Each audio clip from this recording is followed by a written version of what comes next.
I love Target.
Penis. Penis.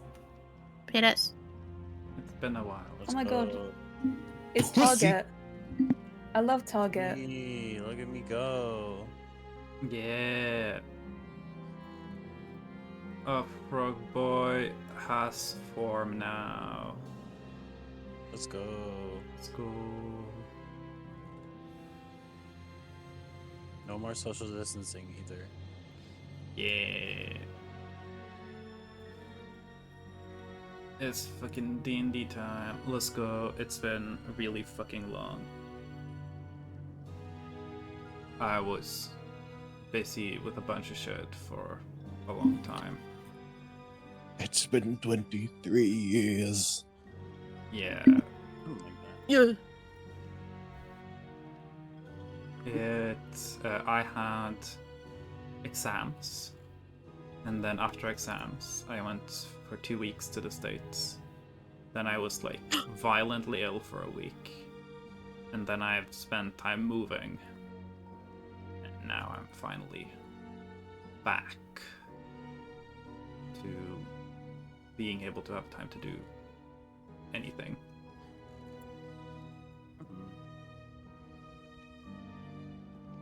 But yeah, I'll juggle because we have another one. Astro made another PNG for Target. Let's go. Yeah! Let's go. They're fucking adorable. Polite little terrorist. Yes. Mhm. I wasn't even supposed to have like the lily pad hat, but then Astro was looking at my vision board and was like, "Oh, I gave I gave them the little pop up from because I put what's his name, Olimar on there, and he has the little antenna on his helmet." And I was like, and Astro was like, "I just thought it was cute, so I slapped it on there. I could take it off." And I was like, "Honestly, if you just reskin it to be an upside down lily pad, I think that'd be really cute." And she was like, "Bet."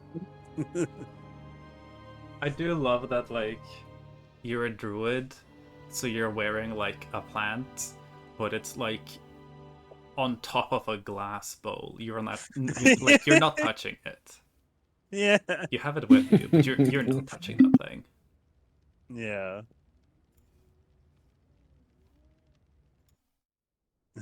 Keep it away from me. Yeah. But yeah, so Dungeons and Dragons, D&D campaigns, whoa.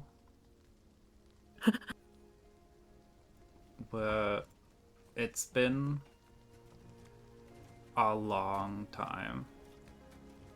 I think this is the longest hiatus we've had. Because it's been like 2 months.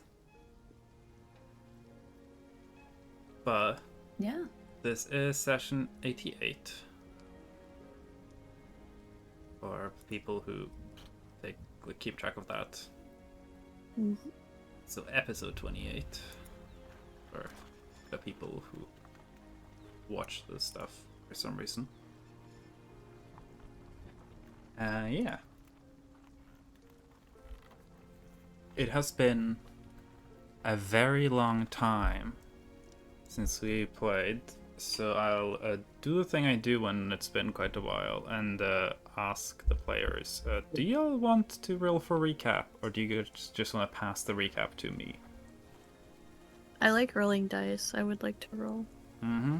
I'd like to roll, but if I have to do recap, I wish to not recap.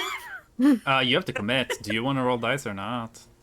18, I'm safe. I'm gambling. I'm gambling. I love to gamble. Fuck! No.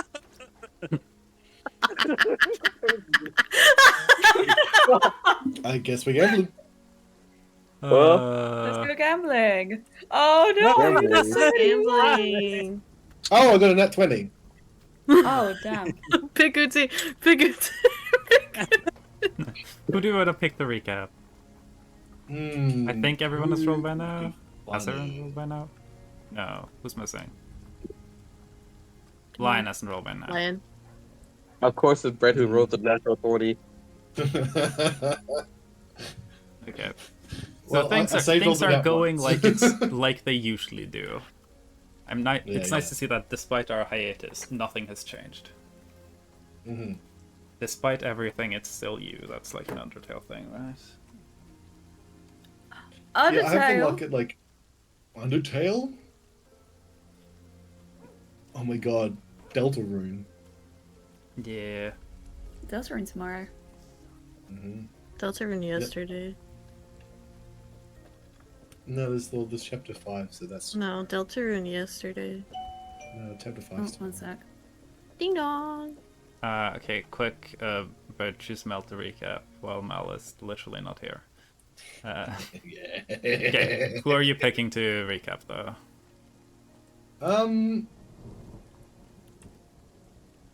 Whoever can provide the best argument, which was the funniest person to recap.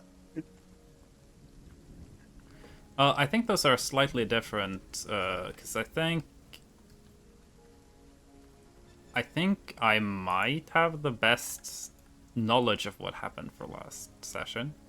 Mm-hmm. No, I'm purely for the fun of it. It's funny. Purely for the fun of Like it. somebody who like. Mhm. Well, I think everyone was here last time.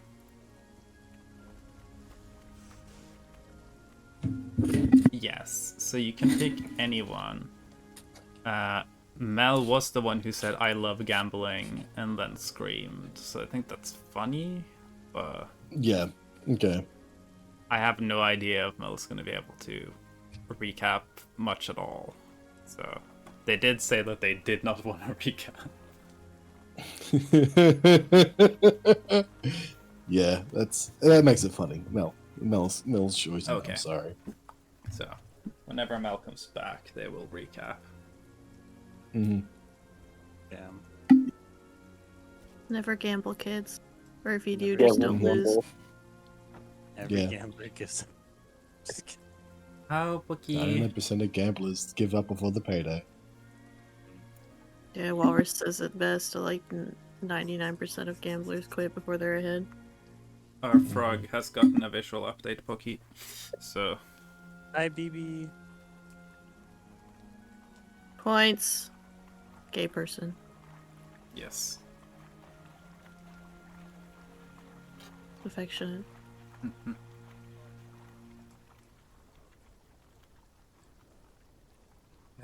Don't worry, I won't turn you into the pride police.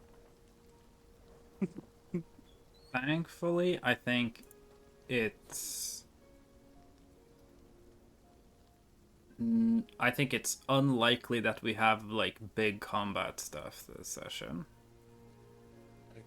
So you guys won't have to deal with having to do all of your character abilities. No, I'm ready for combat. Ready for Wombat. We're gonna force combat. But if it happens, it happens. But I haven't planned anything like that. I'm gonna fight Edvin again. You could probably do that.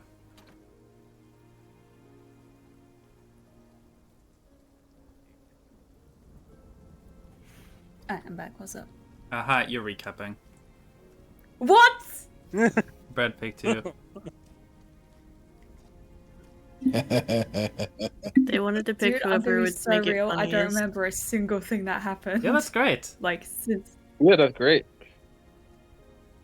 You want me to keep going? So I can let me give you a favor. I can tell you what happened in session 86.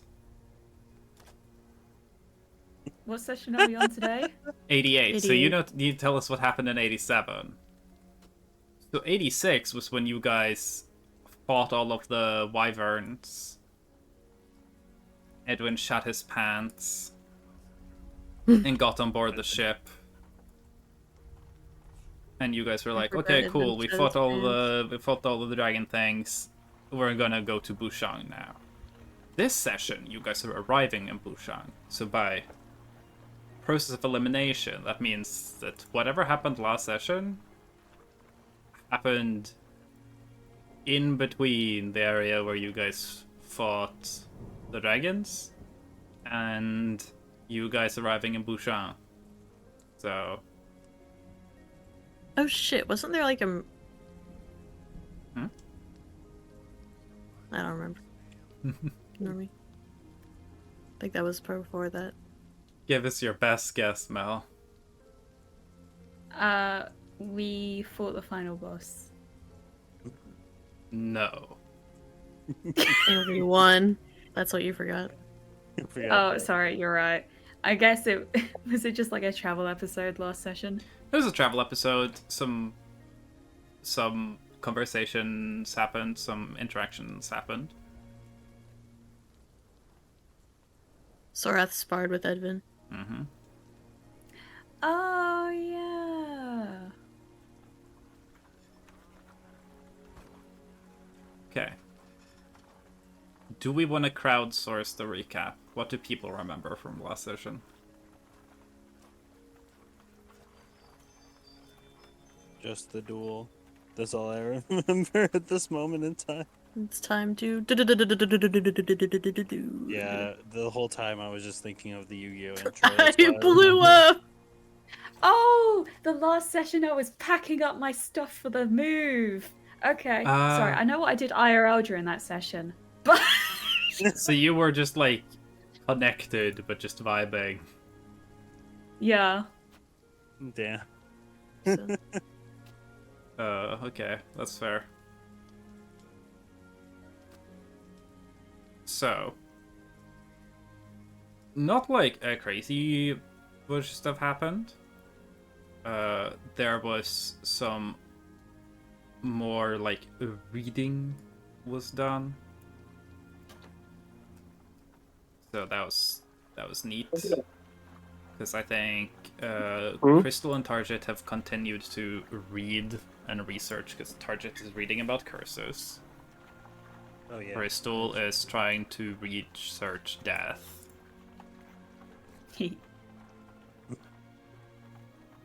So, and then you guys dealt with Edvin, and Edvin did not recognize anyone in the party besides Flinkin and Target, who they think are called Mervyn and Mr. Briggsworth. True. Flinkin and Target are the only two people in this group that Edwin has never met. Then Sorath and Edwin sparred. Sorath won the spar, according to Gunther, who's paying attention and also knows about Edwin and knows about the Seeker fighting style. Knows that Edwin was definitely holding back, but essentially Gunther can surmise, like power scaling wise, I guess, that Sorath could maybe beat Edwin in like a very strategic battle, but Edwin kinda only needs a couple of good hits with Irandaluvi to just blow Sorath off. Yes, you showed up halfway through. So, you guys also learned that because Edwin showed up like a couple of days ago, Gunther knows like Edwin is an Aasimar. They have angelic powers. Definitely something that Aubrey would have attacked. He was not attacked at all. And then you guys did some correspondence, and you learned that Aubrey is no longer protecting anything in Pleasant Valley anymore. Yes, the spar happened before. So yeah, because Gin, it was Lion, so Gin was like, well, he wasn't attacked. So Gin and Lion was like, okay, so no, they don't have any angel stuff then. But Gunther can be like, no, they're 100% got angel stuff. And then I believe Levi sending to Emerus, who then got back the information that like, oh, yeah, no, we've just noticed this. This is problematic. We gotta deal with this. So, yeah, something has happened very recently that makes it so that Aubrey is no longer protecting Pleasant Valley.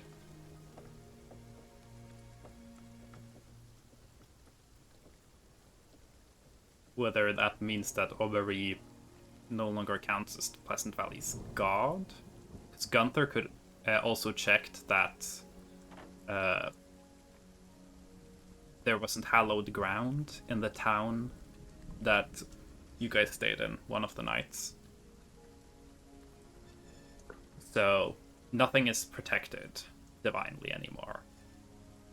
Aubrey might no longer be the god, or something might be stopping Aubrey from doing stuff. Emerus doesn't know what's going on. No one knows what's going on, but it's got implications. Pleasant Valley's going to shit. Yes. Oh, yeah, And that's actually the one that had a dream battle. yes, you did also have a dream battle. Yeah. That might have been last session, Yeah. yeah. Yeah, you did That was when almost the die. gambling happened. Yes, true. I have that written down. Very extreme gambling. So yeah, Very you funny. dream battled with Ambrosia. Yeah, that's where I got the detail where it was Ambrosia who interacted with the angels. Yes. Ambrosia has had deals with angels. Not just like acts, but to the point where there have been angels in her room, meaning that they've been summoned there. Which most likely means that she has summoned angels before. Wild shit. Yeah.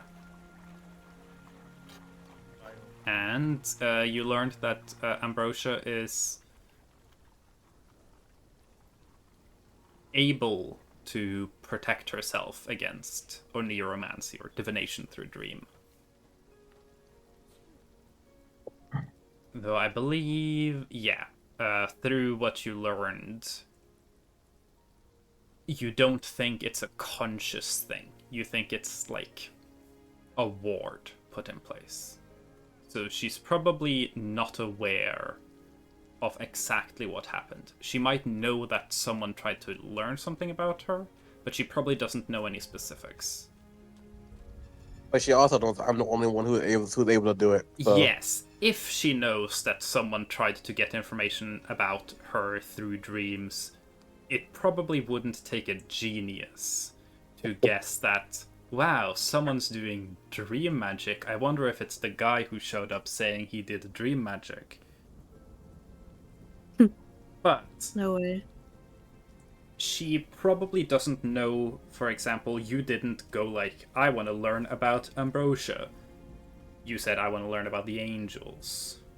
Like, who has been dealing with the angels. So she probably doesn't know, like, what you were looking for exactly. If she knows anything, she probably just knows that someone used neuromancy to try and, like, learn something that was about her. And you also learned about the very, very, very old dream that's here, that kind of threatens to absorb anyone who falls too far outside of their dreams. Like a dream black hole.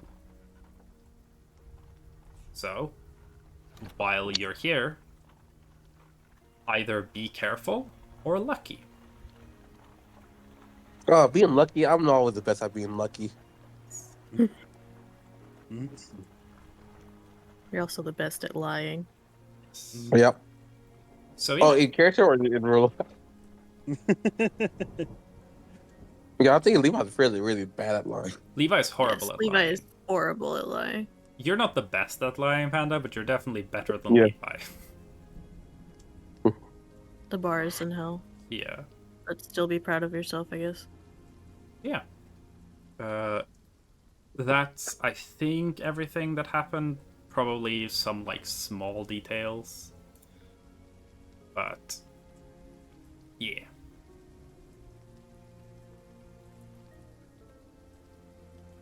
We did stuff last time. Did some stuff. I miss doing stuff. Imagine doing stuff. Wow. You guys are going to arrive at Bûchang. Looking at the map, I am guessing that there are some amongst you who have not clicked your long rest buttons since the combat. Among You Us? can do that, by the way. Because it's been like Among Us? several days. Why do I have 76 health? Oh, I got 10 temp. Thanks. Yeah.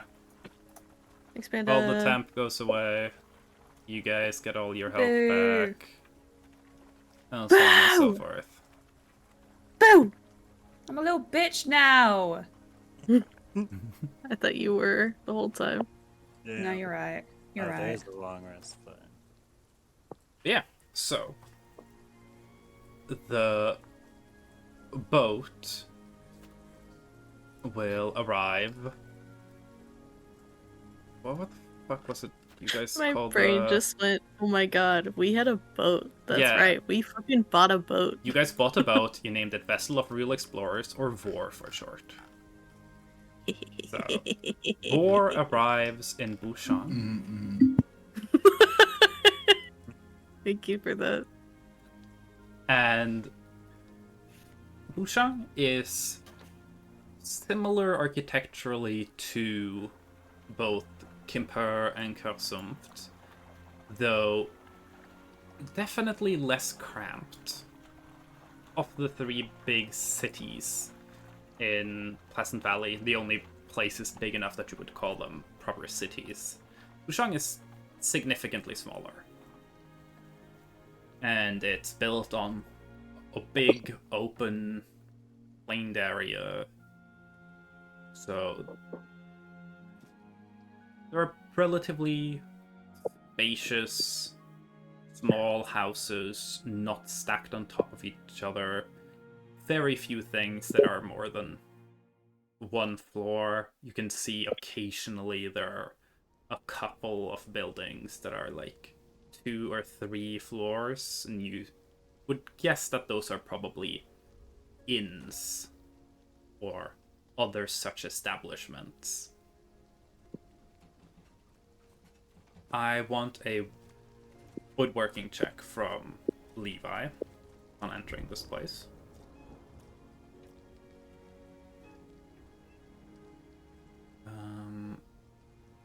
Okay.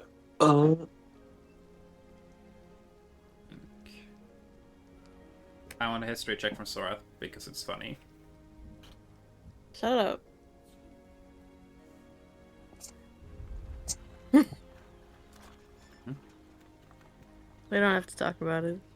Sorath has been to Bûchang. Probably the minimum amount of times Sorath has ever needed to go to Bûchang.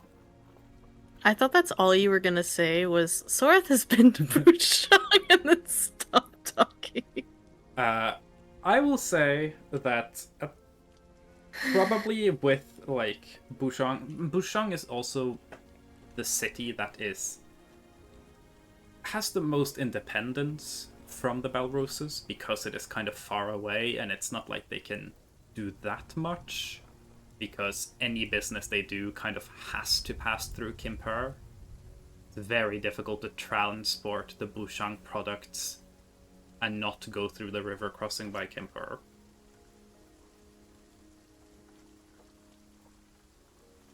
Sorath knows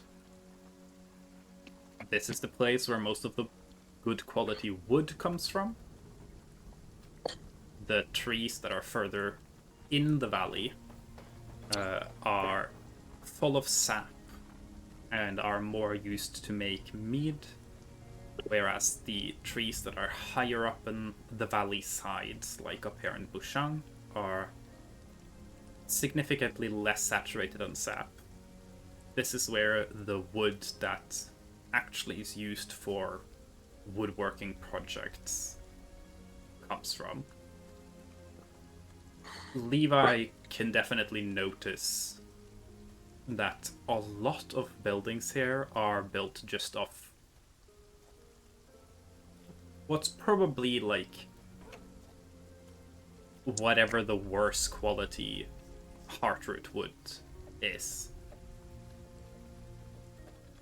There's still a lot of other more regular types of wood. You'd figure that the price of heartroot wood probably still is so high that it's probably cheaper to purchase logs from outside the valley and transport them up the river to here.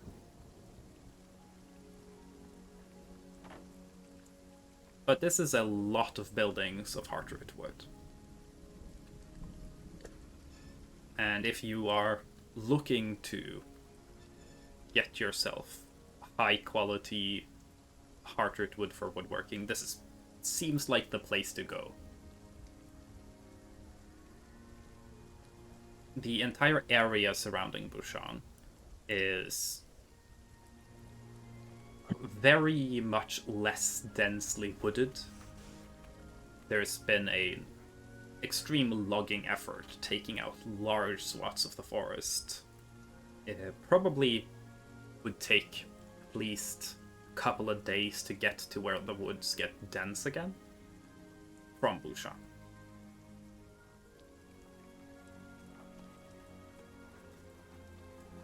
Not 100% sure exactly who would be the people to seek Levi, but Levi is aware that Bûchang has several, like, master woodworkers. I'll say with 22, you don't know them by name, because this is not your region, and it's not like Levi is like a woodworking fanboy to the point where he's like collecting like woodworkers guild monthly magazines and stuff like that. Nah, this But ain't. I have a feeling that he would be able to find people. Finding them would probably not be difficult.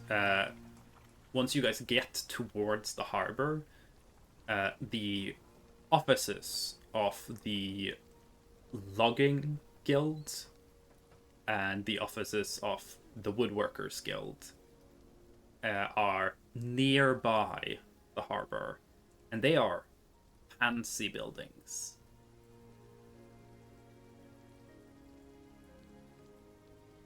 I'd probably say that they have, like, these guild houses are look more expensively made than most of the guild houses in Orst. So you figure that these two guilds earn an unbelievable amount of money.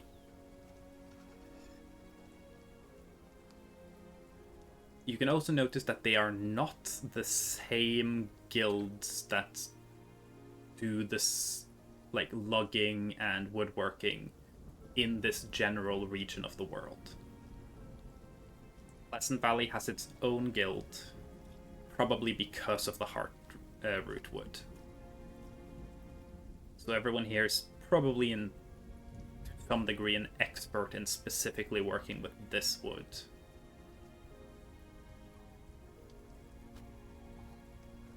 Other than that, let me think if anyone else would have anything else they could do on the entry to town. Okay. I'm gonna have a couple of people roll some stuff just for the magical vibes of it all. The vibes. Yes. The vibe. Oh, true. That's important for D&D. I'm gonna open some character sheets, because those tell me about your characters. What? I didn't know we could learn about our characters in our character sheets. Yeah. Hold on, this is a story about characters? The fuck? Yes. I thought we were all rocks. Okay. Oh my god. Yeah, Can like we do a mhm. one shot where we're all rocks? From Crystal, Dude. I want Crystal's already halfway there. Crystal. I want Arcana. Okay. From Flinken, I want Arcana. You get a charisma check. No. Gunther, I would want religion. Levi, I'd want religion. Target, I'd want nature. Sorath, I'd want Arcana. Boo. If you wanted to roll nature or Arcana, you can, Lion or Gin. Can I pick nature? No. It's not the type of magic you know anything about. Can I pick it anyways? You can roll it. Can I do stealth? If you want to hide from the information, sure. Pick that roll instead. And- I'll accept your 20 nature check. It's not going to give you any magical information, but Fuck. I'll count that as a separate check. Okay. Partly because I had something in my notes that I had planned for someone else entirely, and now I can give it to Sarath, and it's funny. Let's go. Hold on, there was 2 fucking 20 rolls in that? Yeah. Yeah. Yeah. Yep. Welcome back. Okay. Okay. The people who don't get much magically at all, as like, this is not like you guys going in like depth research. It's just like, upon entering this place, if you notice anything particular. Nothing from Gunther, Sorath, or Gin. It's not like you show up at this place and you feel like this weird, strange sensation. Crystal would notice that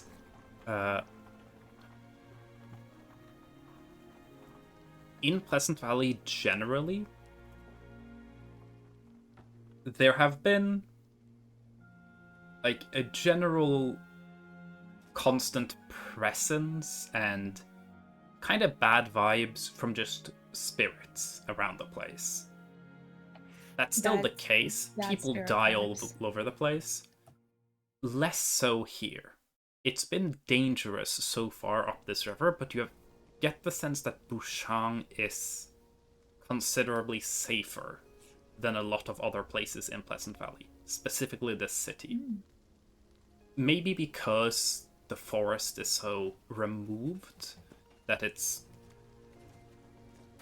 more easy to stay safe in this area.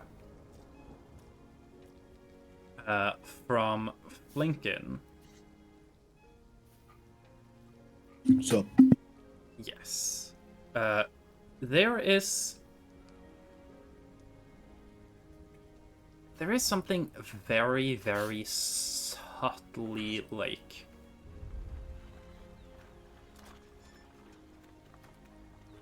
off here. I want you to do.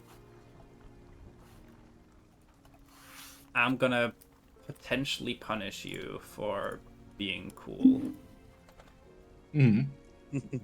I want you to do a oh, you actually might be favored here. I want you to do an insight check contested by your own deception. So you want to roll higher insight than you roll deception. You're essentially insight checking yourself. I think I've deceived myself very well. He's very deceptive. Yes. So there is this like uneasy feeling, and you can't really figure out why.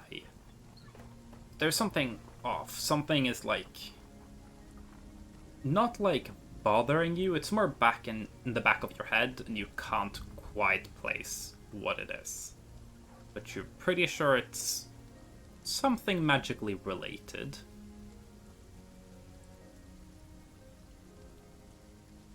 I see. Levi, you had previously experienced the strange familiarity that you figured was because of your previous entirely fucking random interaction with the Devil Prince Levistus. That is stronger here. It's still very, very faint, but there is this, like, just aura and weight in the air. So, Oh, it sounds from that other demon that's asleep. yeah. You're definitely feeling like the presence of a devil, like that type of devil is stronger here. Very, very slight, but it's stronger here than it was a couple of days ago. You're definitely going in the right direction. So, a final bit of the magic things. Target. We talked that you had gotten like a vibe from the water where something is wrong in the water here. Unnatural, in a way. Yes. And it feels more present here. It is unsettling in a way where, like, it's not frightening, but you probably wouldn't choose to, like, take a bath in the river unless you didn't have any options. It's kind of just like the water has bad vibes. With the natural 20, and also with a little bit of what Hyacinth had previously told you about curses and how with curses, be careful with water. Curses have a tendency to stick in water. Okay. And with the research you were doing on curses, you're pretty sure there is just a consistent presence of something cursed that's flowing in the water. The way Hyacinth talked about it was, if you have a cursed rock and you chuck it in a river, it's like a bit of that curse follows the water with it. Curses like water. And she was kind of like, hey, you've been around some cursed stuff before, not entirely sure what, but you seem very watery. Be a little careful with that. Because it can be harder to get rid of stuff. Yeah. And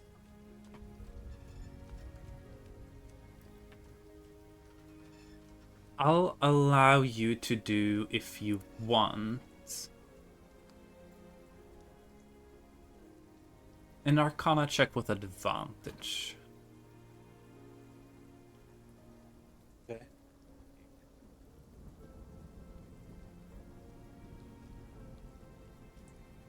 True, Jewel. Lincoln is ready to deceive everyone. I'm fooling myself at the very least. Yes.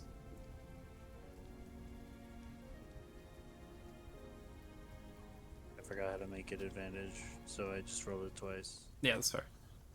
I tried to roll it twice. Maybe I just did it once. If you click it too quick, sometimes it'll, like, stop it because it doesn't want to, like, You can do too many rolls at once. Yeah, if you right click the thing, Oof. get the advantage. That's no good.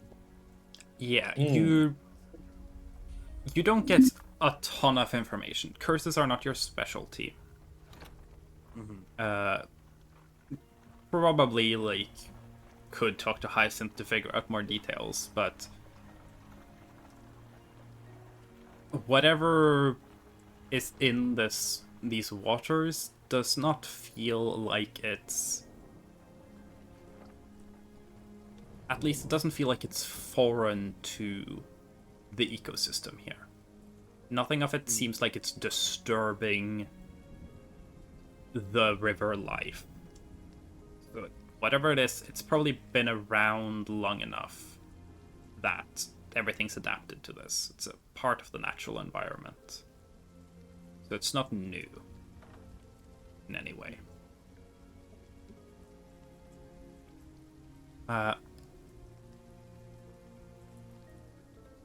And then... Yes. Sorat's natural 20 nature check. Sorath has not been in Bûchang many times. Not very familiar with the area, not very involved in it. Somehow, though, looking around, Sorath notices that the river is lower than you figure it should be. You can see the signs on the docks once you get in towards the city proper. You can see it on the riverbed. The river is lower than it probably is usually, especially this time of year with the rain. Not by like a lot, but it is somewhat noticeable. With the natural 20, you'd figure probably because Pleasant Valley's cut off, there is less water coming down from the mountains, feeding into the valley. The rain is still supplying the rivers with plenty of water, but over time, gradually, if, let's say, Pleasant Valley just stayed sealed off, the rivers are probably going to shrink. And probably would mess with people's lives quite significantly over, like, the next 10, 20 years. So that's another consequence of this, but yeah.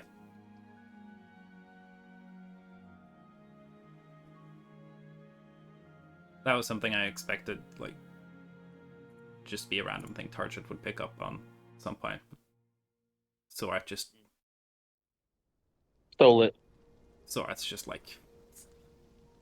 I don't know anything about local history, but I will channel my power to figure out where the water should be. So, yeah.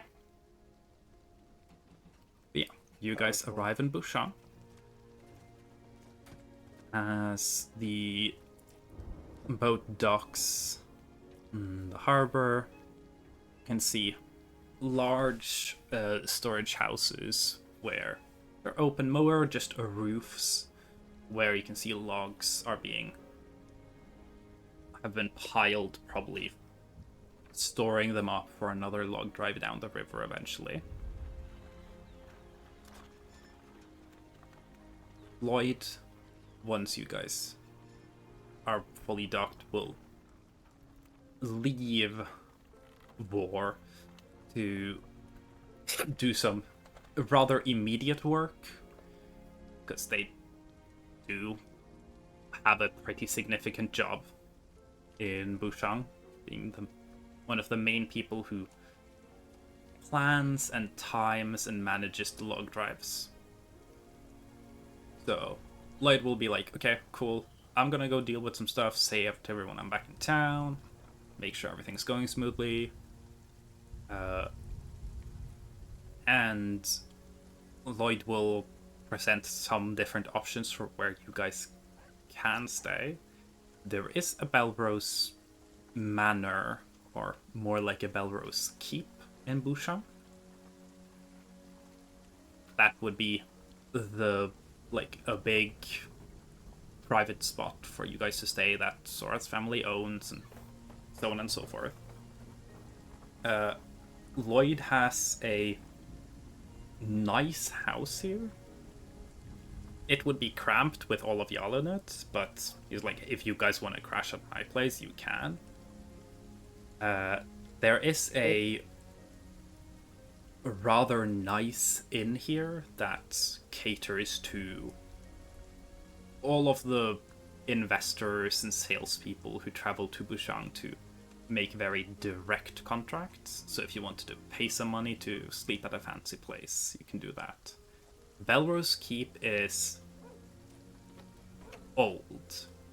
It is older than the Kimper or Kursumft manors.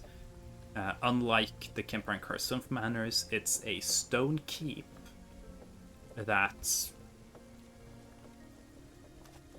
Sora doesn't know exactly when it's from, but it is likely that it's from before the valley became cursed in the first place. So it is sizable. It definitely has enough space for all of you guys to vibe there, but it is a stone keep. It's old. It's up to you guys whether you guys want to do that or go for like the nice hotel inn or crash at Lloyd's place. Or there are probably other things. It's exploration time. I will also say that something that you guys haven't needed to care about, and probably don't need to care about ever, but for those in the party that are guild members, if your guild is present in a town, they lodge. So for Gunther, Flinken, and Levi, you guys can, whenever you want, in any town where there is a presence of your guilds, lodge there. And while Levi did note that the Woodworkers Guild here, it's not the same Woodworkers Guild that tends to operate in this area.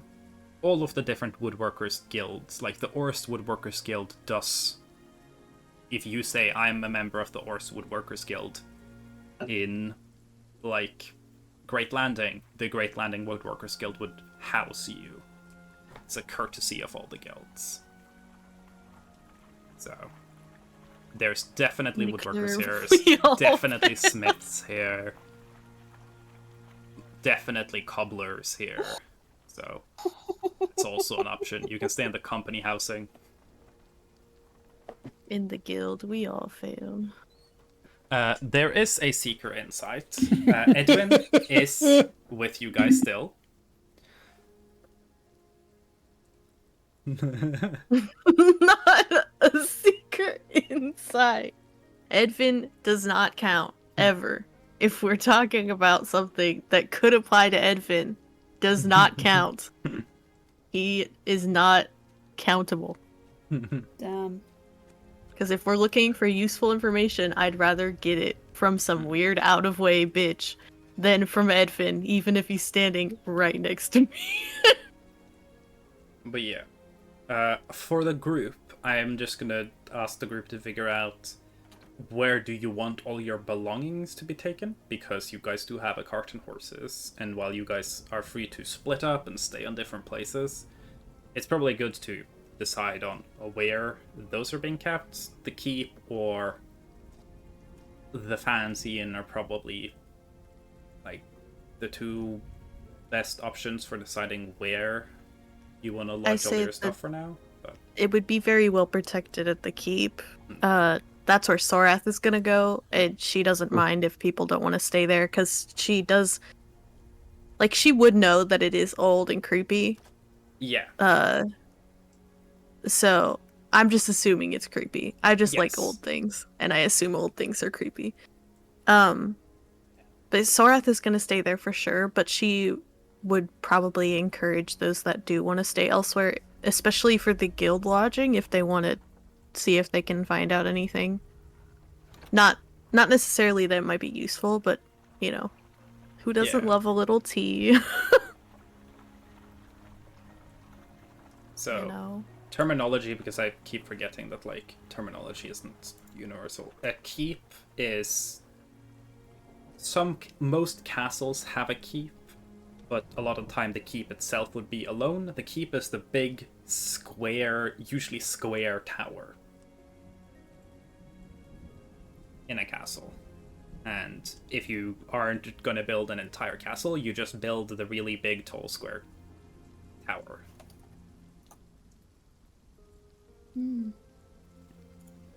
So Soreth at this point just assumes there's gonna be something hidden in it now that they've been to like every house and there's been hidden shit in every house. So she's just intrigued by what might be in there. like, that's a keep. Ah. Usually, some of them have small windows. They're usually dark. Can be a little cold. Yeah. Like, Sorath won't force anyone to stay there. She just also kind of just wants to dig, like Terraria. Yes. She just kind of wants to like see, now that she knows more about like different things, if she can find something. Yeah. She probably would have poked around a tiny bit, but she wouldn't have tried to dig into anything because she was probably with family almost every time she was there. Yeah, I think the only time Sorath would have been to Bûchang, like, would either have been, like, once or twice with Emrys, because Emrys would have probably taken Sorath everywhere to be like, you need to know all the sides of our business. And it wouldn't surprise me if you've been here, like, once or twice with Lloyd. Yeah. Probably partly to, like, because you were running Kimper, it's important to have business relationships with Bûchang, and probably also because, like, damn, my fuck buddy's gotta go to work for, like, 2 weeks in another town. What if I just tag along and, like, do some work over there for a bit? So, though Lloyd probably would not ever have stayed in the keep because he thinks it's creepy. Real. So, And she wouldn't have ever made him stay in there either, because she's... Because, like, at least the manor in Kimper is, like, nice and shit, and, the like, manor in cool. Kimper is very nice. The manor in Kimper Was is designed. the most modern of the Belrose, like, holds. Yeah, was designed when someone before 5 generations before them was born. So, you know. The Cursed Manor was designed for, like, was designed by Ambrosio. That one is, like, probably in the ranges of, like, maybe 600-700 years old. The Kimper Manor was built not too long before Emrys was born, kind of in anticipation of Ambrosia having a child. And the Bûchang keep is significantly older. It is at least 1,000 years old. It's in good shape, but it's not fancy. It doesn't really have a consistent staff, it just has, like, people who take care of it. So, yeah. Which is fine. Sorath probably would, like, wouldn't expect or ask anything of the staff that, like, help take care of it. She would just, have someone inform them that she'd be there, but that she doesn't need anything. People would be aware that Sorath is coming to Bûchang, so the keep there would be, like, it would be dusted and cleaned. Fireplaces would have already be lit, because it can take weeks to heat up a keep. So it's at least decently warm inside. And, like, sheets have been prepared, and there are, like, a scattering of, like, handmaids and people there, but none of them, like, work full-time as, like, keep attendants of the people who are just, like, there now. Yeah. They're more just people who probably normally would work at, like, one of the inns or work for some other wealthy people who, like, okay, when I'm not taking care of the keep, when Belrose is there, I'll work for you and do this. So I'd say Sorath honestly might like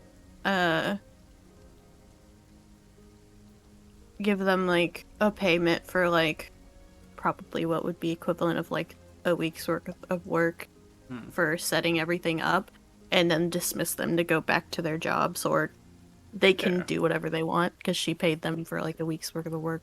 Yeah. So she would probably arrange for that because she just doesn't want to bother anyone. Probably if you just dump like about 50 gold, you could cover everyone's like expected pay for that just to have them leave. And they'd be happy with that. You're... So Crystal wants to join the Keep crew, and the like cart and all of like your travel stuff is gonna be at the Keep then. Yeah, that makes the most sense. Okay. To me, at least. But if anyone has any, you know, a valid reason, or they just want to be silly, you know, let me know. Silly is welcome. Sorath doesn't really care. Oh, Janya. I'll jump out and leave. I would join you.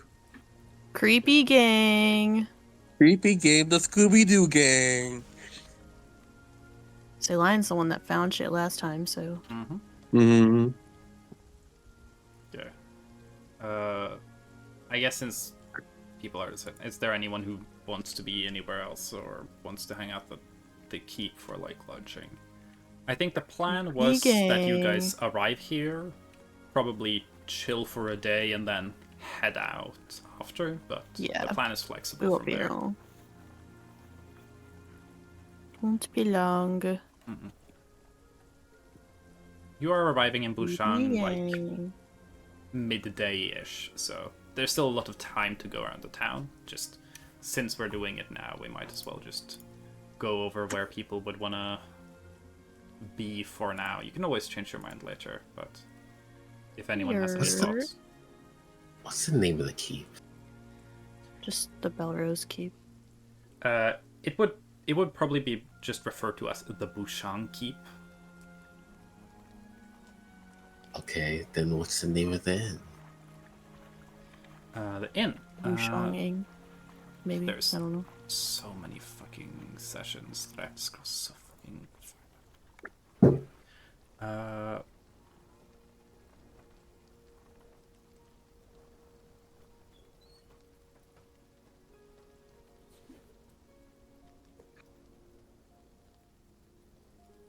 Let's see.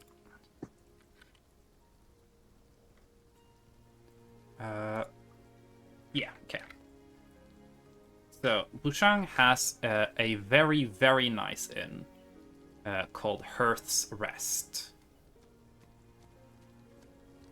Hearth's Rest. Okay.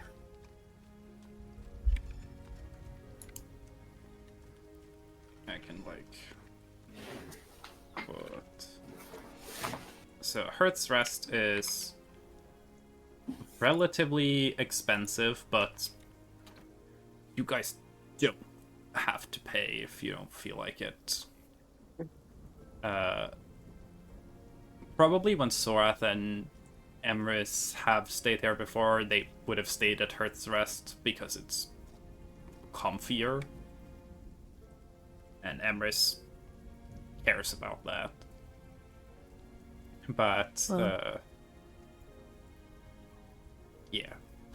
At Hearth's Rest, a room, depending on how fancy you want your rooms to go, the rooms range from a low end of 2 gold a night to high-end rooms that can go as high as 8 gold a night. Damn. And once again, for context, 1 gold is like a week's worth of wages for the average worker. So it's pretty significant. Okay, I'll go to the fort. Okay. Creepy gang. We're about to find some clues. Okay. So It's about to be a Scooby-Doo episode. then, just for point of order, the worst place to stay. There are worse places to stay than the keep, but of the ones we've talked about, the keep kind of is like gloomy. If you wanted to stay at like lodging for the guild, it wouldn't be like fancy. It would probably just be a little room that you can just Do it. exist in, but Do it. you'd have a comfy bed. So probably the guild lodging is probably like the least fancy. Yes, Para, these adventurers do have piles of money. We do. You know what's free? The great outdoors. Mhm. I still have a magical bed that I can summon everywhere. Mm-hmm. I'm good. Bro, we're up. You got the sky, trees. That's it. You could sleep on the roof of the keep. You could. All right, let's go.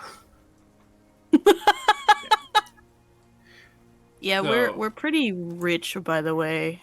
Yeah. We do have a lot of money. We killed some pretty big boys, which usually helps with the monies.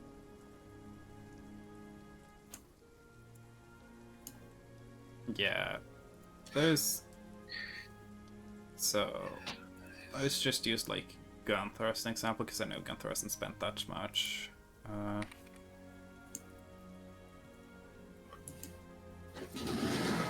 Gunther would Using Gunther have... as an example.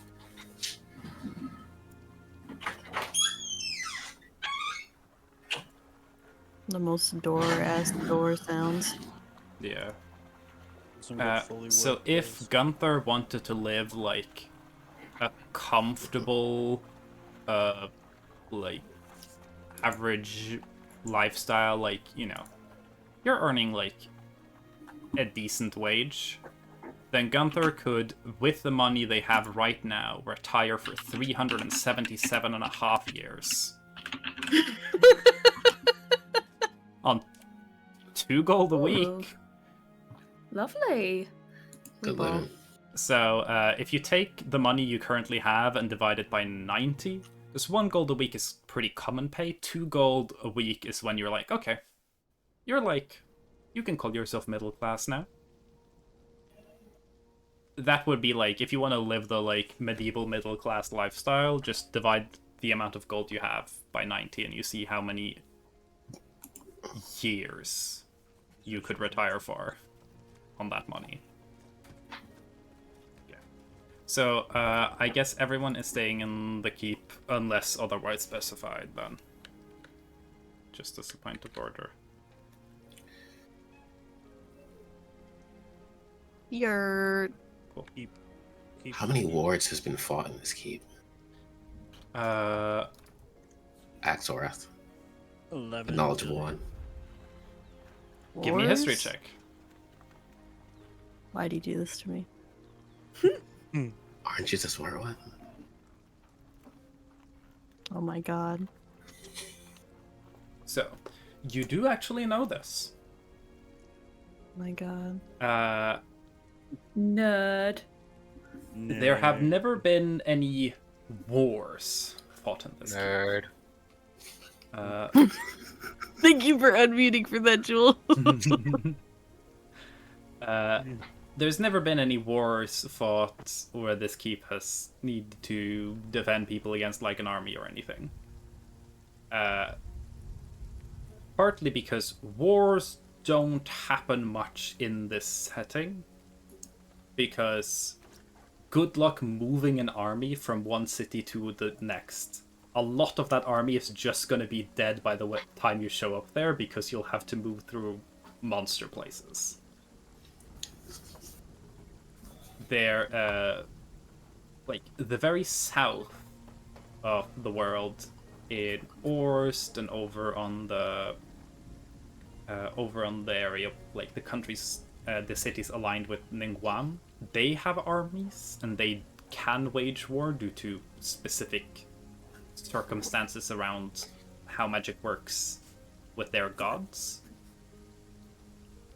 But wars haven't really been a thing that people have needed to worry about besides Orst's military expansionism, which doesn't bother anyone up here, since before the gods left. This keep is not older than that. This keep is definitely built after the departure of the gods. However, there have been no wars here.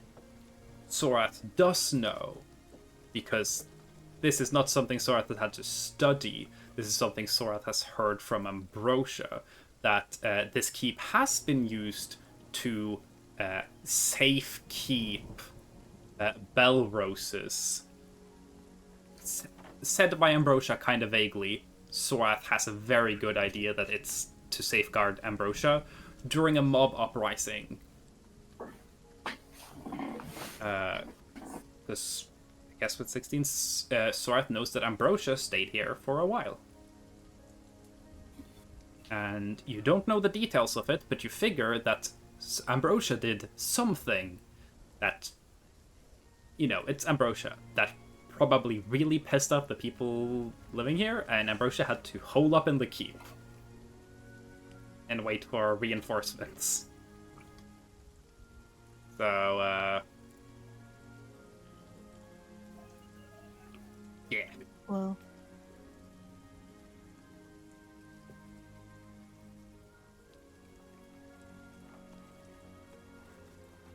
Never need to defend against the war. As needed to protect Ambrosia from an angry mob of townsfolk. So. it has never been used in a war, but my grandmother did stay here when she was being chased by a mob. So this has never been used for battle. Just for the people in it. Against the people in it. Yes. Interesting. Indeed. Mm-hmm. Is this why we're sleeping here? Well, Sorath knows It that is Ambrosia simply- stayed here a while. Like, by a while I mean for a decent amount of years. It is simply a place that my family owns. But you are welcome to stay elsewhere.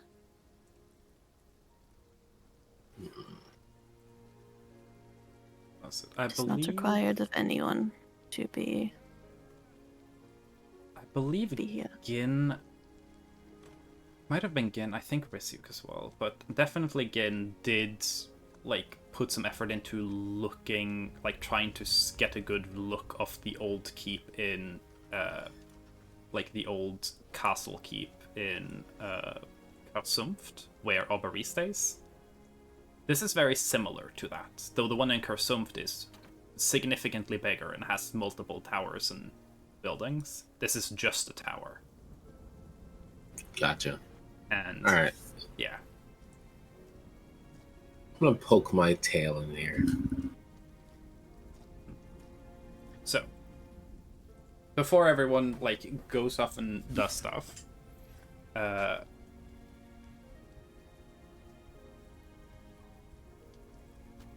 I was kind of gotten a little tangled in stuff and orders. Before you guys get to leave the boat, because Edwin is on this boat. Oh, we're still on the boat. Yeah, I was just being okay, since we're talking about Sorath wants to stay there and then Crystal wants to stay there, so it's okay, let's figure out where everyone's staying first. But Edwin is still on the boat. And last session, and also session before, Edwin has requested they want to tag along and help you guys with their travels. They did offered that to Sorath a couple of times, and Sorath then tried to kill them. Edwin, looking significantly more dignified than they did when they shit themselves, at least. In fancy, very shiny Seeker armor. Everyone's getting ready to depart. The group will address Gunther primarily. And be like,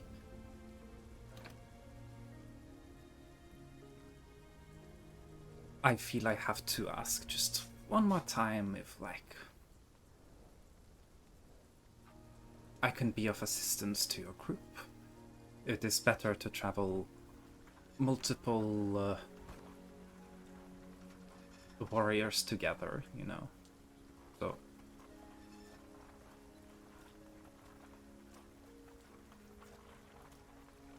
I understand your group is not interested in that, and I know you have your reservations against me, but it does not seem suitable to not further pursue the matter.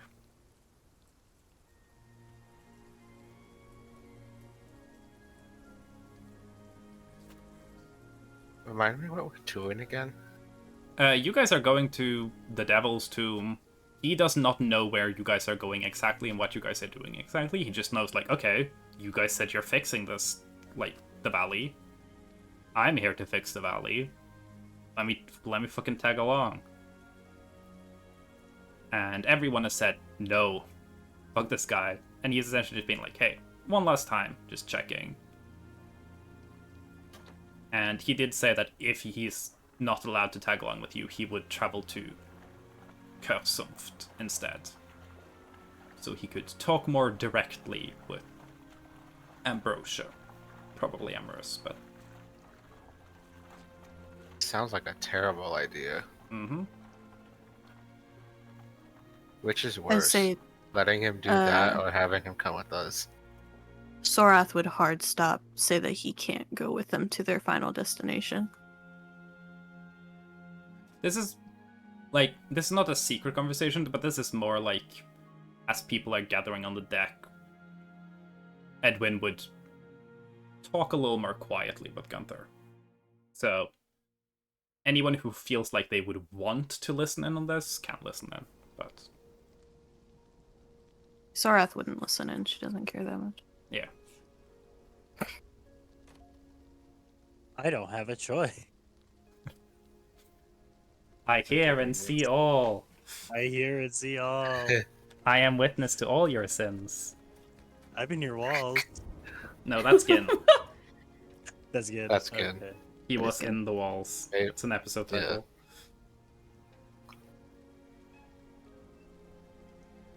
Okay.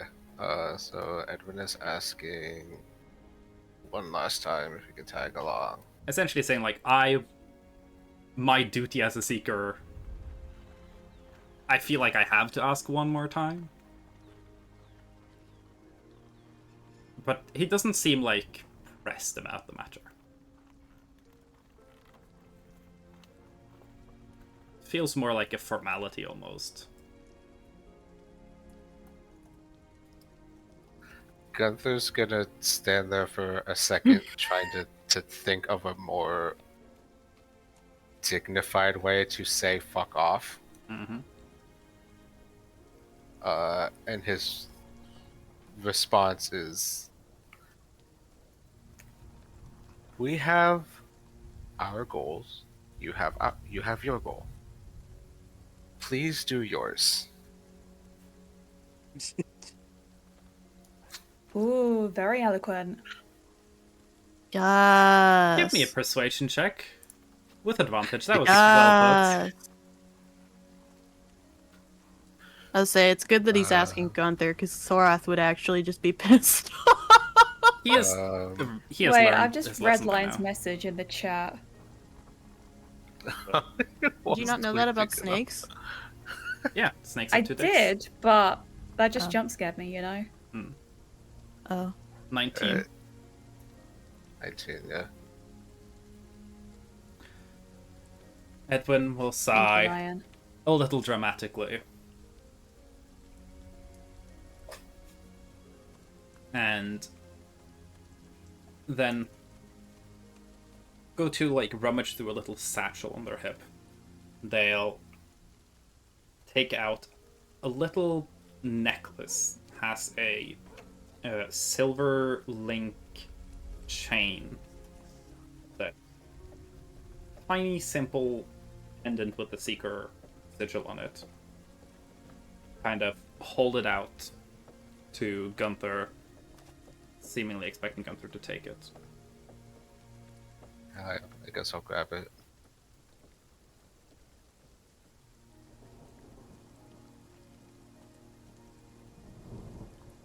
It's his Jo crystal. He Danny will Arnold. show like that from the satchel he's grabbed another one that he's holding on to. He'll just simply explain. Wear it for convenience. Tear the chain, and then my chain on my necklace will tear. I tear mine, yours will tear. If significant troubles that the other needs to be aware of happens, pull it as a in danger communication.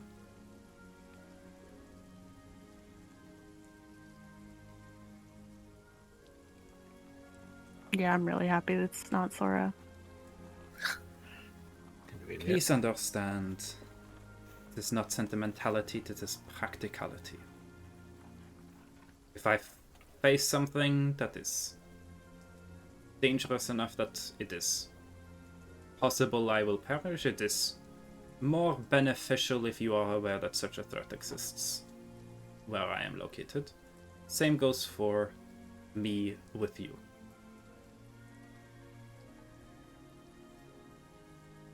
Very well. Despite the fact that you might not... Edwin will kind of look... with a little bit like a knowing look. You can give me an insight check if you want to gather the specific intentions of it. He knows you want to fuck him. No. The worst ship. Anyone on AO3 writing Gunther Edwin fics, banned. Die. Uh, I will yuck your yum. He'll continue saying that, even though I know it seems you don't entirely follow our order, and given the look, you figure that he's not disapproving of it. Surprisingly chill.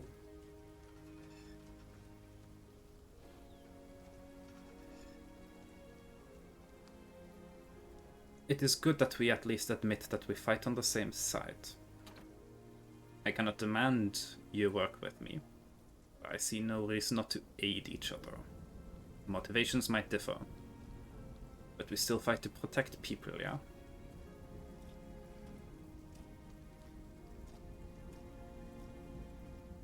I suppose we at least share that view.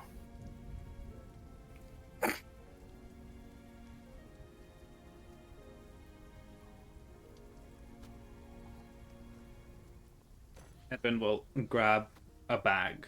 It's kind of got most of his little travel gear. Tossed over his shoulder. Go. I cannot say it has been a pleasure meeting you again, but it could have been worse. We see each other again? At least I hope it's alive. And he'll just saunter off without saying anything to the rest of the group. Oh, thank God.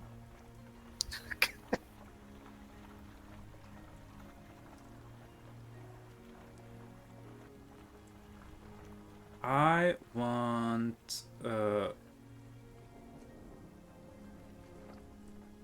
Gunther to do religion check.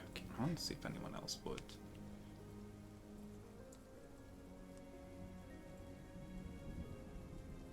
No, just Gunther. Actually, real quick, before Edwin Yes. walks off, I just want Gunther to tell him safe travels. He'll nod.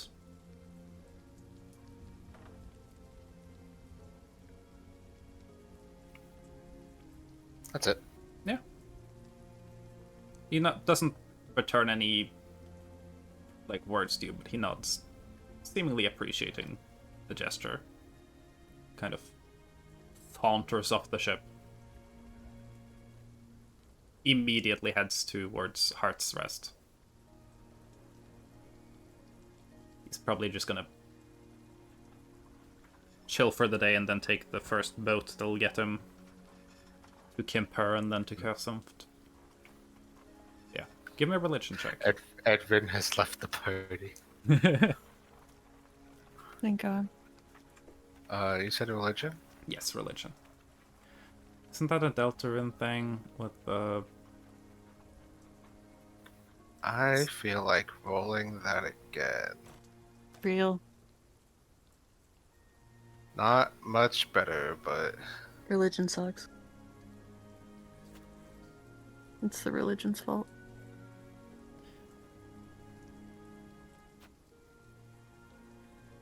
alright.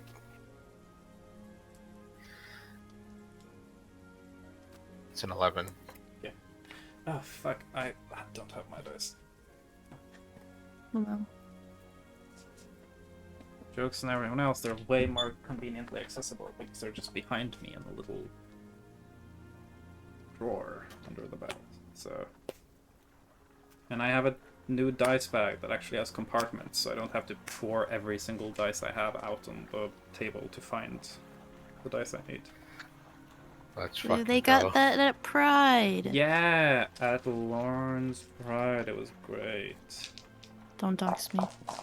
Certified gay bag. Certified. Gayified. Certified gay people bag.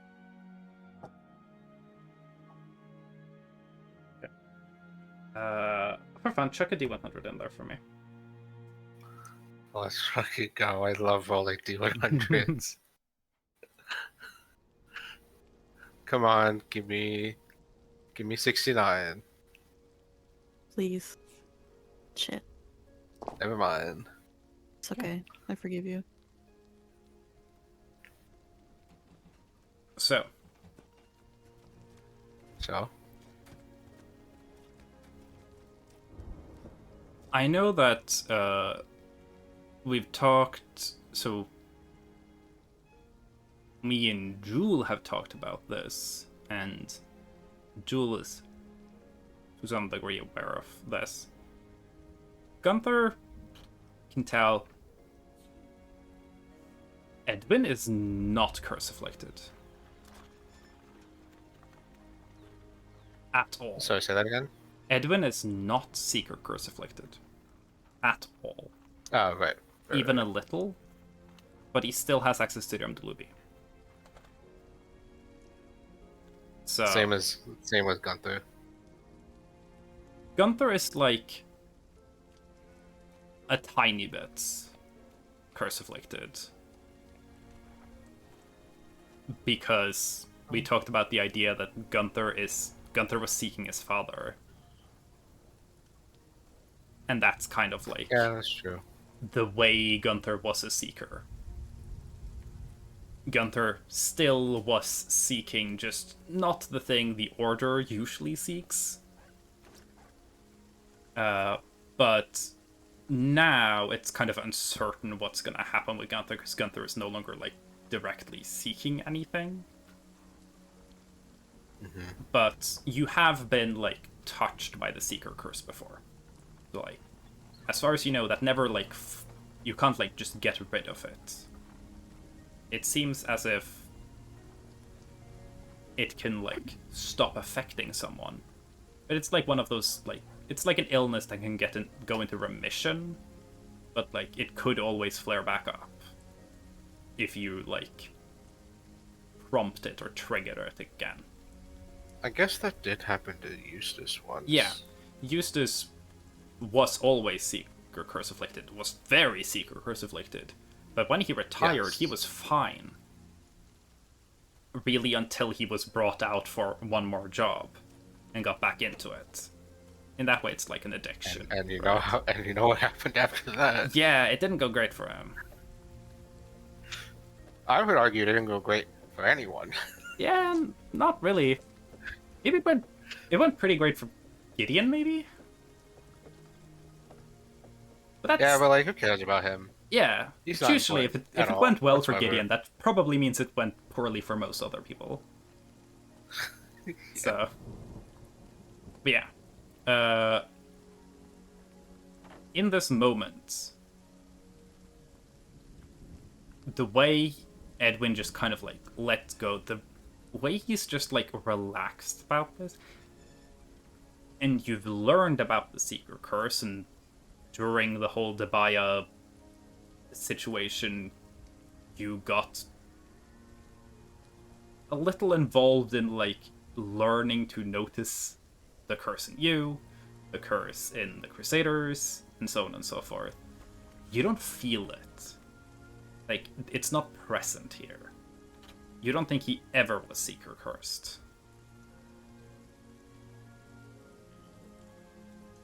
Not Seeker Curse, but still has access to Imbuity. Yeah.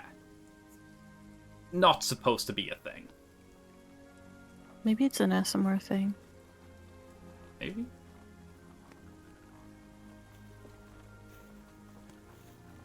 He turned on cheat codes. Yeah. He opened up the command menu and typed in /imdelubi : yes. So, yeah. Or whatever angel he's hanging out with did.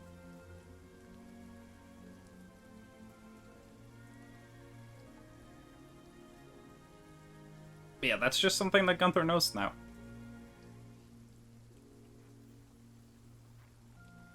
So, yeah. Cool. I guess this. I guess he doesn't need to share that with the party. That's not really relevant to them. Yeah. They don't care about Edwin anyways, so. Real. And funny. You are. Might mention it to Soat specifically in passing, but like as a joke. Bro's not even cursed. Yeah. Gamers, I'm funny.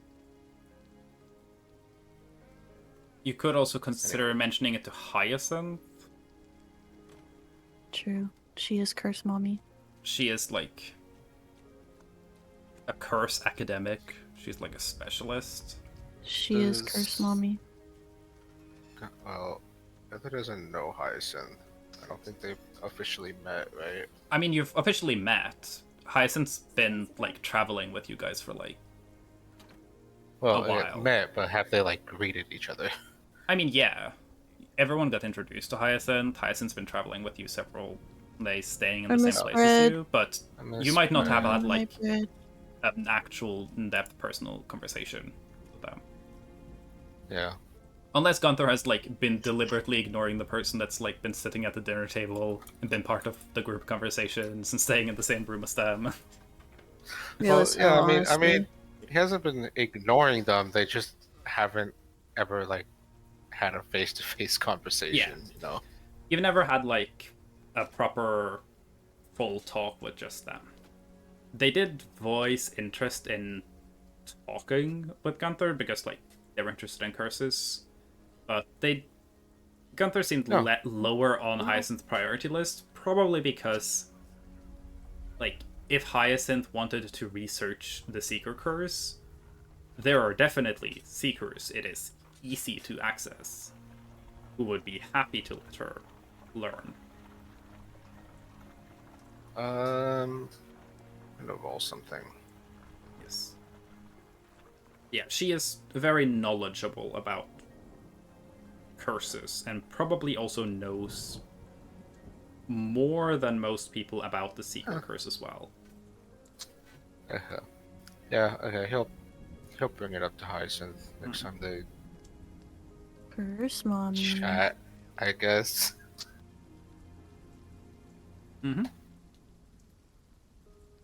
So far, the plan is that Hyacinth is gonna tag along with you on your travels. You guys are probably gonna take the horses and cart and travel along some of these paths to get to the forest edge and stop at one of the more temporary little villages that are set up by the forest edge.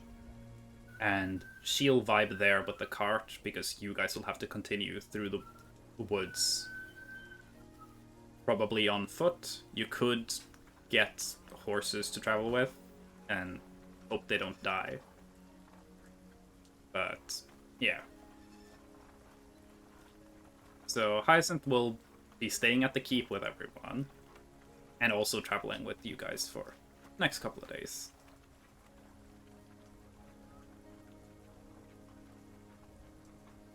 But yeah.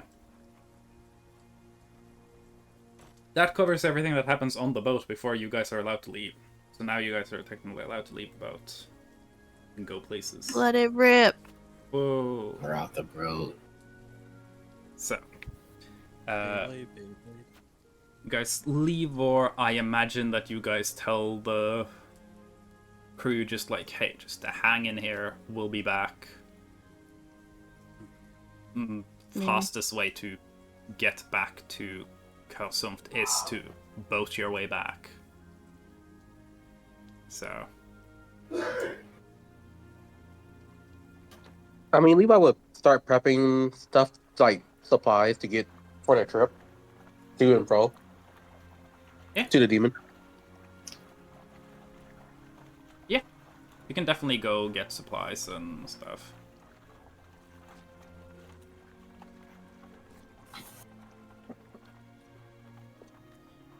I did not notice bread went nay.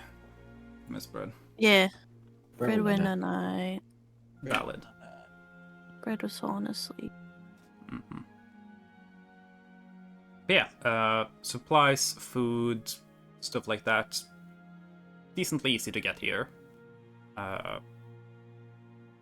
You can, like, just Belarus credit it, but most places like that, it's easier to just pay them. So, you chuck in, like... Anything you could just be reimbursed. A handful of gold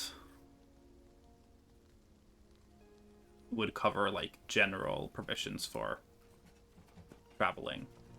Going to, like, from the edge of the forest to the Devil's Tomb and back probably isn't going to be that many days. Probably less than a week total. But could maybe be a week if travel is difficult, and of course if you guys run into complications at the Devil's Tomb, it can definitely happen. Nah.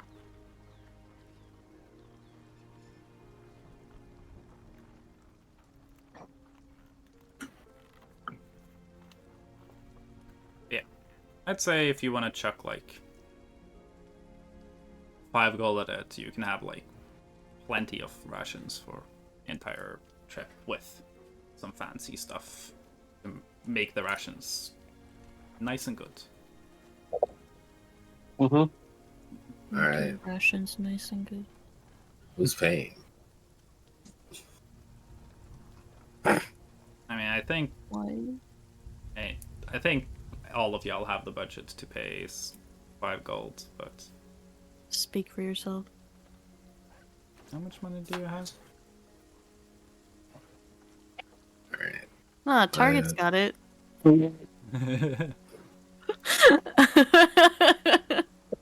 Rude as fuck. Yeah, they do have the least amount of money. Still a lot of money. I am broke. Okay. Yeah, alright. I'll pay. Yeah, make Ginpei. Yep, make Ginpei it all. I How much give is it? them 2 silver. Y'all figure out where the 5 gold comes from. At this point, you guys have enough money that I don't really care about that. I am subtracting 5 gold from my money count. Cool. Anyway, does anyone have anything they want to do just like upon entry to Bûchang beyond just like heading to the keep right away?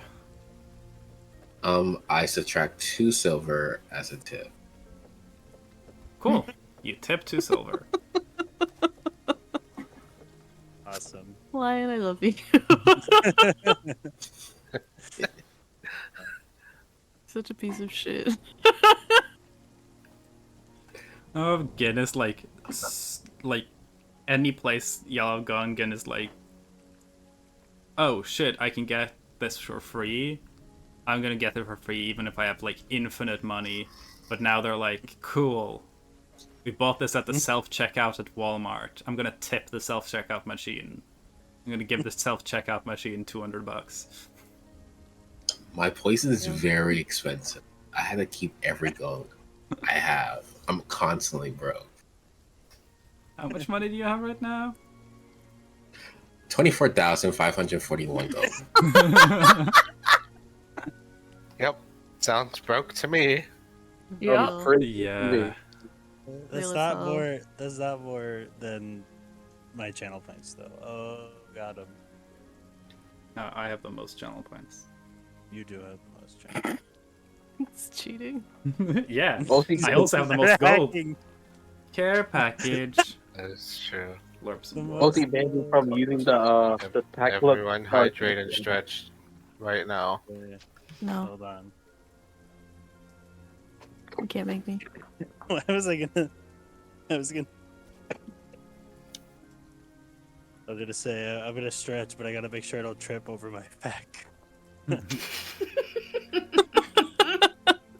What are you stretching? That you No. I'm getting up, and then I'm going to go walk a dynamic stretch, but I gotta make sure I don't trip over my cock when I do that. You know? Make sure you stretch your foreskin, gamers. You got it. I didn't New say channel that. point being redeemed. Foreskin quoted. stretches. That's being quoted. Yeah. Yeah, so Levi is buying some stuff for just a trip, and Guinness tipping people. Anything else y'all want to do like before keep? Yeah, let me Guessing go with no. Louis. I don't know. Because I feel like the wood stuff I would do after. Yeah. The deep stuff, not before. Yeah, you guys can just like go to the keep, or it's just. I want to know Like if you know, when everyone's I just kept- going to I the kept keep. going back to, Yeah. you know. Do people know who we are? Yes, word has traveled here. Damn God it. damn it. Yeah. They're not even in the campaign anymore. God damn it. Yeah. I'm sorry. Much left. They did not deal with the consequences of their actions. Oh, shit. It's okay. Shut up, Lion. Chat, it's Matcha's birthday tomorrow. I think Yeah. for Matcha's birthday, we should just beat him up. I know where they live. True, you know where they live. Where they live. We I'm gonna beat them up. give me an insight check again.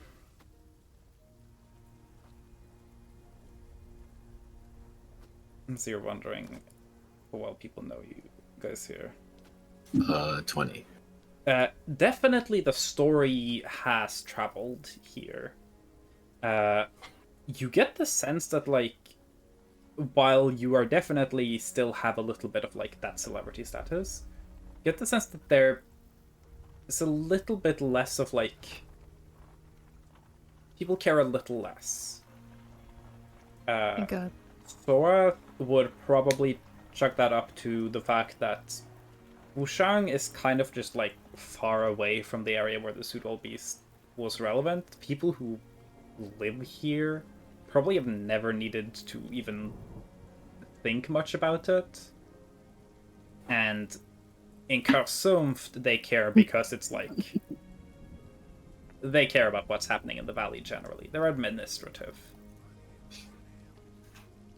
And they care about gossip. Oh. So in Bûchang, it's more like, oh yeah, cool, yeah, those guys kill, like, the legendary thingamajig that we don't really know or care that much about, but, like, damn, cool, you did that. Alright. On the way to the fort, Gin's gonna be flexing his muscles. That's it. Gen's gonna what? Flex his muscles. Flex your muscles? I thought you said fuck someone. Yeah, I thought so too. Nah. Just the way that We don't have enough your time. consonants sounded. I mean, not with that attitude. It was the way you, like, said it really quickly for, like, the punchline that made me not hear what you said properly. I was like, is that why you're wondering how famous you are? Are you trying to find groupies? No. I mean, who doesn't want to fuck in the keep, right? Like the gross, like old stone. Yeah, exactly. There's probably a lot of people that don't want to fuck Sora. Oh, well, What? yes. There's probably a decent amount of people who don't want to fuck Sora. There's probably a lot of people who do. Yeah, I That's, just mean here because of the implications. Yeah. Well, I don't think there's a lot of people who want to fuck a poison dart. You'd be surprised. Don't fuck Gunther. Don't. There's a lot of That's my creatures baby boy. with poison resistance. He's just a little guy, but he's also hot, canonically. But yeah, I hate that that's canon. if you're flexing your That's muscles, just give me a like a performance check, I guess.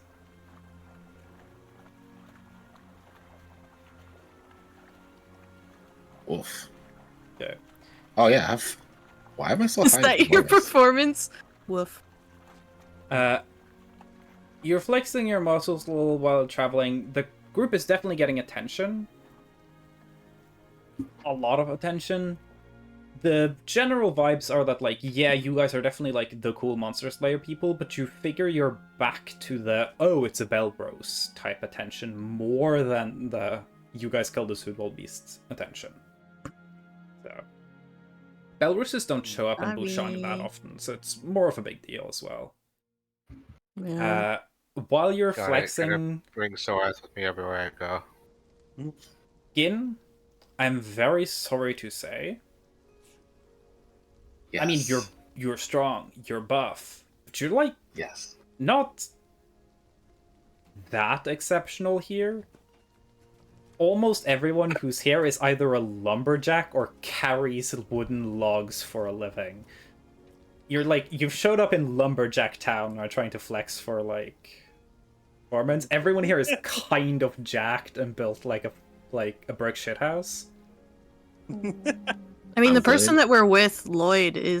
that we were with, is fucking huge. Yeah. It was like the whole purpose of his design was that he's fucking massive. Yeah.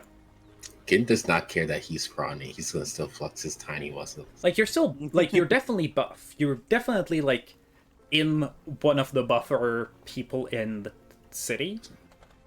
But it's kind of like you're It's being, like, it's like being the Rock at WWE. Yeah, like, everyone here is kind of buff. So, like, it's no... Like, everyone's like, oh, he's pretty buff. But, like, the gap is close.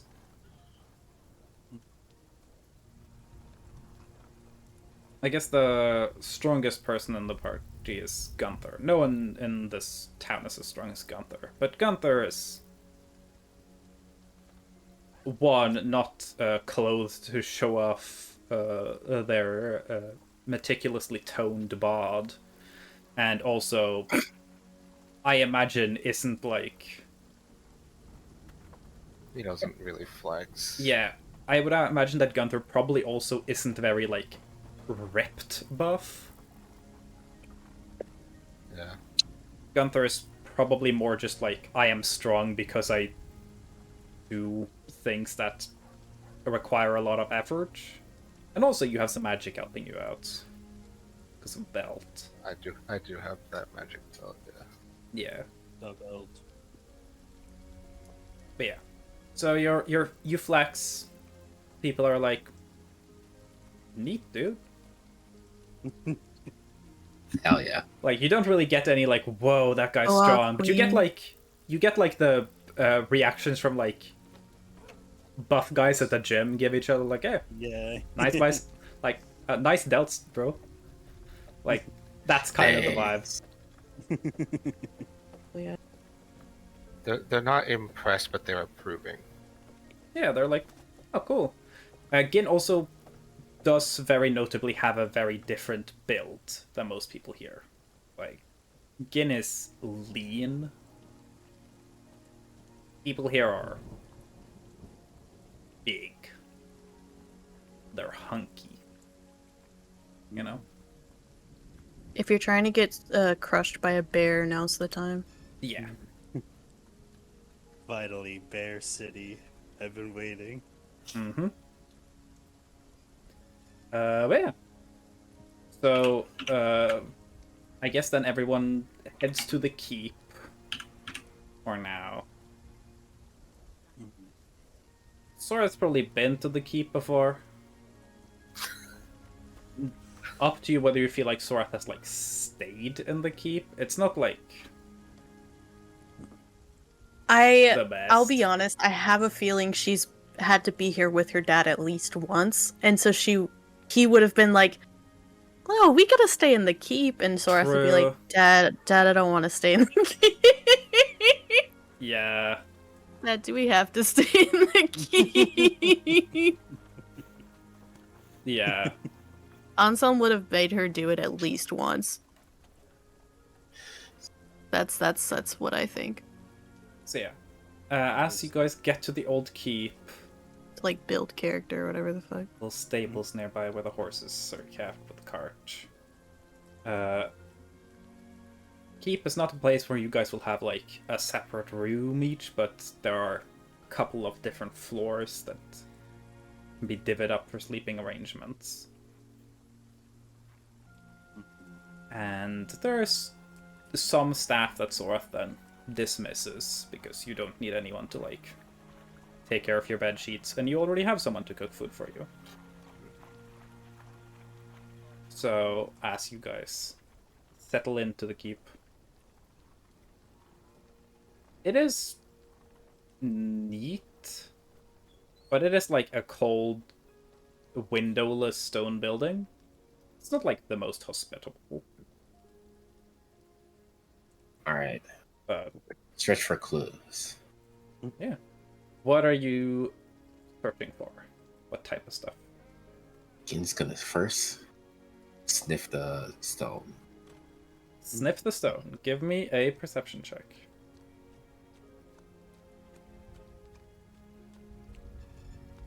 I also want to look for clues, but if for something specific. Is it perception? Yes. 21. It's old, wet rock. It's got moss on the outside. It smells kind of like wet, dirty rock. Inside, it smells like dry, old rock. Eat the moss. You want to eat the moss? Yes. No, I'm telling Gin to eat the moss. Give me a Constitution saving throw. Yeah, alright. We have talked about the fact that Gin did research this earlier. All of the plants in this valley is some sort of variety of heartroot. 6. So is the moss, and heartroot is poisonous to eat. Okay, so you guys get to the keep. Gin's like, guys, we need to investigate. Sniffs the rock outside by the moss, eats it, and then immediately just vomits on the floor. Well, I guess we You are shouldn't not ask. built like Chris. Mossy. You could definitely eat moss, just probably not this specific moss. Did Lion just call Crystal a pussy? Oh, I said mossy. Oh, I thought you said pussy. I mean, accurate. She's a cat. Pussy could be a nickname. Chris would allow that nickname from Gin.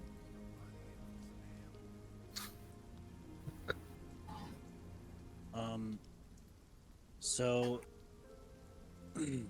while Gin's doing that, Yeah. I think Target would show up, and a Target would immediately be like, "All right, I'm gonna look for signs of insects. Try and use my druidic stuff and just like convince them to leave my friends alone for the night. You know."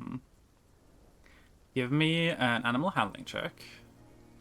Yeah. To convince them to leave your friends alone.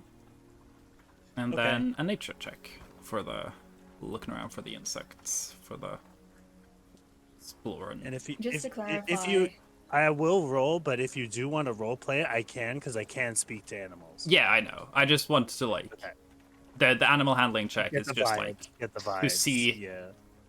how well you can convince them, because you still have to convince them. I rolled low, but I have a +9. Yeah, I'd say And the insects then are kind of like nature. sure, we'll stay away. Or did you want a nature too? Yes, I the thought- nature just to like the vibes of insects. God damn it! Yeah, I mean there are insects here. Probably aren't spending a lot of time examining the details of it, but they are here, I guess. Yeah. Anyone else That's want to just, look for and investigate for something specific at this keep? So, Sorath, you said that there was no war that involved this keep? No wars. Like Salem. Okay. might I'm gonna not try and cover. see if I can communicate with spirits that were in the keep before.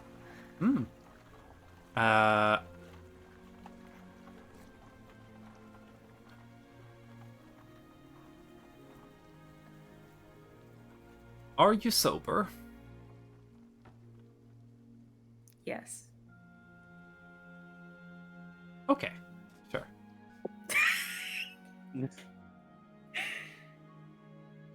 Give me an Arcana check. Okay. This is just like a... I'm assuming then that, like, y'all heard about this and Crystal might have chosen to sober up ahead of time. Not smoked anything today. 22. There are spirits here. Can give me a perception check to see if you can gather something from any of them. 15? 18. Let me check real quick. This character sheet.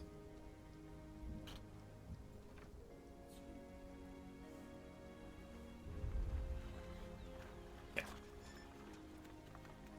You can occasionally hear some spirits. Some of them say things.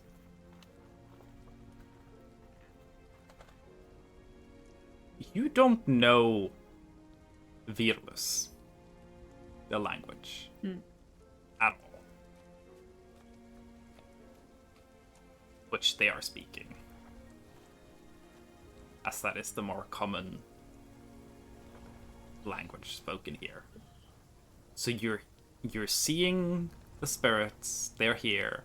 Some of them say things occasionally. You don't know the language though. Can I wave at the spirits? Give me a just give me a charisma check. Oh gosh. Also, hi Clue, thank you for care package. I'll have a sippy. I'm running out of water. I'll grab some during break.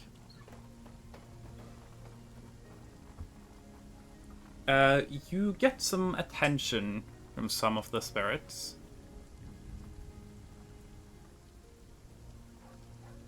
Some of them react back, some of them move around you.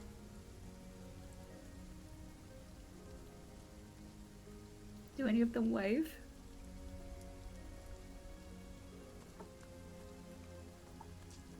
No, but you got their attention. Some of them Oh. come over to you, like to be closer Okay. by you. Okay. Crystal will probably look at Soraka. Okay, there are spirits around. I do not know the language. Do you know... Would Crystal know what language it was, at least? Or... Yeah, you know it's Virus. It's a language that you've heard around here. Some of it sounds a little different. It might be because the ghosts might be older. You know, like, if you were to listen to someone who's speaking English from, like, 300 years ago, it'd probably sound kind of weird to you. But it all sounds Virus to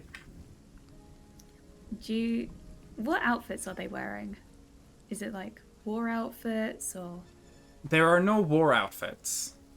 Once again, there hasn't been war. Yeah. So, no war outfits.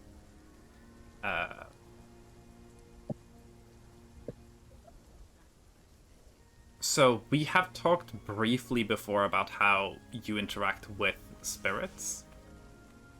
The cubs you see very clearly, and the other spirits have been more vague, translucent shapes. You don't see like a clear like person like walking about.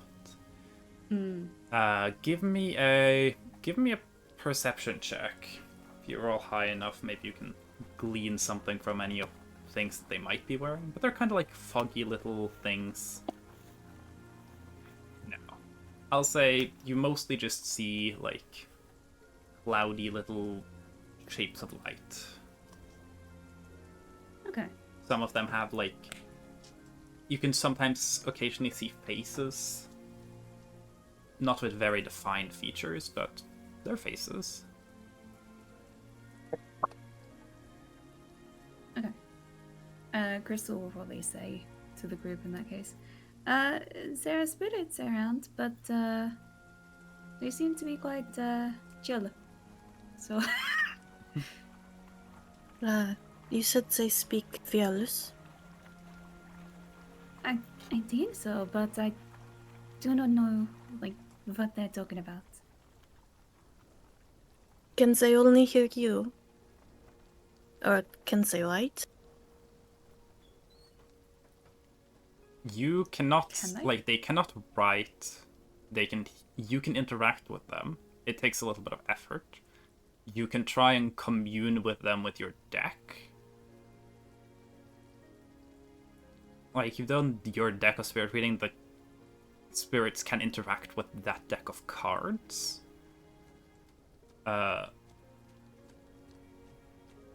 And beyond that, like, yeah. You can see and hear them. They can see and hear you somewhat. They can influence your deck of cards. Other than that, no. Do I need to speak their language in order to commune with them? Communing with them when you are using the deck of cards does not require you to speak the same language. Okay, cool. So that's a magical ritual. Okay. And that spot, you're more like...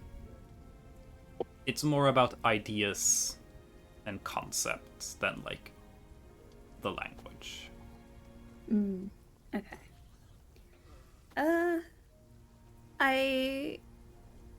It is very difficult for me to talk with them directly, but I do have the cards that we can speak with. And you said that you could see them? Faintly, I can see... They are like clouds, but close. I see. See, if you could not see, wait, did you say clothes? Clouds. Oh, okay. So it's like, if you had been able to see their clothes or anything, I could probably tell you some about when they are flown, but I understand if a bit difficult. I wonder if this area has changed much since they were here. Probably has, if it was before the curse. This keep was created before the curse. The keep is also more like in the city. It's not like in Kimpur, the manor is in the city, same in Bûchang, where the city is kind of like expanded out and surrounded the keep in a way. In Kursumft, it's very separate because it's up in the hillside. So, at least these people have died in the vicinity of the keep. Some of them might be like from way back when the keep was kind of its own thing. A decent amount of them probably are just from the city as well.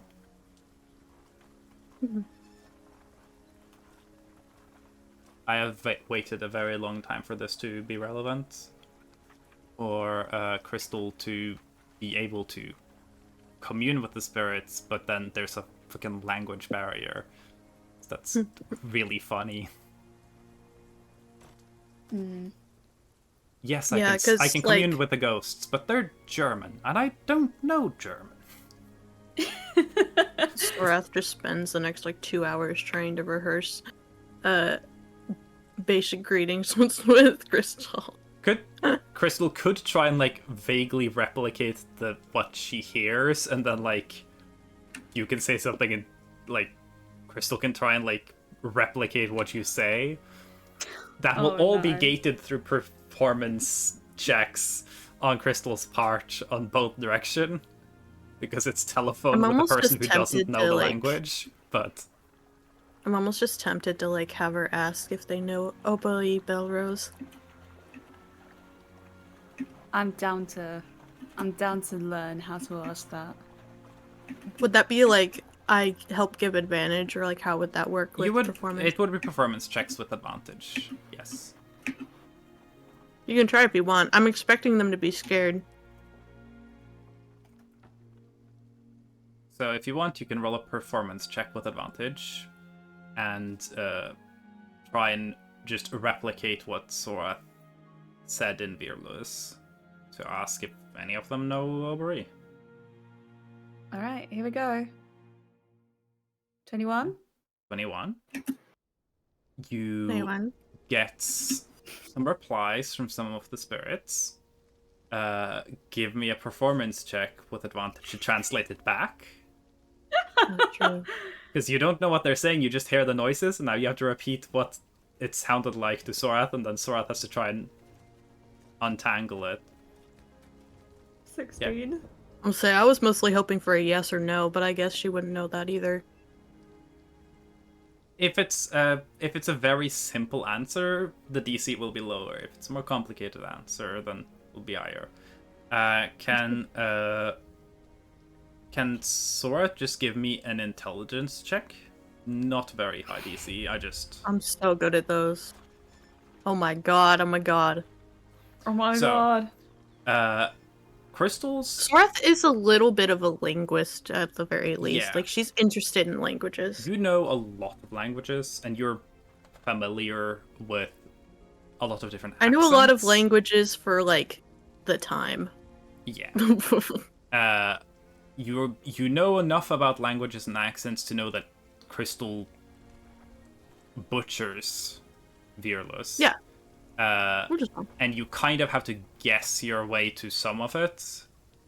But you figure that what the spirits essentially say is yes, everyone knows he's the protector of the valley. So these people are most likely from after the curse is set in.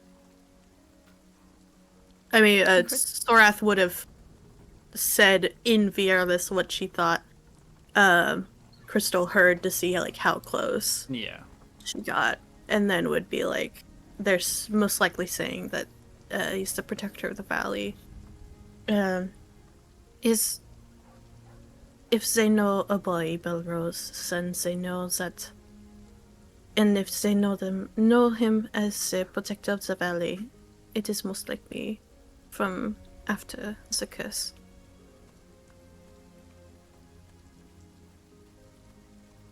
Crystal just does like a smile, just like the ha, I did it.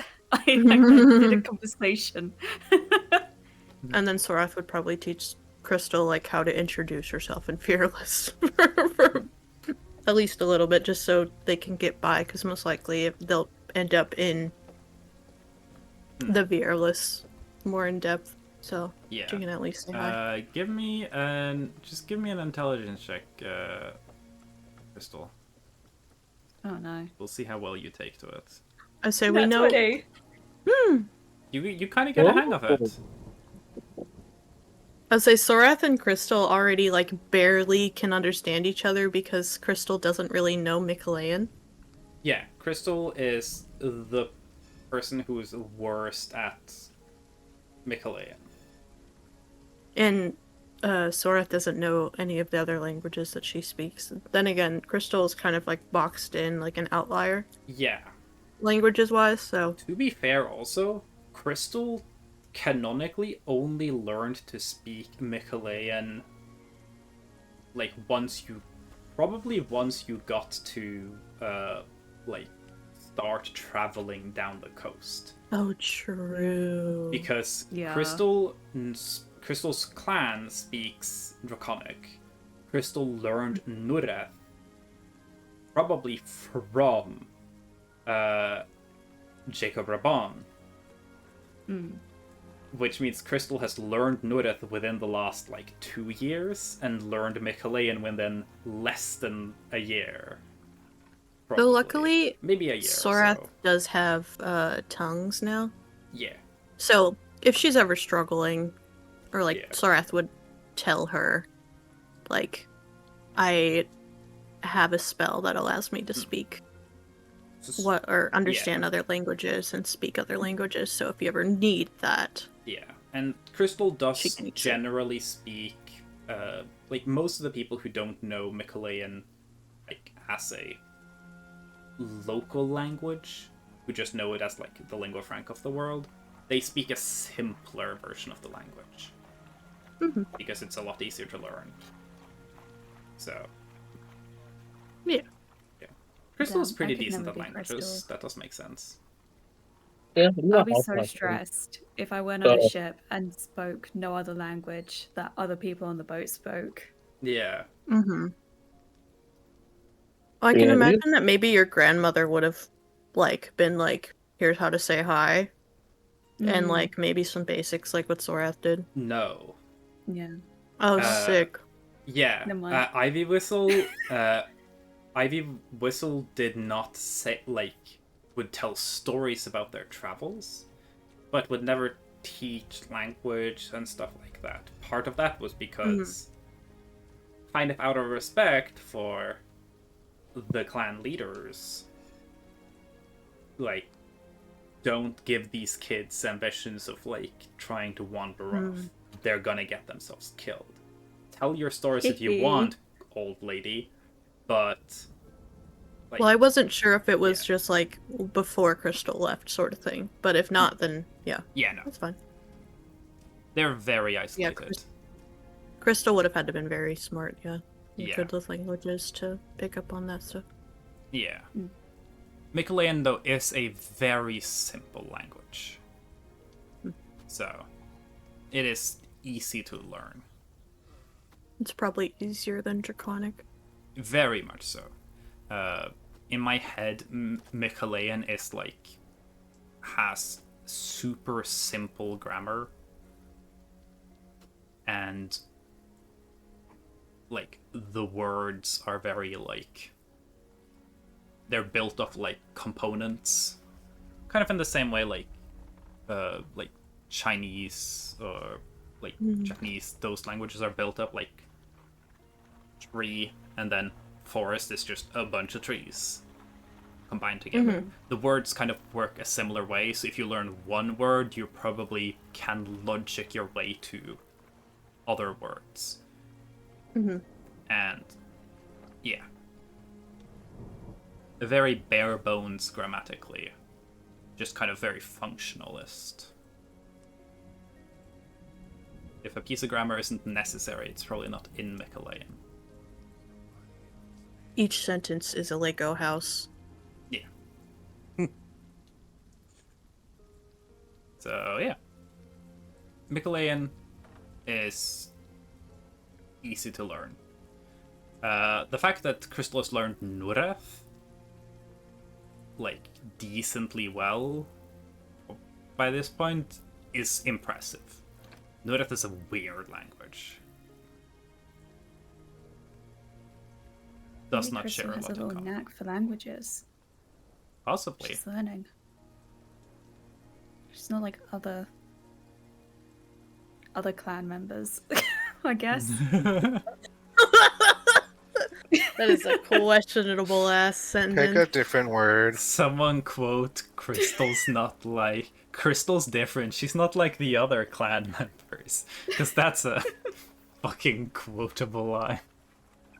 Do I put a K or do I just keep it a C? Hey, it's up to interpretation.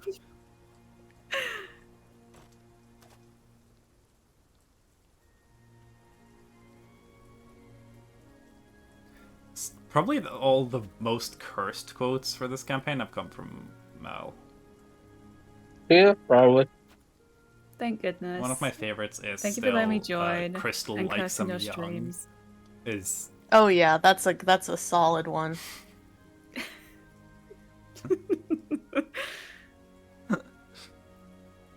God. That one jump scares me. Yeah. I think that was in relation to Veda being in her 70s. Being like, Oh, yeah.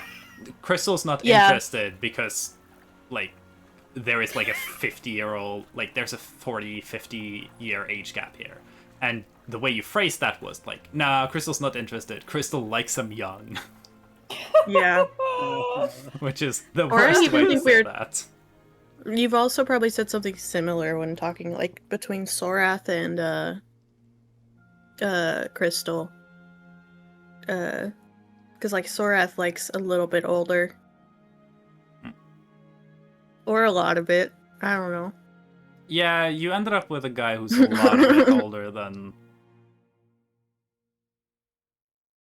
I guess I should just say older. Yeah. And there. Ended up I'm with a guy just so who's 10 relieved you guys times know your me well age. enough Yeah. to know I don't mean it in a weird way. Mhm.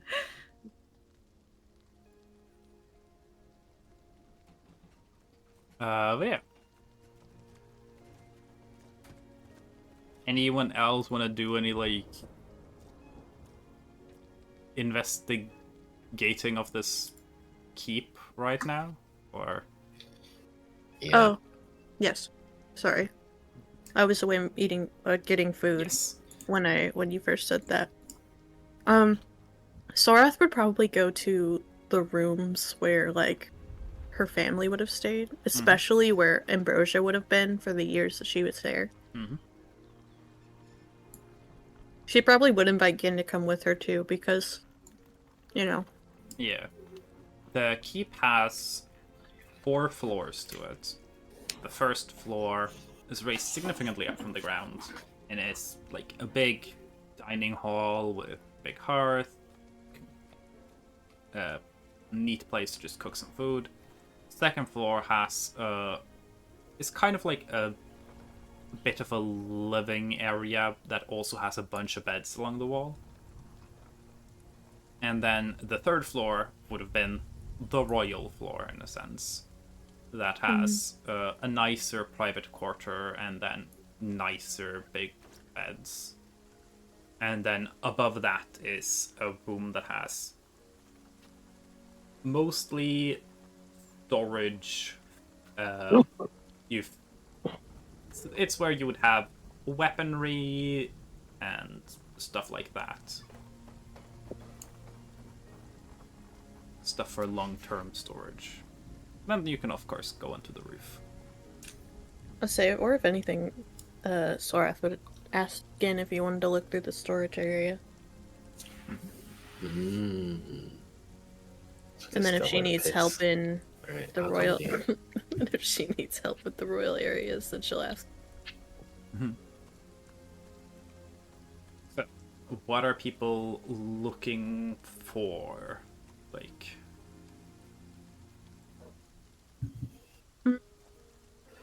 what are you doing to I'm gonna investigate? go to storage to it, Sorath, and I'm just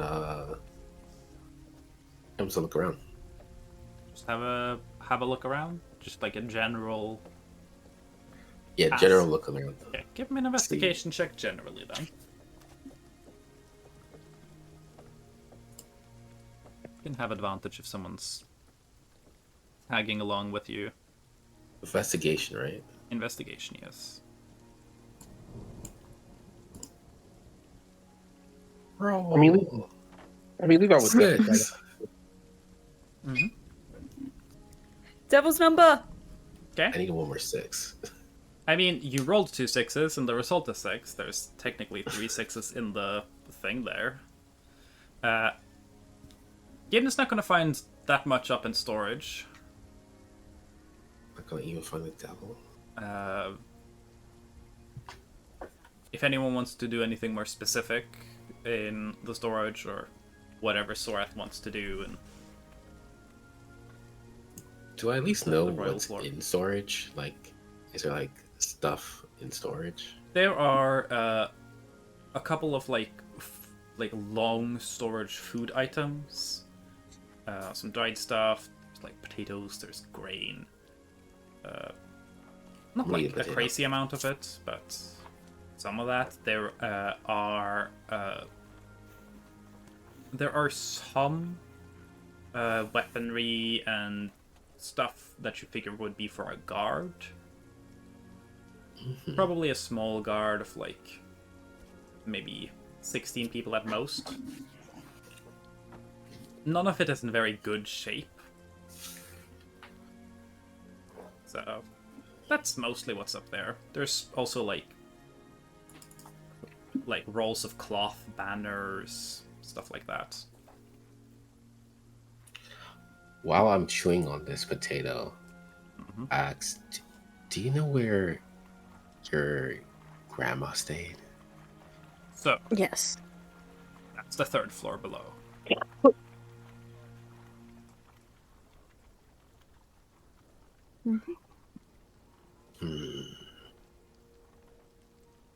I'm gonna again investigate before we leave. Investigate the walls.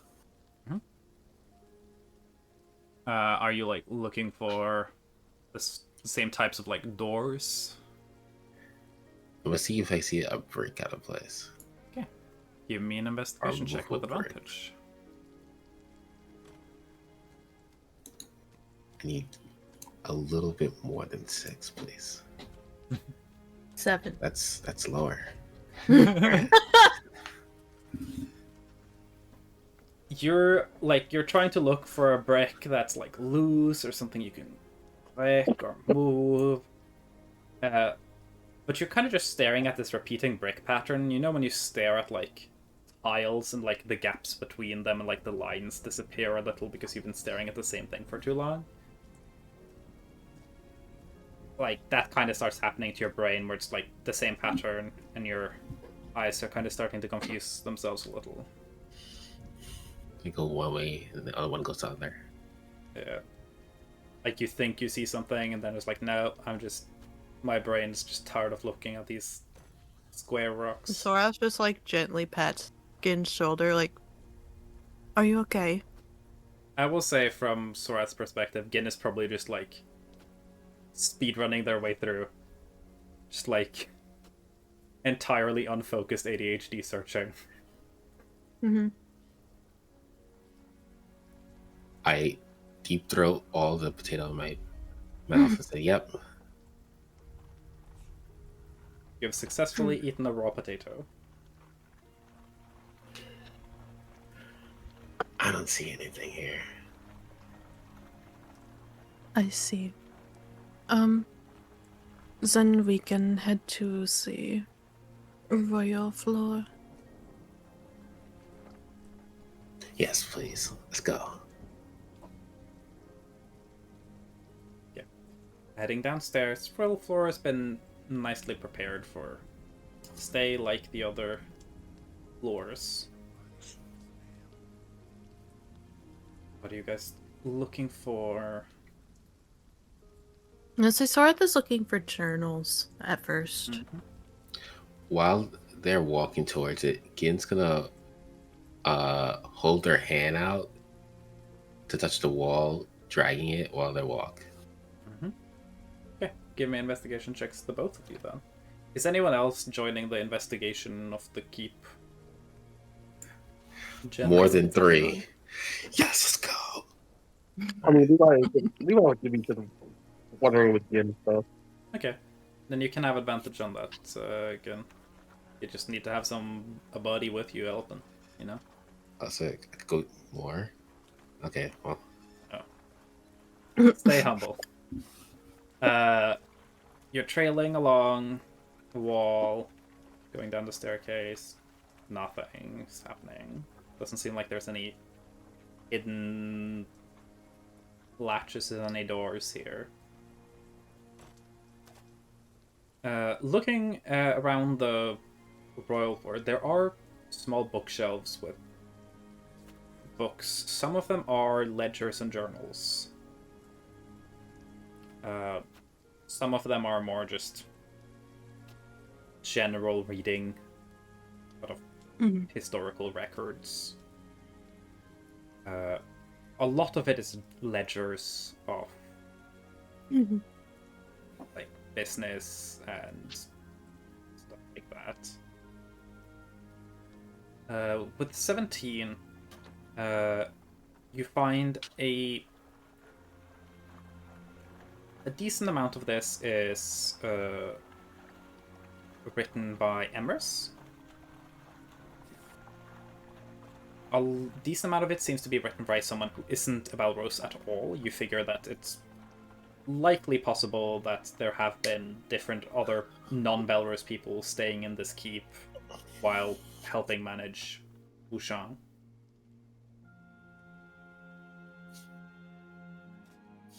You don't find anything that's entirely written by Ambrosia, but you do find some journals and ledgers that have additions from Ambrosia. But she definitely has never put in enough work here to fill an actual entire journal or ledger.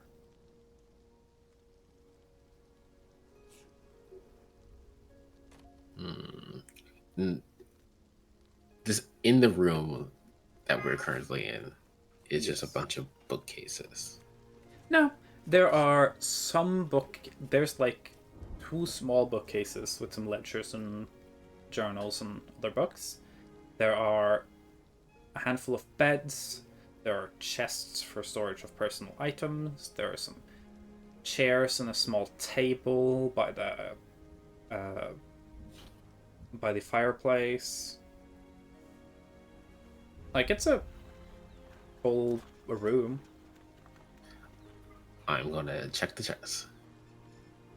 The chests are mostly just full of like bed sheets, dressing gowns. You can give me an investigation check there as well, with advantage.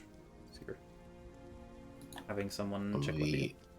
Super honest with you, I thought you meant chests like treasure chests. I really. I mean, they are the same types of chests. It's just you don't know if there's treasure chests. Sorry, the medieval world didn't spawn with loot. Where's the loot? No. So, looking through the chests, they have You bed found linens. some baller socks. They have bed linens. There are no socks, but there are like evening gowns, like essentially medieval PJs. There are some of them have candles in them, probably just to stock up for when it gets dark, which it's always. With the natural 20, you do notice that one of the chests at like the top lid of the chest on the inside, the like, if you imagine that like it's curved, it's got a bunch of planks kind of stacked in a curve, not the top middle but just slightly one back, that plank is thicker than the others, and seems hollow. Also, with the natural 20, you figure out there's some sort of mechanism that probably this space is accessible when the chest is closed, but then when you open, it closes itself naturally. So maybe there's a trick to opening the chest in a way where it doesn't close. Okay. Wait, Levi. What's up? Can I Help. Help. Help? It's got wood. on the top of it? Can I try to just pull it as slow as possible? You When can I'm pull it opening as it? slow as possible. Yes.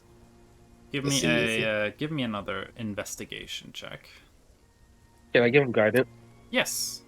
Give and help him? guidance and help. I'm assuming at this point Sorath's helping, you're guiding, Yeah. I'm cheerleading. cheerleading. Yeah. Yes, 8. Okay. All right. D4. What does D4? All right.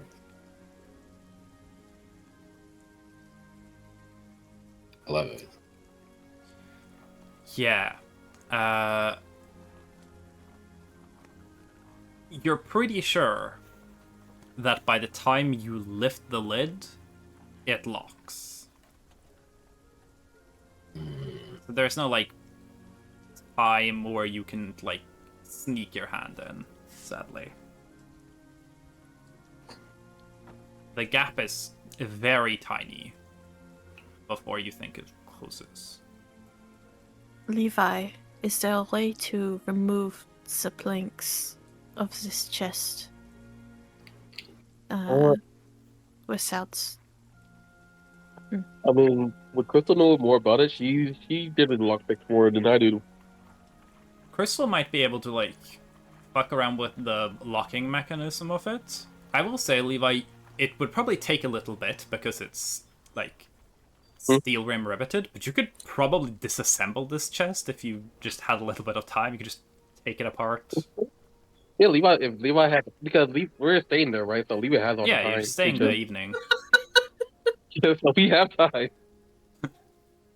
Okay. So, probably,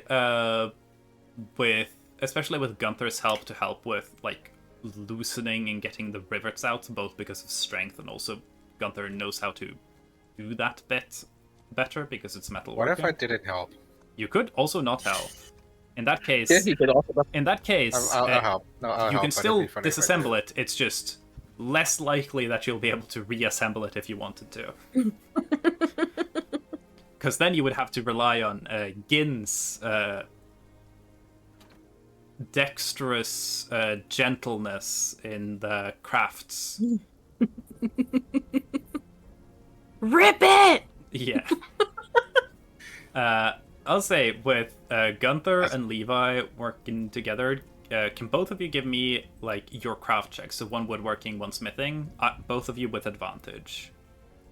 I like to think that Gunther's helping purely because we can hide the evidence if he helps us rip apart a chest.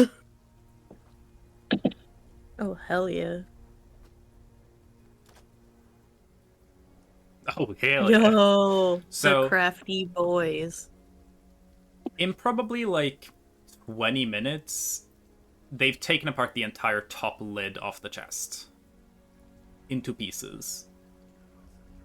The thicker plank is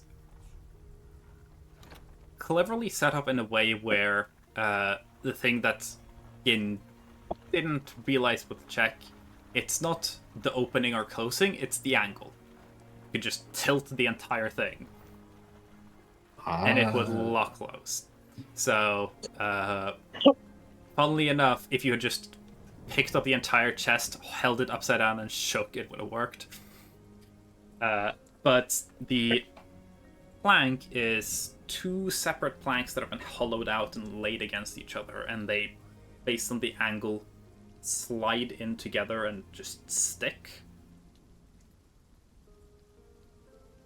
And inside, there are some really old-looking paper. And let me see. It's old-looking paper. There is a bunch of coins that probably none of you have seen before. They just look old. They don't look like special. They're mostly platinum and gold. There is there's a pendant that looks quite fancy. 8 rings. Of power. And 14 golden teeth. Teeth? Yes. Yeah. Why am I getting a sense of deja vu out of this? Yeah. 14 gold teeth. Okay. Sorath wants to, just first glance, she'll kind of look over some of the stuff later as well, but like, does she recognize anything? She assumes not, or does anything look like it would belong to Ambrosia or Emrys?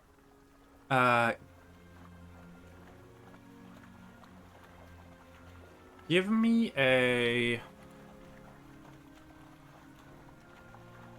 Just give me, like, a general intelligence check. I guess you can give me history.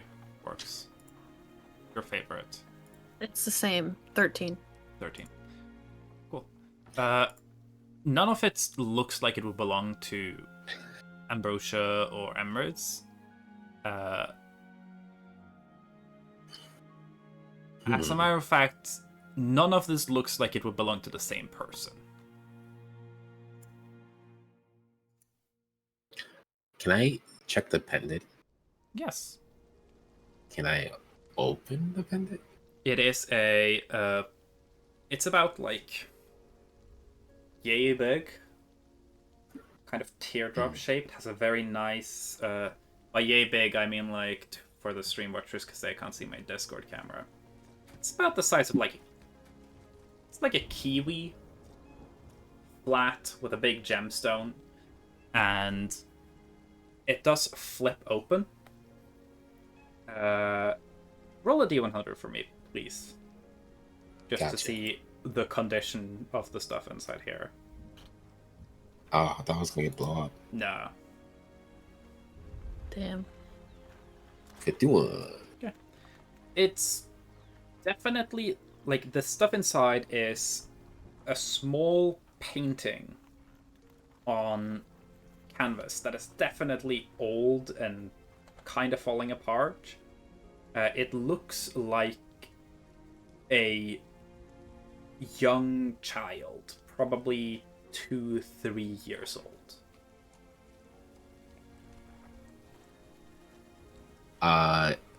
Do I recognize this child?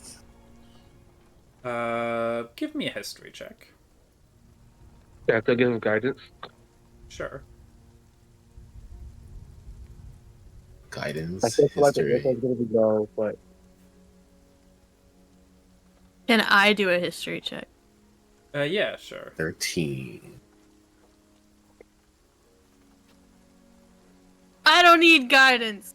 You Right. hate to see it. You have no idea who this kid is. They don't look like anyone. You probably also don't know them because, based on your history check here, the style of clothing and also the condition of the painting, you figure this is probably at least a couple 100 years old. This infant is probably long dead by now.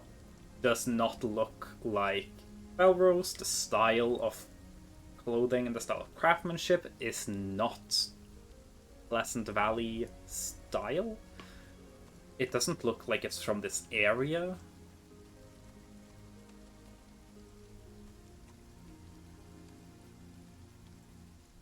I'm gonna lick the pendant. I'm gonna lick the pendant. Okay. Alright. I'm thinking. Roll a D100 for me. And I have a threshold. And something's gonna happen if you get below that threshold, but Roll below. Roll you're fine. Congrats. This world has been introduced to tetanus. Now, if you guys remember, ask me about this at the end of the session, and I can tell you what the D100 roll was for. Okay. So, you lick at the pendant. Congratulations, you've licked like a several 100-year-old dusty pendant. It tastes Congrats. like dust. And metal. Old. Yeah. Your Can I tongue not is lick the dry pendant? now. Can I not lick the pendant? You cannot lick the pendant. Undo. I can do what I want. I'm not gonna lick it. Undo a Constitution saving throw. This is very old. What did you taste like? Yes, it looks like the child that's in this picture is not from this area, nor are they from the past at least 200 years. 30 years. So she old is doesn't your know grandma? what area, maybe general direction on the continent. Based on the history, it is most likely that it would be more on the like very west side. You'd guess like maybe Layman's Crossing, that area of the Yaraglessa region, a little north of where Gunther is from. Sorath will probably say that it looks like it's Huh? from west. The those aren't design of the the clothing looks more like that style but old. So like The image of this child. Their clothing makes me think that they would have been from out west.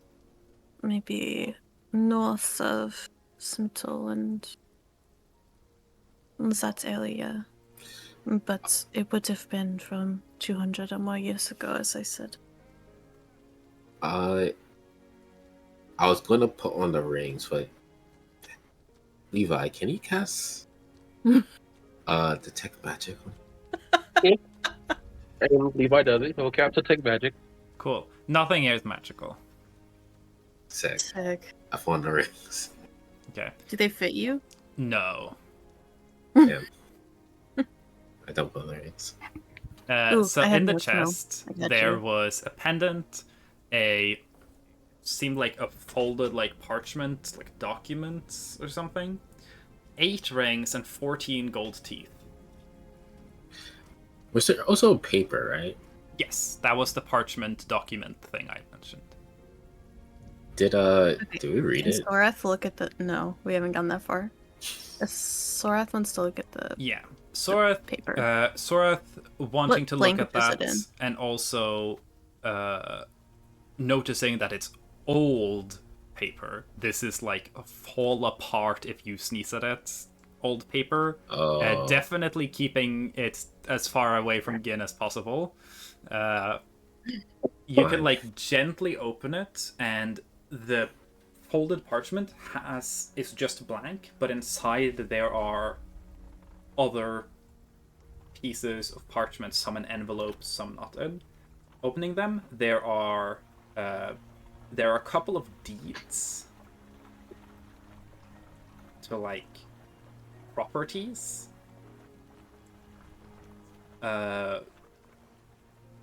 And what language is it in? They are in Michalayan and Virlus. Okay. You mostly recognize it. It is old writing. This is Old, yeah. really old writing. Give me a history check with advantage. Will it matter? Let's find Who out. knows? You did get one nat 20 over there, so. Oh. 5. I'll say you don't know when this is from, but you're pretty sure you can at least push it past like 500 years ago. This is like old language to the point where you're like, okay, I'm recognizing some of the words enough that I can figure out what this is, but I cannot read it easily. She might honestly just cast tongues. Yeah. Just to. Damn it! It's spoken language. Yeah, comprehend languages is for reading. Damn it! All right.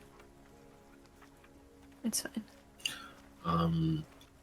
Still, I will say though, I could from help the deeds, you don't entirely know exactly when that language version of the language is from, but it is deeds to some expensive properties, some cheap properties. One of the deeds seems to be to like about 7 or 8 acres of farmland somewhere in the southern Fearless. Like a farm that would be small enough, like it's big enough that you could maybe, if it's a very small family, maybe they could barely live off it. It's probably it's not like barely worth a homestead. anything. Yeah. Yeah. Okay. And some of the properties are like pretty neat. None of them are in the same name. Okay. The rings that Gin are trying to put on, probably some of them might fit on like your pinky. Gin's big. None of them seem to be noticeably similar. You guys don't have your jewelry expert anymore, but they don't seem necessarily like they were stolen from a person or like gotten from like the same collection or like. I would say, can they have Hyacinth look at the stuff that they find? Sure. To see if she Hyacinth would notices anything weird. Would catch the language bit. Okay. Yeah. Hyacinth has read stuff from around That's this true. era. She's like, a lot of her education is just like digging through old documents. This is like around like the year 1000 or so. It's like after the year 1000. Probably somewhere around like maybe 1050, 1100. So. Wait. 8-ish this stuff is 100 years old. The writing. This stuff. Oh, sorry. Mm-hmm. This stuff is older than this building. Then. No, this building is more than at least 1,000 years old. This building is older than 1,000. Okay, Yes. my bad. This No, building yeah, because was... before Curse, Yeah. Obery is at least 1,000 years old. I believe Aubrey is not exact. Like, it's not 1,000 years old. He is close to it. Oh, So the Aubrey is born in 925. No, 932. He is 925 years old. The deal and the curse happened. The deal was made in 953. The story says that the devil was sealed in 968. So around the year 1000 was when the curse happened. And then Oben, Oberyn's son, was born after the deal with the devil, but before the sealing in 962. Ambrosius born in 1013. So you're saying is this stuff is older than them? The keep is older than them, yes, because the keep is from back when Pleasant Valley is part of the Virlus. The stuff in here is not older than Ambrosia or Oben or Oberyn. Ambrosia is 844 years old. This stuff is like 800 years at most, like in the 800s at most. So around their time of Yeah. Okay. Ambrosia could have been like from her like 30s to like 90s, something like that. That's what Hyacinth would guess. Cool. Alright. Is that the only thing that Hyacinth like picks out as being like something that she could help with or find interesting? Other than that, she's like, yeah, no, it's old. It's just deeds to property. Mm-hmm. The rings are just normal rings. They don't seem to be sized for the same person. They're very different stylistically. All of them probably are quite old as well. Hyacinth also points out that a lot of the teeth are the same tooth. So it's not like it's like gold teeth from one person, which is all gold teeth. So it's a lot of molars. They're not all the same, but there's like a decent amount of like overlaps. We have a bunch of things that aren't from the same person. Or taken from someone, or There's a very as a little connection trophy? between these things and like other than seemingly being from around the same time. And I will say, Okay. based on Gunther and Levi's dismantling, this thing probably hasn't been accessed since then, either. It's been just stuck in there. could be trophies. Wait, so how old was like the picture? The picture looked like it could have been from the No, same you time? didn't know exactly when. It's an old style. You don't know when because you aren't great on like centuries old fashion from another country. But it looked more like Yaragles's styles of clothing, but old. You've seen paintings of like old, like back in the day Yaraglesa people.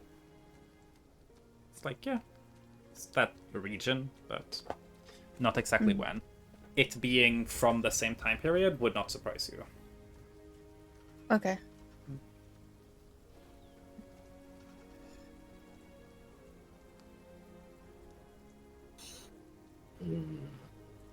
This Does seems- are all the properties from like the general area? Like No. this.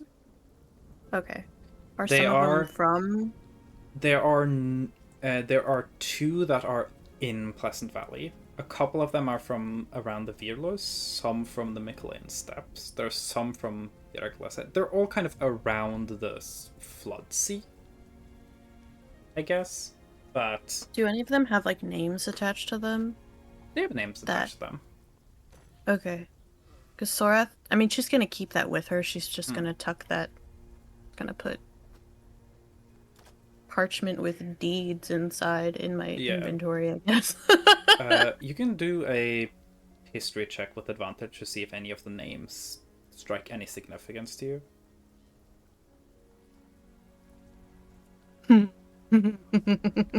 See? When it's not about Pleasant Valley, like, educational history, you do good. It's just when it showed up as a school subject, Sorat, like, does not like history. None of the names, like, are like, oh my god, it's that guy. But one of the surnames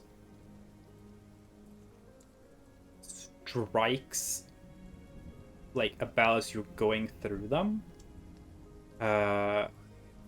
There is something familiar about it. And Is the name on multiple deeds, or is it there's no just one? Yeah, Okay. one of the deeds. It's a deed to a more expensive property. I am going to roll for because Brett did go to sleep, but Blinken and Target can roll history with advantage. I roll for Blinken. That went to self. I meant to roll for everyone. I'll re-roll it so everyone can see. Or did everyone see? I can click send to everyone. Yeah, Flink can roll a 14. Shall can roll if they want targets to do as well. If there is a shell present. Sorry, I was downstairs and then I started to run up the stairs and then my microphone fell out before I could say I'm running up the stairs. Oh no. You're fine. What am I rolling? History What's check that? with advantage. There's a familiar name and I want to see if you are Flanking knows the name. Let's go. Okay. I'll say with the 16 and the 14, there is a like old kind of like morbid like song that's sung about not the entire name but this family name as the story of this like really wealthy royal like house that slowly but surely like loses everything they have in unfortunate accidents. And the story goes that at first they lose at first the mother of the family dies during childbirth. Then the father dies during travel. Then the house is lost, at which point the adult children all have to move to find another place as they no longer own the house because they could never find the deed in the will. And then each of the places the children move, they then meet some sort of tragic end. One is in a fire that takes up most of a town. One dies from a mysterious illness. And another just vanished and no one heard about them again. And it's this like disturbing song that like kids will sing in the playground. It's like the Southern Veerless's version of London Bridge is falling down. Because like London Bridge is falling down is a fucking horrifying thing for kids to sing because it's about like the end of England and doomsday. As England is invaded and everyone's gonna die now. I mean, yeah, you Ring Around the Rosie. Yeah, it's like that. Yeah, but like those meanings are plague. hidden for the kids. Yeah. This one is just like, do they like hide? It is Like, do they do more metaphors? poetically flowery, Okay. but in the same way that Ring Around the Rosie and London Bridge are less disguised back in the day when those were originally written. They sound less bad to us because they're written in this like, wow, this whimsical old-timey things, and the rhymes do disguise it, and it kind of becomes like this thing of like, it's kind of a counting song. Target and Flinken would probably have experienced it being used as a way to like time for tag. Stuff like that. It's like kids here are taught to sing the ABCs while they like wash their hands. Yeah. Like I'm assuming something like that. So it's a like disturbing nursery rhyme, and that's the family name. Oh, I see. And we have their deed. Yeah, yes, we do.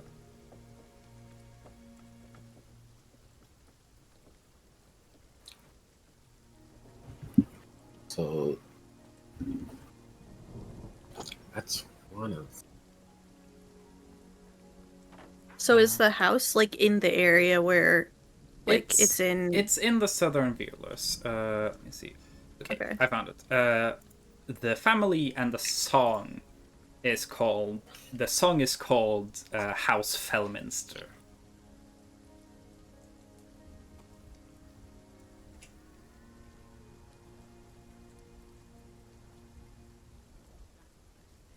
If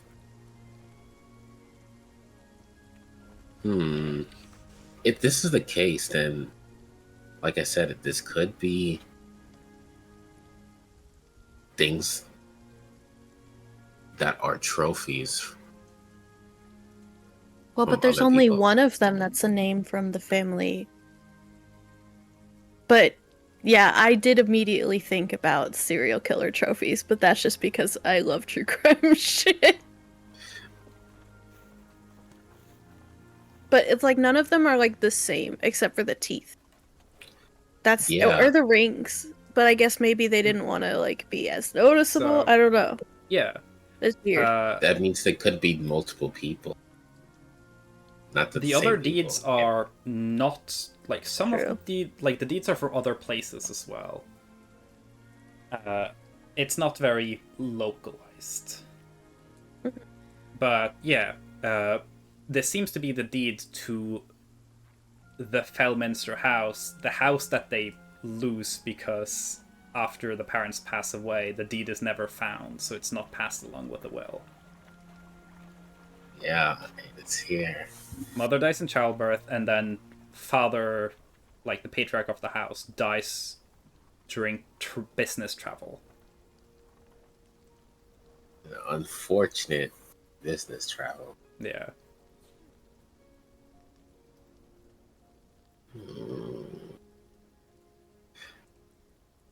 That's Creepy. my theory. Yeah. And who would be the one collecting this thing? I will say also with this, especially with because Target got a 16 arts on the history check. Yeah. That story is from. Let me check my fucking notes. I need to find better ways to. I need to move my notes over to the program you showed me. So. Obsidian. Yeah.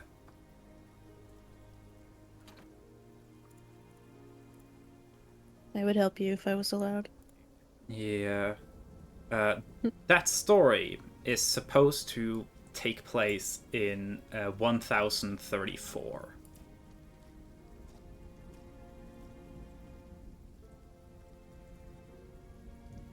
Alright, how much years back is that? I can do math if you want. I say just give me the year and I can do them. It is currently it's currently 1857 or 1858 outside. but- 823 years, roughly. 823. So this is still the Ambrosia Young Yeah, Ambrosia would have been 21. around that time. Okay. Yeah, 21, 20, something like that. So it's from the same area. I think these are trophies, but what were they after? Were they after specifically the deeds? Well, and I wonder, like, because it was one of those things, like, none of it all looked like it belonged to one person, but it could have been taken from multiple people. But I don't know if, like, we don't know that all of, like, the 8 rings could have belonged to someone that was collecting them. The 14 gold teeth could have belonged to someone that was, it could also be a ring collection. The 14 gold teeth could have been, as they were used, whatever. I mean, swapping in and out. Sell gold teeth when people die. Because, yeah. Why would you not sell it? It's gold. I think it's the main thing is the deeds, because that's a lot of deeds, and some of them are very expensive. There's, like, a couple of them that at least would have been expensive. The house Falminster property this deed would probably be worthless because someone owns that now. Yeah. Because it's not like, sorry, you lost a will 800 and what years ago, so no one's going to be allowed to touch the land for that long. But some of the properties would have been worth, like, a decent amount. Most of these deeds are just, like, to a little farmstead. Mm-hmm. None of the rings look, like, crazy valuable. The pendant is nice, but it probably wouldn't be worth a ton. So that does lean towards trophies. It's like, not that serial killers can't take trophies of, like, that are very expensive, but, like, the idea is something that they won't necessarily miss, but might have been important. I mean, gold teeth are important. Yeah, I would say your teeth are pretty important. I don't know. This may be one of those things, like, we may have to, like, just, it's like a side quest. Like when you randomly find, like, a treasure map and you're like, alright, if I get to it, I get to it. Something we could keep in mind. Yeah. If we happen to go to where these properties are, we can be like, hey, what's that? Alright. Can you, at least before we move on, tell us what's the closest one? The closest deed? There is a deed to what would probably have been a property near Bûchang.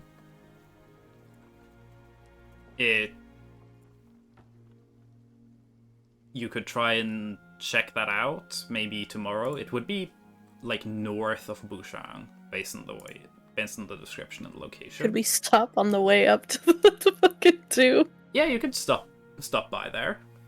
Let's go. Do a pit stop. Alright. I guess I continue searching around. Okay. Give me another investigation check with advantage then. And guidance. And guidance. Cool. Yes. Thank you, Panda. I'm glad I'm the one doing investigation with +0. Trust me. Oh, me too. You're not in, like, there really aren't any, like, high intelligence people in the party at all. Oh. Technically, I'm not gonna let you do it. Yeah. So, 18. There's not really anything else that's, like, you can find that's, like, hidden or weird or anything in the keep. Was there, like, a journal of Emrys's? You said there were ledgers, and there were, like, some, like, documentations. There are no journals from Emrys. That's fine. Were there any, like, that were, like, kind of just, like, documenting, like, things that happened here? There are, so, the ledgers, a lot of, like, ledger stuff is written by Emrys. The journals don't have anything from her. There are, journals that seem to have very brief entries by Ambrosia. And those entries are mostly like, here is the date, and then a vague attempt at trying to write some official business that happened today, and then it's never finished. It's like someone got half through logging an entry and then just got bored and did something else. It's a lot of that. Yeah. And then after like a couple of pages of that, it goes back to someone else, and they've taken the entries and filled them out in further pages. Though none of the like logbooks or ledgers go back more than a couple 100 years. Yeah. Oh, So yeah. She was just curious. Like, I guess I was just curious if there was anything maybe from Emrys that was maybe more personal, but There doesn't seem to be anything personal here.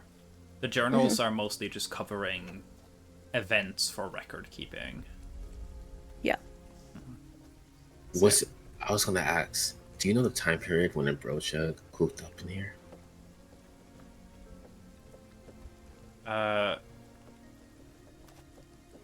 Give me a history check, Sora. Very low DC, but it's funny if you Shut roll up. below it.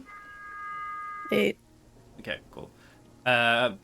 You know that Ambrosia spent a decent amount of years in Bûchang because this was back when Aubery was still kind of conscious. He was starting to like lose it a little, but he could still like hold court. So Aubin was in Kimpur and ruled that because he was the prince's son. And then when Ambrosia got old enough that she needed experience, they sent her to Bûchang. And she didn't like it. She thought it was boring as shit. And she hated the keep. The main reason you know about it is because Ambrosia says that is one of the main reasons that when she, like, after Aubin died, and she kind of, and Aubery lost himself over time and she became the matriarch, she had the Belrose Manor in Kursumpt and then the Belrose Manor in Kimpur built. Because she was like, I fucking hate these, like, stone keeps that we're staying in, and we have money, I want to build something fancy. And she would, like, blow a significant amount of the, like, treasury on building herself nice houses. Real. And she never bothered with Bûchang because she fucking hates Bûchang. But she started staying up here. You're not entirely sure, but probably around when she was, like, maybe 18, 19. And stayed here for, you're not exactly sure how long, but probably, like, at least 5 years, if not a decade. Okay. So my assumption is right. This is around the same period. Yeah, Ambrosia would probably have been, like, Ambrosia would have been in Bûchang during the time where this stuff is vaguely from. Mm-hmm. She would have been here also, like, when the Felminster deed and that story is from. Mm-hmm. I was thinking she was cooked up here because she was getting, rallied by the people around here? Or belled? That happened later. According to Ambrosia, when that happened was when she left Bûchang and was allowed to not go back there. Essentially because she ran this place like shit. And people got fed up with her. And her dad was like, yeah, no, you aren't doing a good job anyways, you can just come home. So yeah.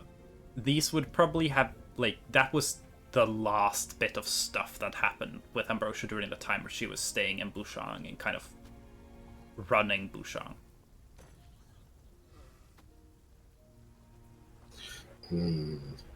Okay.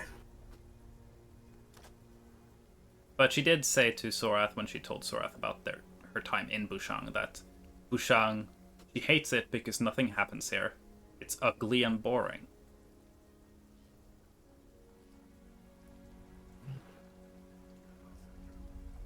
So yeah. Ambrosia is probably here doing a really bad time running the place and being bored.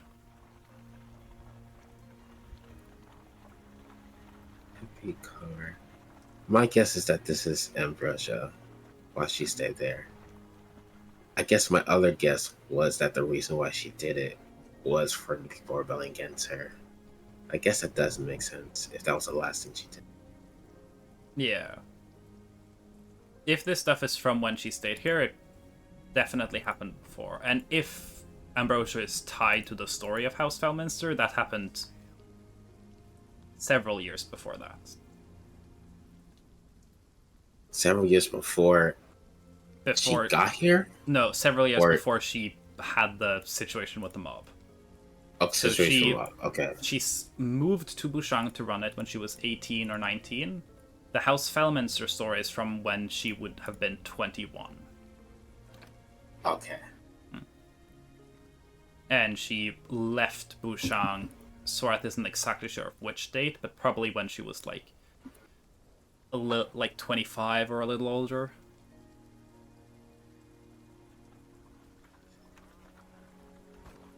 Now, we just need a motive. Why would she? If she wasn't.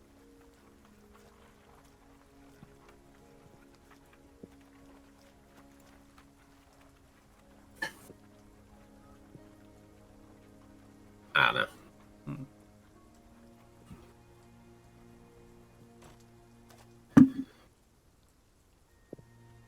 Salem left, so I was gonna wait until what Salem was gonna say or what to do.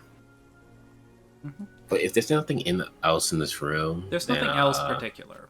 If we want, we can take a break here. Okay, I'm cool with taking a break. We can take a break till like 15 past. Everyone has time to like grab some water, drink, go to the toilet, snack. Who knows? Yeah. Yeah. Yeah. Yeah, I'm gonna get some water. Hear me. Yeah.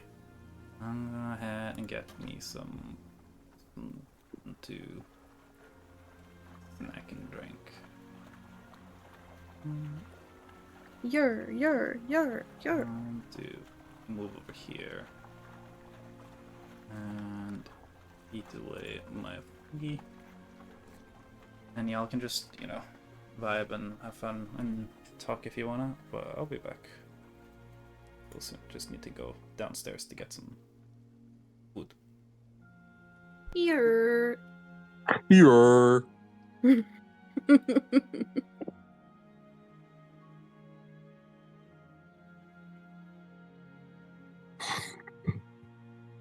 What's up, chat? Oh my god, what is this conveniently pushed out book? What happens if I push it in? No, Panda, don't do that while Lucy's away. Oh my gosh. Oh no, we've accidentally continued the story. Oh no, what do we do, guys? Oh no, we destroyed the whole world with speed Oh, pushy. Come Oh shoot, I think I see. Is that a boss? I think there's a boss approaching us. They're not happy that we destroyed the world.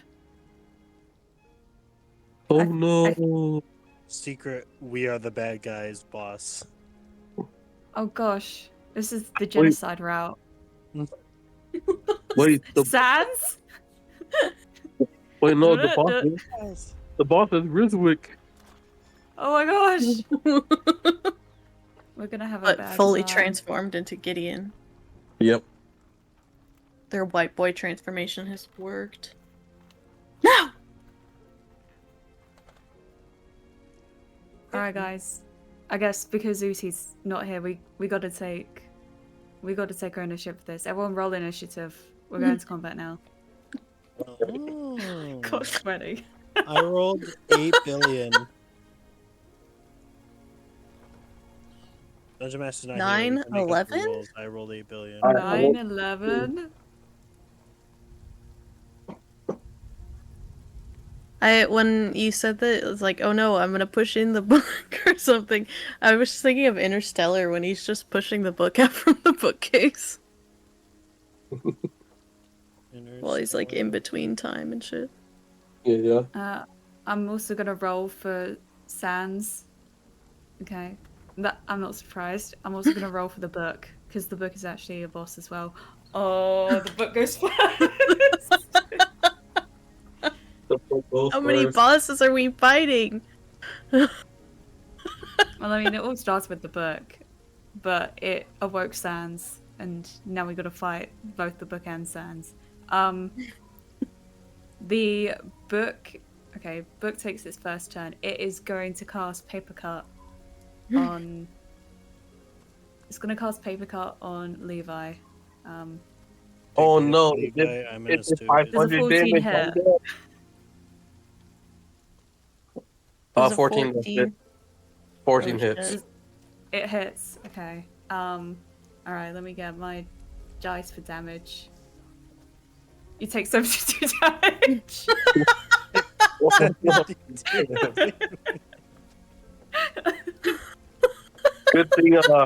Good thing I have the skill where I could make someone else take the damage. I make Crystal take the damage. All right, Crystal goes down to 72 damage taken. All right, she's on death saving throws, so we don't do her turn. The book has extra attack, like bonus attack. So it's gonna cast Paper Cut again. This time on Sora. Okay. All right, let's roll. There's a 3 hit. No. Not gonna do that then. Never mind. But little do you know it has advantage, so it rolls again. This is sick. No. Little do you know it has super advantage. Does it like it? Super advantage. No. For advantage. It has super advantage. You know what? All right, The- Sans uses his. All right. Oh wait, no, it's not Sans' turn. Never mind. All right, turn ends. It's Crystal's turn. She's dead. I gotta do a death saving throw. Crystal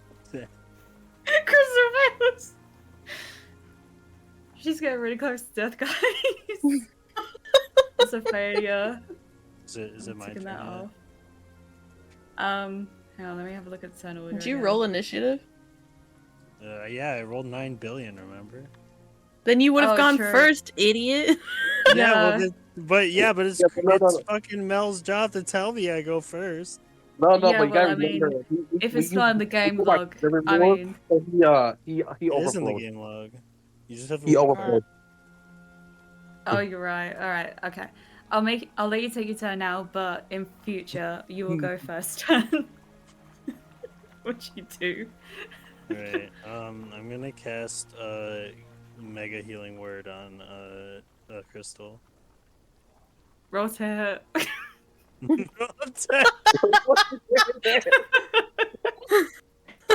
Yeah. That's the healing word. It's advantage because she's down. She's laying down. No, yeah, it's because she's prone. I have to roll to hit. Yeah, that's right. Yep. Mm-hmm. At disadvantage.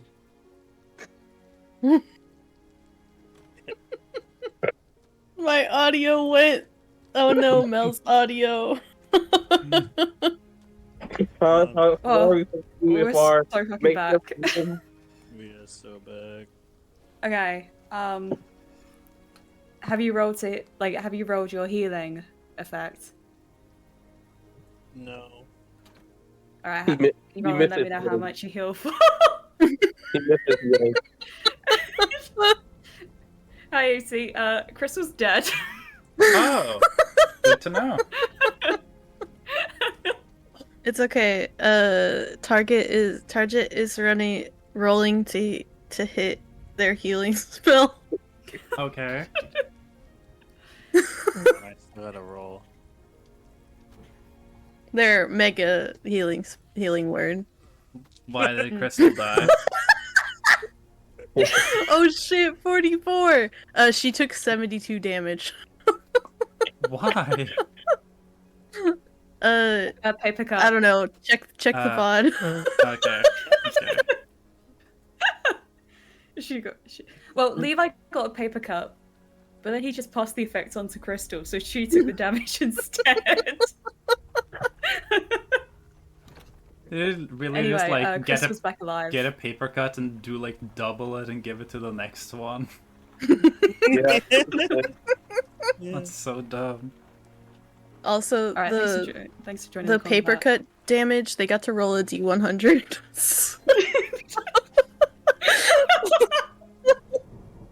Yeah. You rolled a 72.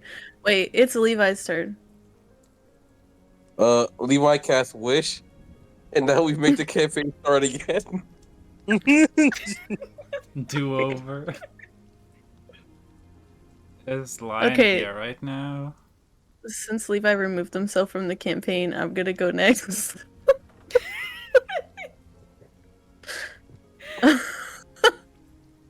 Go ahead.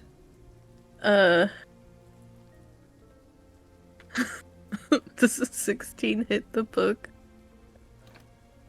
No, the book No. has a DC. I don't know what's an AC of happening, 100. chat. I have no clue what's Okay, happening. it's a chat. good thing I have advantage. Oh, you're so right. Super mega Does a ultra. 25 hit? On the second attack, yes. No, this isn't a second attack, this is advantage. Oh no, but the book let down its I don't know, guard Jewel. when, like, I don't Okay. roll know. the first number. Okay, I'm gonna roll for damage. 38. Oh my gosh. Let me see how much health does a book have? 5e?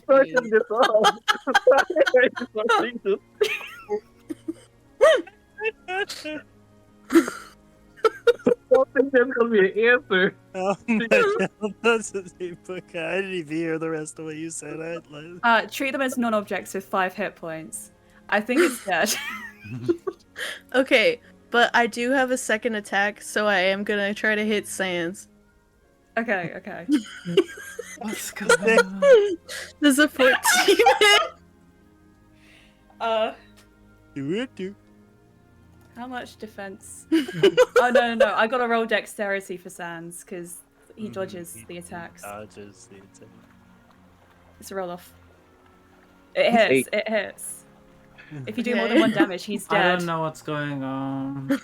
Don't worry about it, Joel. Just let them do their thing. Just let us tire ourselves out. It's okay? Lion back because Okay, I was thinking Lion about back. telling why I had Lion roll when they licked the pendant. It's because I I thought you have said poison. I said end of session, but like that was because I was Sans sure if only it was has done 1 with hit it. point, so Sans dies. Yeah, no, the combat's over. You guys basically thrashed the final enemies of this campaign. I don't know how you did it. Good. I'm gonna That's move us back crazy. to the actual D&D tab. Hey, Uzi, can I DM next campaign? I have said yeah. People can DM if they wanna. Yeah, I would be interested to have OTI as a player. I haven't played. I don't want to DM, but it's in nice to know a that I long can. Time. I would love to DM a one shot and just see how chaotic I could make it. Yeah. Anyway, I think everyone but Lion's back. Hi, Chad. The reason I had Lion roll when they licked the thing was because I thought like the stuff in here probably would be poisoned. But it's very old at this point. So I just had Lion roll. And I had, if they rolled a 3 or lower, the poison would still work. And they would have just licked it, and then, licked, 800-year-old poison and just fucking... probably not had a great time. Probably wouldn't have been that bad. Does it taste better as it ages, like wine? No, poison tends to lose its potency. Ah. Yeah. Like spices, like a lot of spices, you can still use them when they're way past their date. They just don't taste like anything. Like cinnamon is just like it doesn't taste like cinnamon. You're just adding dust. So you can add dust to your food if you want to. I'm glad we beat the campaign. Yeah. I was just thinking dust is too spicy for white people. Well, it's Yeah. my point still stands. It doesn't taste like cinnamon. So yeah. I blame Levi for our tangent. True. He did pull a book out of the bookshelf. The sinner. It wasn't a pull. It was a push. Oh, sorry, my mistake. Interstellar style, Levi pushed a book out of a bookshelf. Yeah. Back to campaign stuff that's happening here. I'll say, yeah, this is what you find in the keep of the secret, hidden, and funny stuff based on your investigations. If you want to know more about it, maybe you guys can like research more, or you can like fucking like magic some information. Like, you have several people. Very serious about it. You have several people in this party that can just like fucking ask. That can just ask God questions. So like. I just really love like I don't know fucking magic ask for it. Yeah, I think you can at higher levels, Joel. You just don't have the spells yet. No. You have to grind more to get Jesus's phone number. Yep. I need one more level to get my diva's phone number. Wait, didn't Jesus put his phone number in the front page of the Bible? That's what you do whenever you like own a book, just in case it goes missing. Hey, but you can't open the book till you're level 10. Is the problem? Jesus is so old. His phone number was only like 4 digits long. Jesus' phone number is 3. Because 1 went to the Lord and 2 went to the Holy Spirit. Because they were around before Jesus, so they had the first phone numbers, and then Jesus had the third one. But wouldn't 1 go to like the inventor of the phone? Oh, I mean, do you think God didn't make the phone? No, I don't think God made the phone. God made everything on Earth. God is the they great made creator. everything on it, but they didn't make the phone. God makes everything through us. You know, it's all God. Everything is God's creation. Yeah, but I think God would have gotten like 5 or something. Like God would have been like, I don't need a phone, and then been like, maybe. No, God definitely like has the phone number 1, but he never picks up. So it like doesn't matter. He doesn't use his phone. He just has it. That's like his spam number. He knows not to answer Yeah. it if it goes to his 1. Anyway, I love how what are you guys unhinged this doing in session got. Bûchang? You've explored the keep. Killing stands. He's already You've dead. explored the keep. Let's say from this exploration stuff, it's like afternoony. You know? Mid-afternoon. Are there any skeletons around?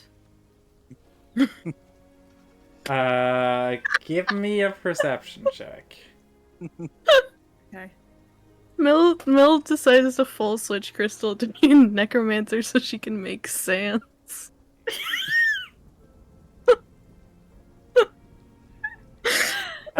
That is not the check I asked you to roll, but that's fine. I'm gonna let you keep the 8. Because I asked for perception, and I think you're significantly better at that, but fuck you. I am. I'll tell you that there are no skeletons outside of people's bodies here right now. It really adds to it that I've got my cousin's baby crying downstairs. Did I find a skeleton? You are more sure that there aren't any skeletons outside of people's bodies right now. How many 20s have I rolled this session?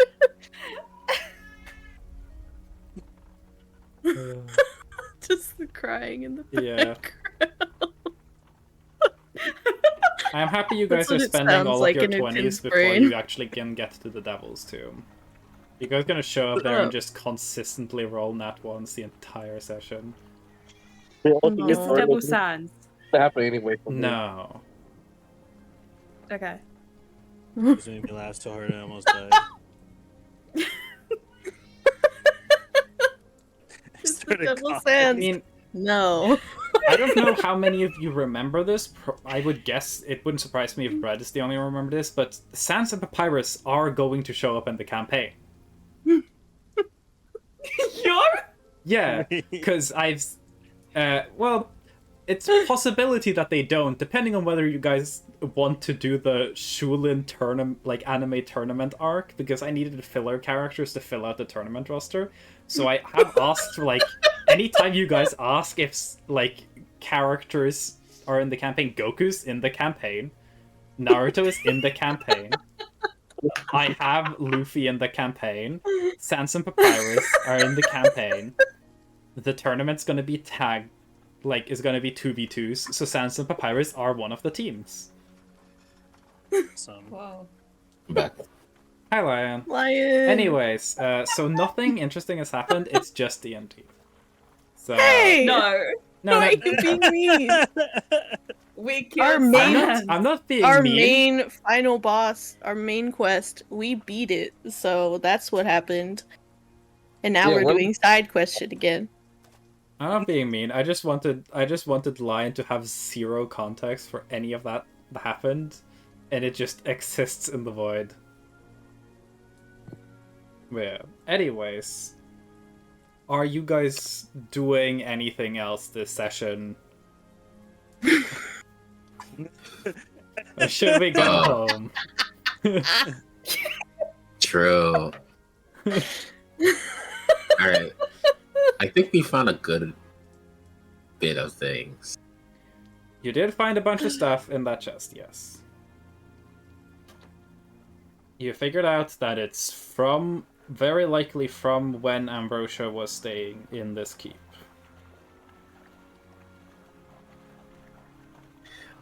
And my last thing is, I do think she was still cursed, right?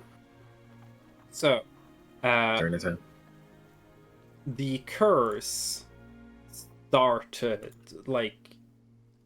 started, as far as the story is going, as far as Sorath knows, started with the sealing. The sealing happened in 968.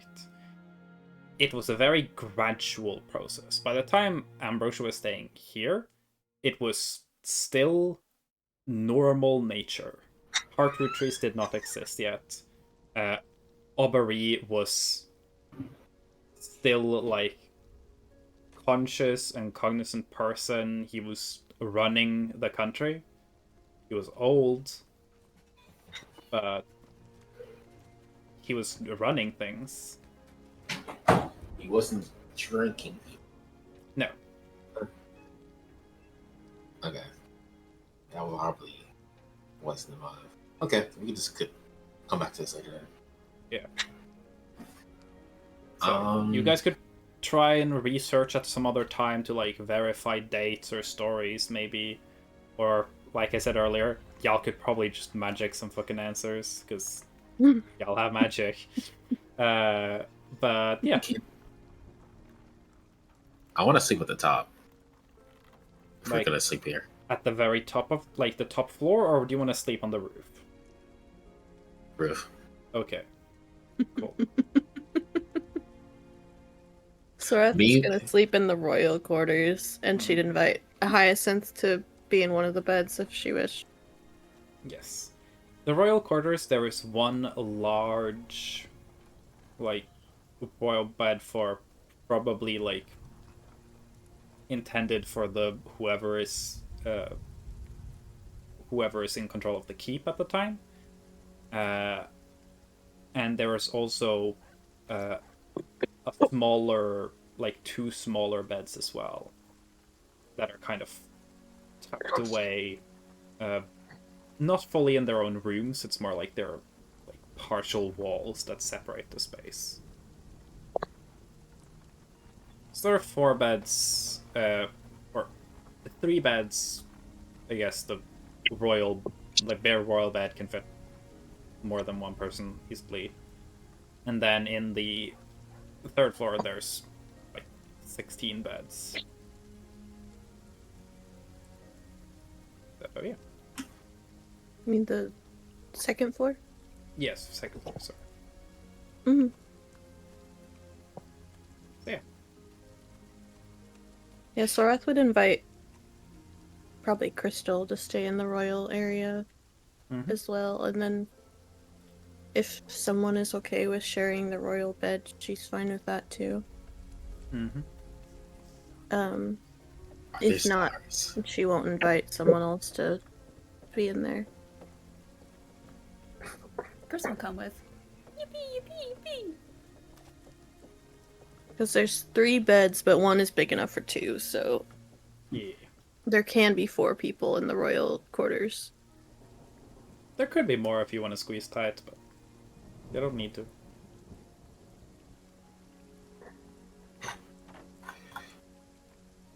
Wait. Is there stars tonight? No, it's Pleasant Valley. Pleasant Valley, there have been clouds here since 968.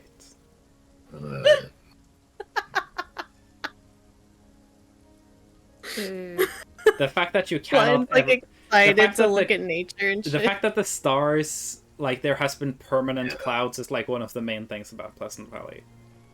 It's also almost always raining, so it is raining tonight. If you're sleeping on the roof, you are sleeping under clouds and rain. Why is it raining tonight? Alright. It has rained it has rained at least at some point during every single day you've been here. It's almost always raining in Pleasant Valley. The only times it isn't raining... I can make it worse. The only times it isn't raining in Pleasant Valley is during the winter, where it sometimes stops raining because it's snowing. Lion, I can make it worse if you want. You haven't been able. Gin hasn't been able to see the stars since we entered the Pleasant Valley. Yeah. Gunther could give you more color variety of the rain. Yes. Yeah. You mean more color variety? You mean one more color? That is more. Yeah, but variety means like just 3 or so, not just 2 colors. Oh, they'll mix and create like a third. That would help me. Yeah, clear, slightly clear red and red. What's a palette? No. It also is not nighttime yet, but Gin's ready to sleep. It's like good night. Nothing to do. It's like 3 p.m. right now. I mean, we could make things to do. That's what Uti's asking us. Yeah, I'm asking. Do you guys want to do anything in this town? Okay. Does the keep have a kitchen? It doesn't have a proper full kitchen, but it does have a cooking area. Okay. So you'd be cooking with a fire, but you guys are used to that. Macaroni. We won't be cooking with fire. That's fine. Yeah. I'm gonna go up to Levi. Without asking or saying anything, I'm just gonna dig into the bag of holding. Pull out. I'm assuming we have some fish saved up. Yeah, definitely. Oh, true. I'm gonna pull out some Levi fish. does have the kitchen cube, so you can also just pop out an entire full kitchen. Can the roof be the kitchen? Wait, is it actively raining? Yes. Fuck. Okay. In Pleasant Valley, the weather is, unless I say otherwise, it's raining. Okay. I believe there has been one instance where it wasn't raining, and it was specifically the day you guys went to the carnival. Anyways, without saying or asking anything, I'm just gonna dig into the bag of holding, grab some fish and some other necessary ingredients for sushi, and try my hand at sushi again. Yeah. I like to think that Gunther jumped and it's just half in the bag digging around because it's high up. Gunther could probably just dip into the bag and then crawl back out with everything. I mean, Levi will see Gunther, and he'll probably just secretly cast guidance on him while watching over him. For what? So he could cook better. You have I thought you guidance for a meant cooking for check. I thought you meant for Oh, him guidance, looking in okay. the bag. It's like what the fuck? So you get your fish, dig into probably what is at this point the bag of holding's dwindling surprise of rice. And you can definitely go try and make some sushi. Cool. Give me some cookery. I don't have a. Yeah, so I've said that so I say that cooking is a skill that you can use with either charisma or wisdom. charisma or wisdom. Yeah. Yeah, You're Um, proficient in it, so you just roll a charisma or wisdom so check. my wisdom is +0, so I'm gonna use charisma. A good choice. Um, I would recommend do not roll it. do I using. just roll charisma? Or do I add like a skill? No, you can just roll the skill until you have proficiency in it. You don't need to add it. You can just roll the Okay. stats. I feel like rolling that again. Mm-hmm. It's not Remember- much better. Don't worry, you have guidance. You do have guidance. I do have guidance. It's crazy. Can Levi secretly help him? Go go to Give Go to me check the a fridge. give I'm gonna me give a you sleight guidance. of hand check. Oh, me? Yeah, Alright. you want to secretly have a- help? You're gonna secretly help. Pick how secret Oh, you are. four. I have very obviously helping you. So I noticed the guidance, but I don't say anything. No, this is to try and give you advantage by a help action. The guidance Oh. you've been guided, but like, I imagined like whenever you're like turning away to grab something, Levi like tries to like sneakily help it while you aren't looking, and you 100% see it. Okay. They're like trying to I like think sneakily like speed Well- fix it. I'm definitely struggling, so I'm not going to be against help. Roll again. One more reroll. Okay. The final roll. The final roll. It's a 12. You know what's going up. I will say that probably the thing that Gunther would get like a little help with is getting the rice together correctly, because sushi rice is like the ratios of vinegar and stuff that you want in the sushi rice is important to get right so it sticks together properly and so it isn't Uh-huh. bland. And I can imagine that Levi might help like with the very fine like where do you cut to like get to the least amount of bone might help Gunther a little bit, like removing bone, just that bit. Because, You would Fish is think so I already nice. know how to do that. well, trust me, if you've ever filleted a fish and then picked for bones, there's always bones. You can pick as many bones as you want, there's always more bones. I can imagine Levi might like, okay, slightly more vinegar, I'm just gonna add that. I'm gonna just remove these bones.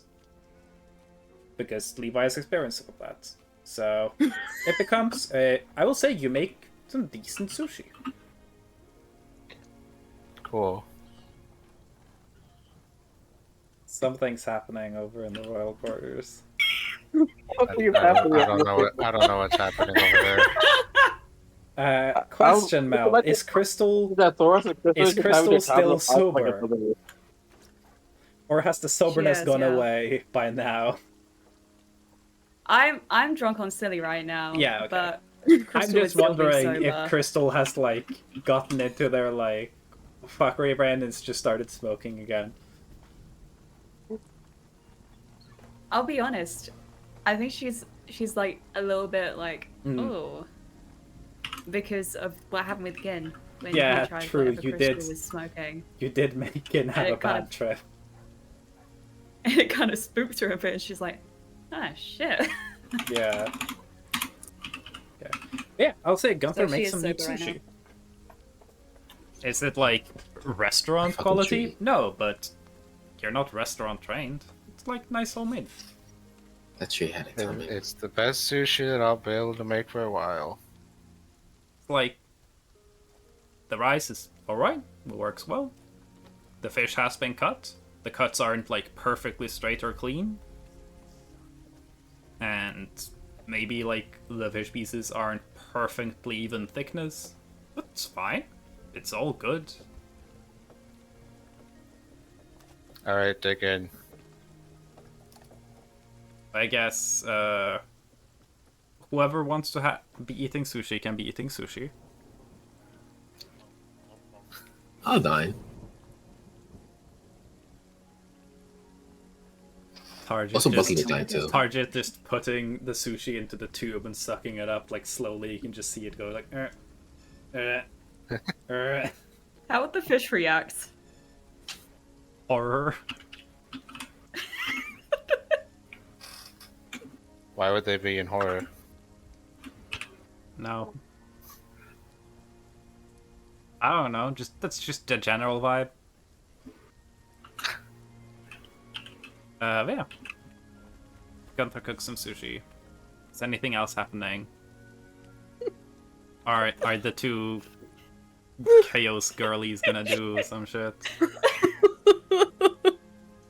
I had an idea basically that's just like, what if a Hyacinth steps out to go do something and Crystal notices that something is off between Sorath and Hyacinth, or at least from Sorath's side of it. Mm-hmm. And so that's why I rolled performance and she rolled insight, and she rolled better than Sora. Okay. So it's like one of those things where it's like she's very closed off about what's going on. She doesn't want to be honest about it because it's really personal and she doesn't know how much she wants to say. And then she's like, I don't know what to do. How does one suddenly mention that a fiancé approved that specific person being the third? So it's just Sorath and Crystal just like trying to brainstorm how do you suddenly propose a polycule to someone that you aren't sure even likes you. To add to the scenario, I'm going to say the thing that Hyacinth is going to do is Hyacinth like, oh hell yeah, I want some sushi. So Hyacinth just went downstairs to sit eat sushi with everyone. They're just downstairs, like, hanging out the sushi table. So while this conversation is happening, imagine Hyacinth is sitting 2 floors below eating sushi. Mm-hmm. Mm-hmm. That's what we were giggling about. Yeah, I think Crystal's advice. Oh, Crystal's a great person to. I just looked outside. I've seen 2 pigeons having sex on a road.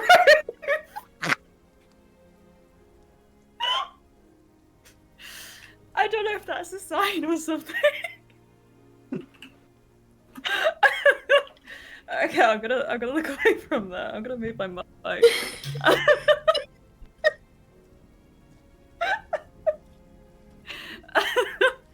So, Crystal would kind of. So she's learned a little bit about like exclusivity and stuff throughout like her journeys with the party, and probably she would initially be like, "Oh, there's an option to love multiple people at the same time despite being engaged. Oh, I did not know that." And she's gonna note it down for future reference. Exactly what you want when along... you're asking for advice about opening up your relationship is someone saying like, oh, you can do that. That's when you know you're getting an experienced perspective. It's definitely more of just Sorath kind of venting about it because she can't vent to Dougal about it. Dougal would just be like, I mean, you don't have to. She'd be like, but you're not helping me. Have you ever played Spin the Bottle? We could try that. Honestly, I feel like Dougal would be like, I mean, I could just ask her, which is and that would be infinitely worse because They've never met. And I have played Spins a Bottle. I do not want to kiss everyone that's in the party. Yes, that is a good point, and I don't think anyone would want to play that game, to be honest with us. If you want, I can kind of, wingman for you, and I thought you I were can. saying swing. And I'm like, that doesn't help either. If you would like, I can mention and act like I didn't realize that you two were just friends and nothing more in the past. But I don't know if that helps this specific situation, as I mostly am worried about whether or not she is aware, which she is not aware of, the openness of the relationship. Well, why don't we sit together later and you tell me more about the openness of relationships? And maybe she'll overhear and think there is chance. This is also assuming that she has any interest at all. Well, at least she'll know that it does not have to be just you and Dougal together, There could be room for one more. I will also point out, Sarah, who'll be intimately familiar with that, is that if Hyacinth did approach Sorath about that, and, it happened that Sorath wasn't interested, and someone find out that happened, it's possible Hyacinth gets executed. Mm. So we could make it like we could just do gossip together, and then we come across the topic that you could have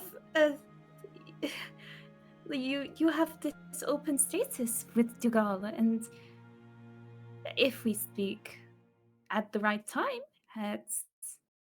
with the right people around us, aka Hyacinth, so maybe that is a subtle way for her to know. It's something Crystal's trying to get into this relationship. That's what it sounds like right now. I feel like Sorath would just kind of think it over and then just... Were you really not aware that there could be multiple in a relationship, more than just two? I did know that, but I thought that when you were getting engaged and stuff, that meant no more, There was only one.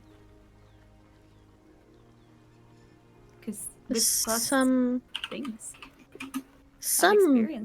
might be that way, but oftentimes those that are married do... Well, not oftentimes, but on occasion, there are couples that do find, whether temporarily one-offs or consistent partners, or someone to be a partner to both in the couple. It is something that exists. It's just not the most common. Ah, I see. I mean, one thing I do want to check is, was marriage a thing in the Beloved Grotto, though?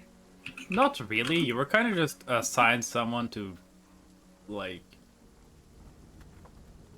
have cubs with. Yeah, okay, cool. That's what I was thinking as well, so... Like, I don't want to accidentally say the wrong thing. I mean, if you want there to be, ceremonies... The idea that it would be, they're called the same thing is kind of weird, but there could be essentially, a marriage. There could be a ceremony. That's up to you. Uh, But it's definitely No, arranged, whatever it is. yeah, exactly. Crystal would probably explain her side of things to Sora to be like, well, at the beloved grotto, we usually got assigned someone, and while you were not in that assignment just yet, then you are free to do as you pleased, so long as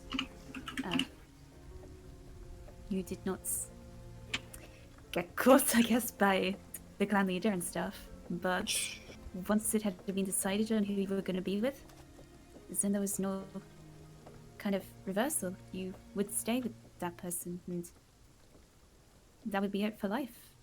Or if your mate died early, you'd probably be assigned someone else. But I did not think that you could have multiple people in the same. I don't think my clan would allow that. Yes. Divorce is common depending on the level of power that the couple has and whether or not the person with more power in the coupling is willing to get a divorce or separate from their partner. The king of the Vielus has had many wives. Not at the same time, just has gone through and not enjoyed certain wives or not been able to get the children they wanted from them, and has remarried to many women. He's on his 7th wife right now, if I remember the lore correctly. Damn, he's being heavy to your 8th. Yeah. His wives are alive, mostly. Yeah, Oh, that's better. it is better. So a divorce is not common. If I were to care more about my ranking in society, Dugal would not be able to divorce me because I am the one with more of the power, but it also does depend. In Beerless royalty, you probably have to get the king's approval if you're within Yes. the royal family. Mhm. The king could order a divorce between Sorath and Dugal. For Dugal. But without the king's approval, Dugal couldn't do jack shit. Mm-hmm. It is, and if there are no rankings or anything involved, it is easier, but it can still be quite difficult to separate from a married partner.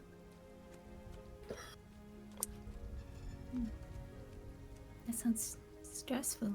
I mean, I hope you and Dugal never go through, have to go through something like that. But from what I see with you and Hyacinth, you two are very sweet together.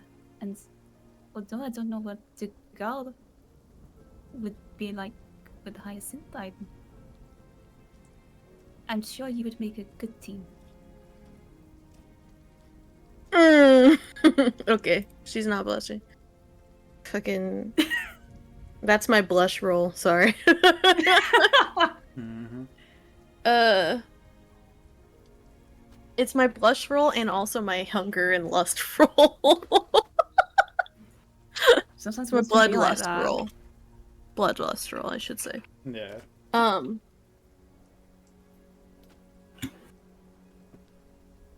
Yes. Well, you say you wish that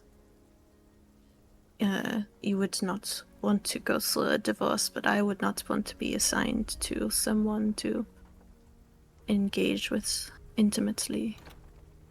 That is dreadful to me. So, it is interesting to hear from different cultures. I am sure that when I go back home, I will probably get settled, as they would say. But I don't know why I'm speaking French all of a sudden. That's my fault. Like, no, you're good. Accent echolalia. So I want to make the most of this adventure because I don't know when I can do something like this again.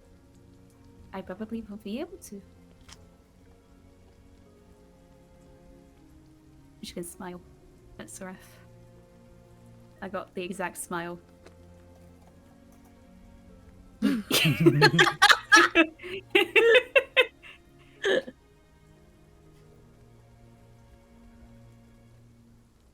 But yeah, that's what they're doing while everyone else is eating sushi. Yeah.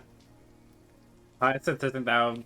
First official bit of interaction between Gunther and Hyacinth. Just Hyacinth like munching some sushi and I'm like, this is very good.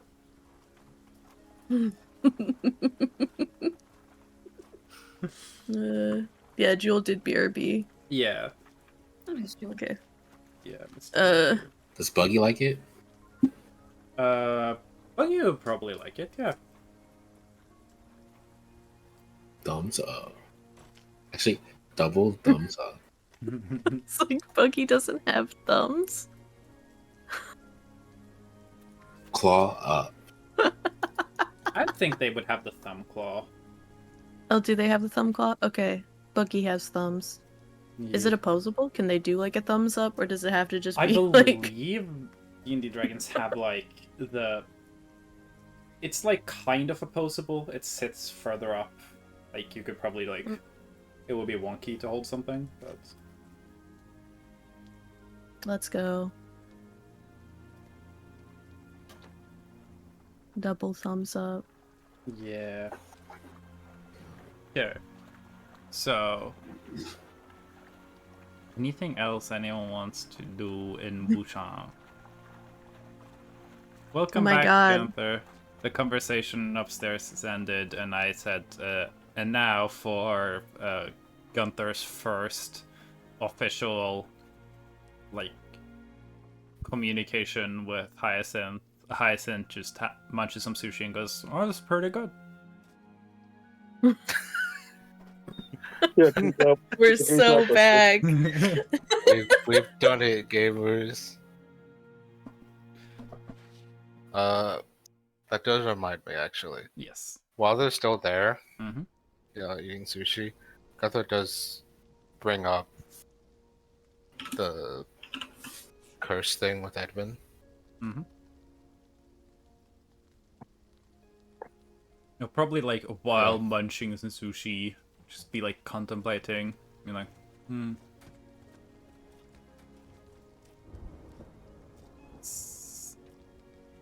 Secret curse is it's a strange curse. It is the common belief that the Iram Deluvi section of the Seeker's skill set comes from this cursed origin. But it's hard to say. It's the older a curse is, the harder it can be to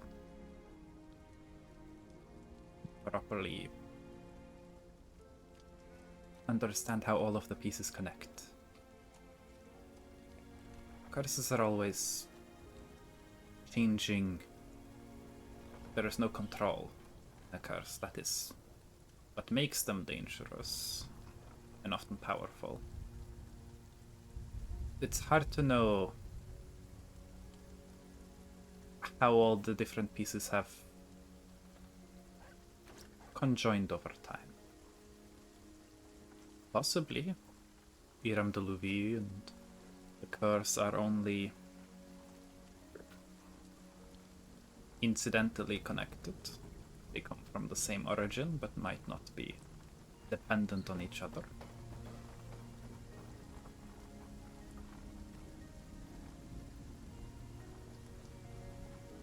It's hard to know. I am certain that Iram Deluvi taps into the curse. But I suppose that it's not impossible that each can exist without the other.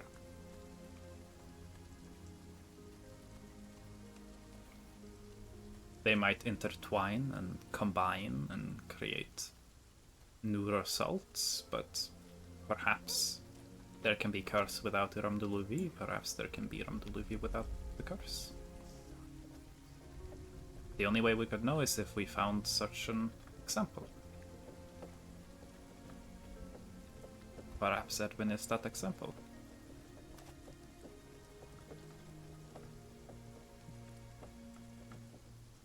There are people who are particularly resistant to curses for a variety of reasons. Perhaps that could have affected something. If they were protected in some way, perhaps they could avoid the curse but still tap into the power. It's not common, but it happens.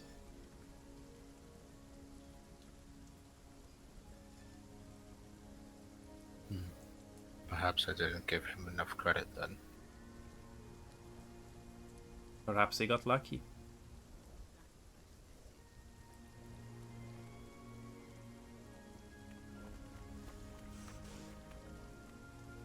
I don't remember exactly, but when we were making Eustace's backstory,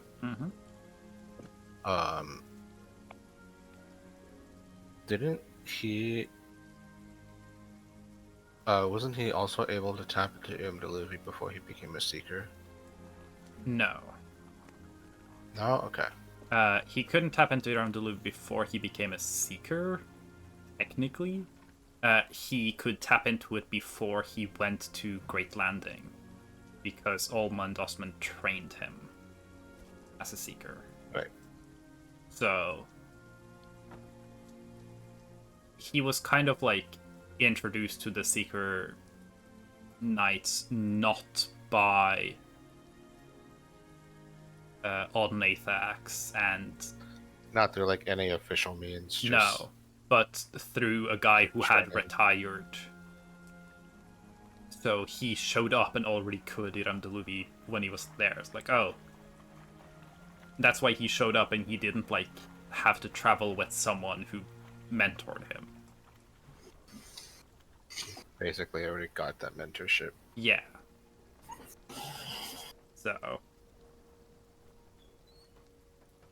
So would that mean that by then he already had the secret curse?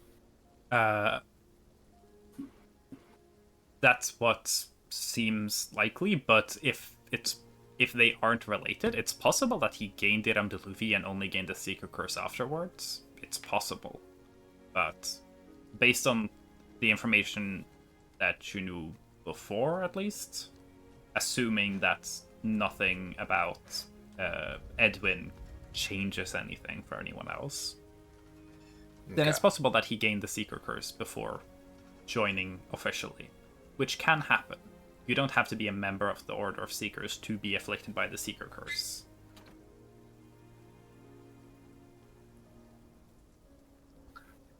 I wonder if that happened with Gunther.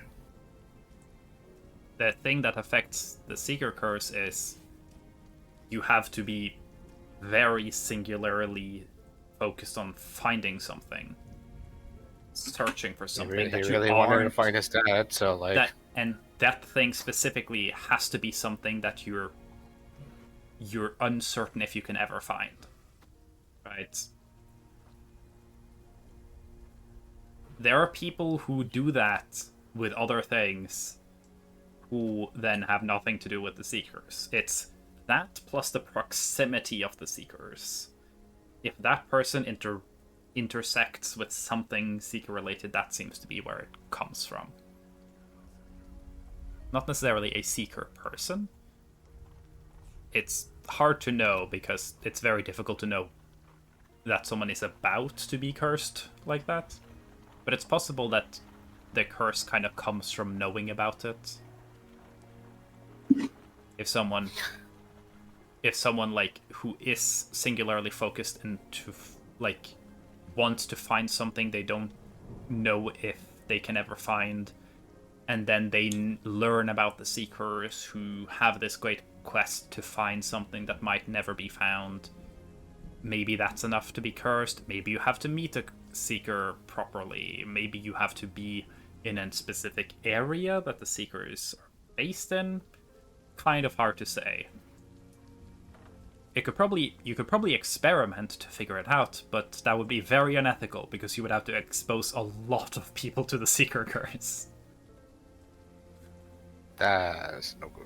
Yes, if you wanted to do a lot of very dubiously ethical human experimentation by, like, exposing a bunch of people to the Seeker curse in different circumstances and being like, okay, that guy got afflicted, that guy didn't, that guy got afflicted, you could probably figure it out in the end.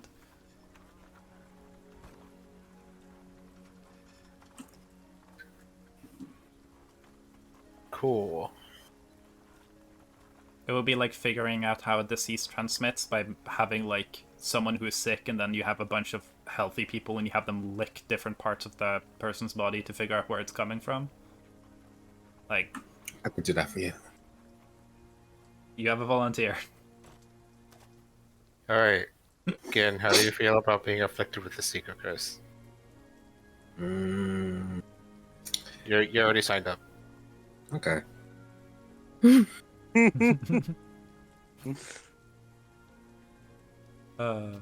This is the new arc. Gin starts taking paladin levels to become a Seeker Knight and mentors under Gunther. Do you even need to be a paladin to be a Seeker? No, but Oh, you'd no, lose right. out on all the powers. So, do I get to shoot poison out of my hand?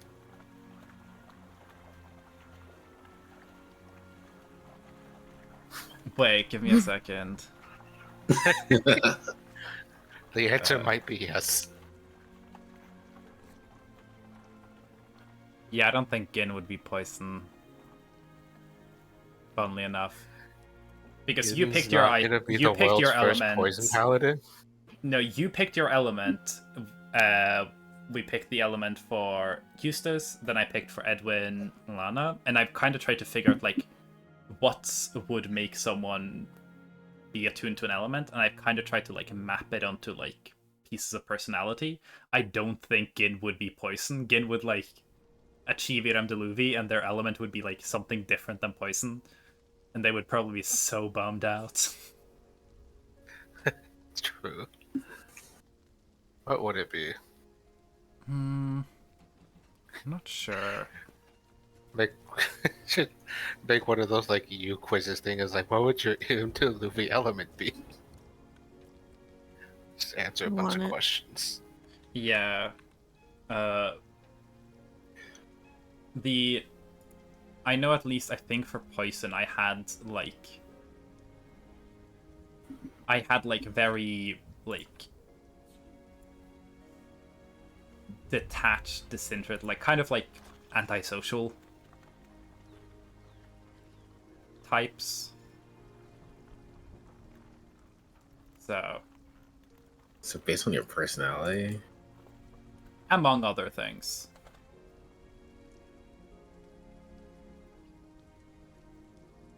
I think it's possible that you'd fall under, you might fall under thunder or acid. thunder. Ash. Wait, I thought Gunther fell under thunder. Ass. No. You're lightning. Lightning and thunder are different damage types. Oh, okay. Thunder is like We could have sound been picking it damage. up there. Sounding damage. We could have done lightning and the thunder. It made you laugh. I have no regrets. Oh god, I don't think I want to have to deal with someone taking like 3d8 sounding damage.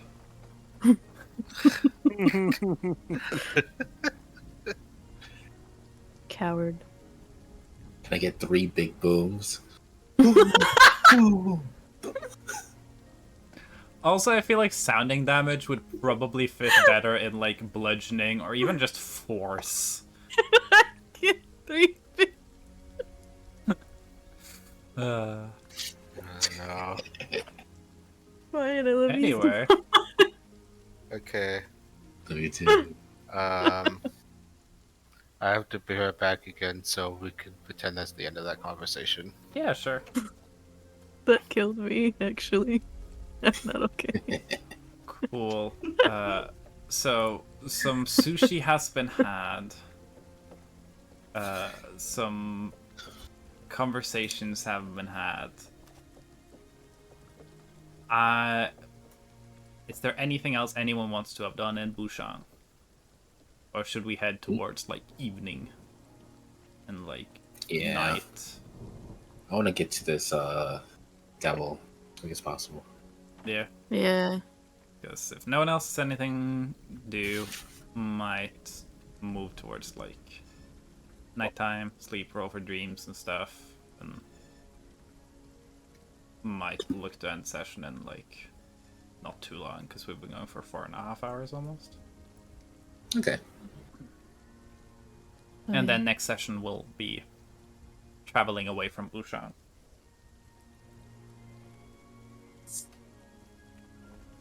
So, no one's got anything else on their mind that they want to have done here, right? Nope. No, I don't think so. Cool. So, as you guys spend some time in Bûchang having sushi conversations and all of that, eventually head towards evening.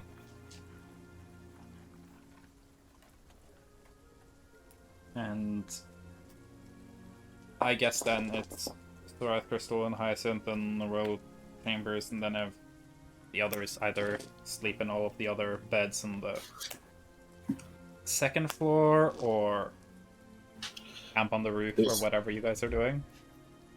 There's 3 beds, right? 3 beds. Okay. There's so- room for 4. There's You know, also I'm a camp on the roof Mhm. with my 8-hour spell in a bed. Cool. It is raining. Nah, but yeah, that's what the 8-hour Liam and spell Sadie for. had protects you from the rain. So, Cool. Oh and my Yeah. god, Lion can sleep on the roof. I'm guessing Levi is Whatever. using the portable beds as well. So Yeah. just set up Yeah. a bed in a dome. Yeah. So Levi and Gin on the roof. Just Target. And Buggy. And Buggy. Target, and then Gunther, I guess. Probably just sleeping in some beds. Unless otherwise specified. Yer. Cool. Then let's roll for some dreams. All right, roll I'll for roll my for your dreams. Do you want Roll me to for roll my for you? own. Okay, cool. yeah. Because I just had a dream, so I'm at 100. Ah. So I mean, you could roll and see if you rolled a 100. That would be funny. yeah, it would be funny. But I don't know. It's more funny if you get a super nightmare again for me, I guess, or something. It would be really funny if I give you a nightmare because all of your nightmares are about somehow like leaving the dream, and you've just learned that that's a horrible idea. Well, I forgot. Was my last nightmare a super nightmare or just a regular nightmare? That was just a regular nightmare. You haven't had a super nightmare. I You're don't need not cool one. enough for Super Nightmare. I need What one. does I need super a- nightmare be? Super night. So I have the option to, like when I'm rolling, I can roll a nightmare, which is when you get a little skull, and if the total is 4, you get a. You need your total to be 4 to get a dream.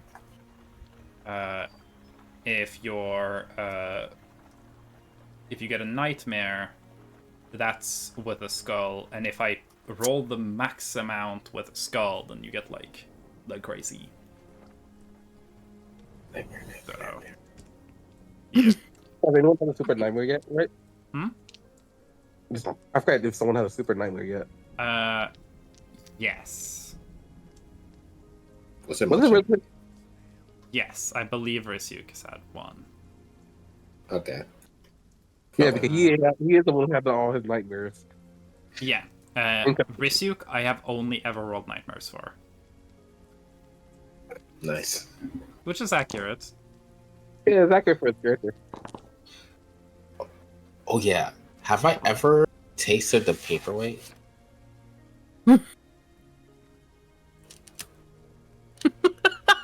The way that it's just looking at their camera, like, why are you asking me that?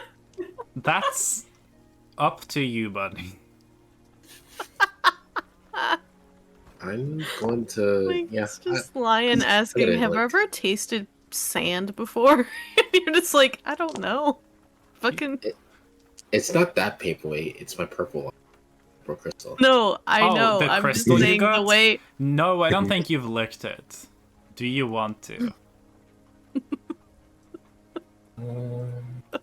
Yeah. Okay, I'm before bed. it's a rock. Okay, thank you. Oh boy.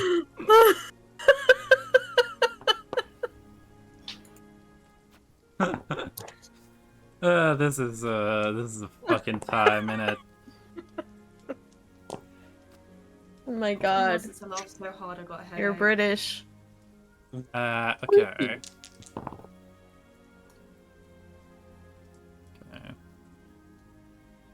All right, who has the badass dream? I hope it's good. Honestly, it has been a while since I've seen a Gin dream. Yeah, Gin dreams are fun. But Target dream would be funny, just because so we can finally Yeah. figure out what his. Oh, yeah. I'll take that too. You don't need my dream. My dream would just be destroying something again. Okay, I have rolled dreams, I just need to think. Who gets it? No, I roll the dreams. I take the list in the order that just shows up in Discord, and I roll down that list. You should roll for yourself. It's one day, and it should be like a funny, like something stupid happens. I have occasionally, not always, but sometimes I've rolled for myself. Just because if I roll like a super special dream, I was like, fuck it, group dream. Group That would dream. be Oh. sick. I've rolled 3 dreams, by the way. That's why I need some time to think. Oh, Yeah. Oh. that'd be sick if we're all in one. Here's my night. bet. Guys, we're It's gonna be gonna a- die. Hey, it's gonna be Gunther, Target, Gin. Nah, it's Levi. Close. Gambling. You mean close. Close? How Close. many people did I 2 get? or 3. Pen go. Oh shit. You got 2 out of 3. Gambling. Damn, it's probably Gunther, Target. Yeah. Is it Soras dream? Gunther, Target, Sorath. That's my guess. I'm gonna 2 out go of for 3. Mel as one of them. Selma 0 out of 3. Fuck. All right, so it wasn't Sorath or Mel. Yes, I feel like yeah. Yeah, so Oh, Levi? So, the So 3 Levi, are Gunther, Sora, Gin. Oh. in Target. Oh. Sorry, I'm stupid. You guys I like kept this combination. swapping out, but you always kept 2 of them in there. And you were like discounting, like, okay, so that's not in there. Cool. I don't know, We'll put I'm Gin bad and at that Target. shit. We'll put Gin and Target in, and then pick someone else. Okay, so cool. It wasn't Sora, and then you kept doing that. It's like, okay, this is fun. I Bad did at this really shit. believe that Gunther was having a dream. Because his dreams are always pretty funny to have. Yeah, I do kind of want a Gunther dreams. I love Gunther dreams. Alright, but we get to finally figure out what Target does. New For his sticker. Target's dream is the one I don't have to think about at all, which is nice. So I already know what I wanted to happen in Target's dream. Oh yeah, because this is Target's first dream, right? Target's first dream. It is we save his for I'm gonna last? be transparent. We were getting close to a time where I was considering having a force stream for Target. Oh, can we do his? Can we do his for last? I want to Yes, do the that's my. his last. That was my plan. Was leaving Target stream for last. That just means that, to me, Gin streams are always the hardest to think of on the spot, because Gin streams are all about ancient history, and I'm like, fuck, lore, and Oh, then Sorath dreams are complicated because I'm like, not that much has happened developmentally on the curse side since Oh, Yeah, that's my so last fast. one. Can I still happen to cast Dream on Gin?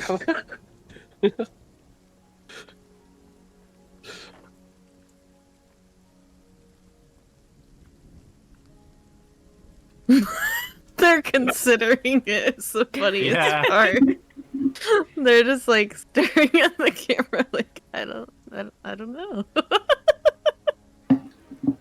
Do you want to? I will allow it. Oh wait, you would actually let me? Sure. Okay, you sleeping right next. Sure. I feel like Sure. the sad part is if I actually mess up his dream. I'm His just dream. saying, I have given you very clear notice about the shit happening surrounding dreams right now. Fuck around if you want. Oh, shit. I'll feel bad if you die in my dream. I'll be on my conscious. I would not care. I would not care. I would fuck around and find out. Oh. Okay, I'm gonna commit to it. So I'm gonna do Sorath Dream first. Okay.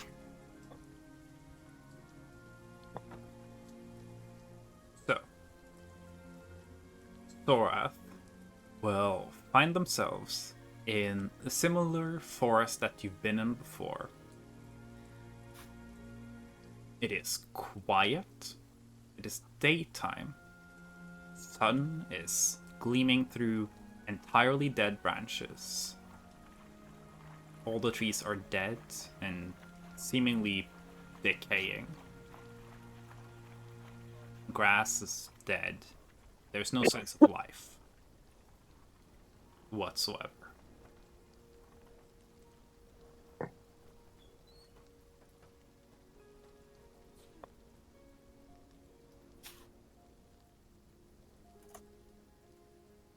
Sick. Yeah. I guess she'd probably just like go back to the little cabin, like the little storage Yeah. house thing. 'Cause I mean, that's where they go. You go to the cabin. That's where she'd be going. Takes not too long. It's easy to spot now that it's bright. There's no dense foliage. A lot of the trees have dried, fallen over. Space is more open. Get to the cabin. It's there. It's looking a little little worse for wear, but it's there.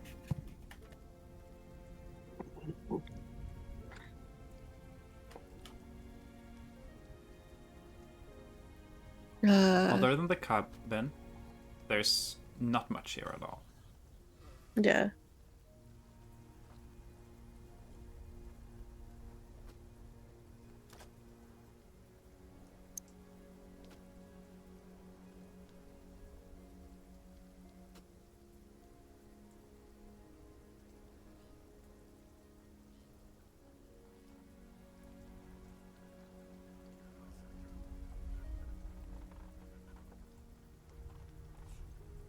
I am surprised to be here so soon after my last visit.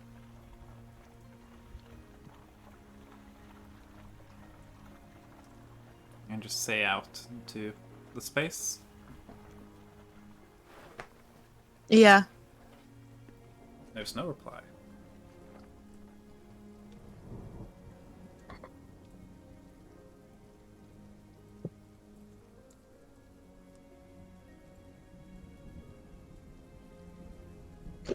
I say, is it sitting? Standing? What? Or... So she did see it or didn't see it? What? The curse. There's no curse here. There's just the cabin. Hmm.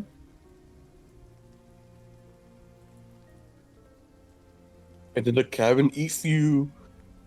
Give me a perception check. Natural 20. 15. Last Gunther Dream Jewel was, I believe, when back when Gunther was having their existential crisis, and I think not the same session, but around when you went to Smithville. Not to when you went to Fieldland. Around that time, so it's been a while. So you hear nothing but the occasional sound of winds. Dead branches, not a sound from an animal, no voice. The earth is dry. It's a lifeless wasteland. You feel alone.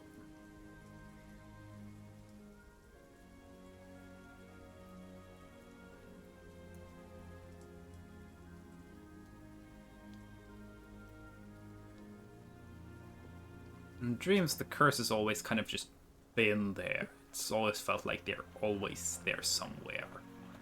Mm-hmm. Kind of just need to make them want to show up. Mm-hmm. You actually feel alone here. Like there's just no one here. And the entire Heartwood forest is just desolate. And for the first time, probably in... Honestly, probably in, like, more than 1,000 years, the earth is dry. Even before the curse, this is a moist-ass place.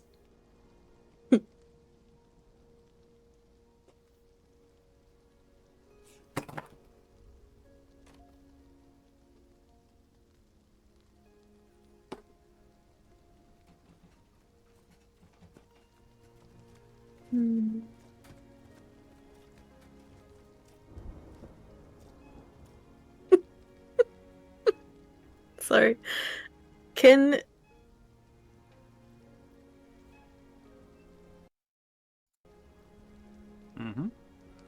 she try to summon Asbiel?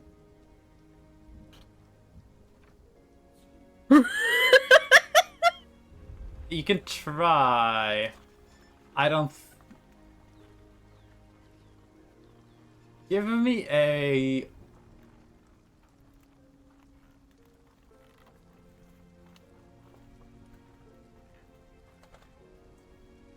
Give me an Arcana check.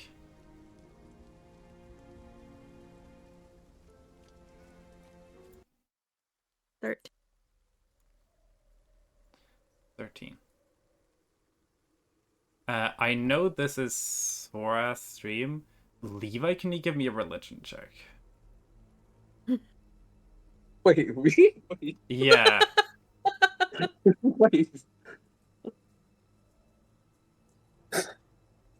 What is wrong with this?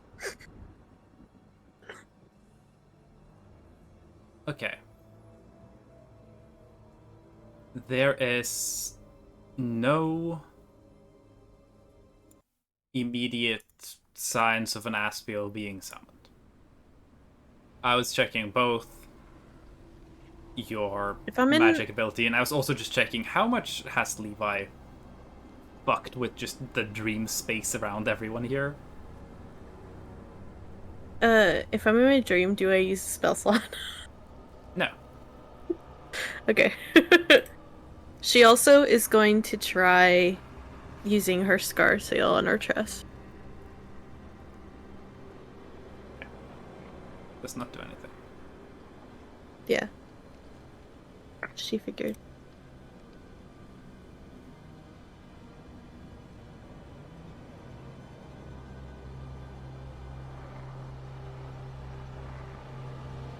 Give me a insight check, and I will also say you're noticing the dream fading. You're used to things happening before that happens, but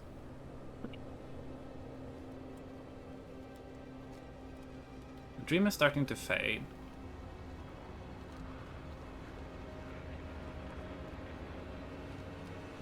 The only thing you kind of are left with in this, like, dry wasteland remnant of forest is there's no one here. Your curse doesn't seem to be here. You feel guilt.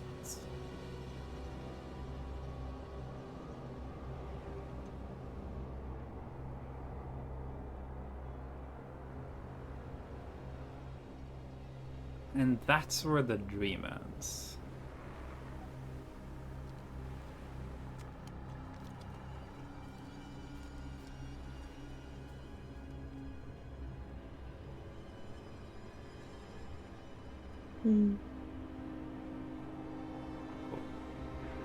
If Lion's Hair will deal with Gindream. I'm here. I want a Levi to make a D100 check. Oh, okay. The D100 is going to represent how many % way through this dream before before Levi shows up. Roll 1.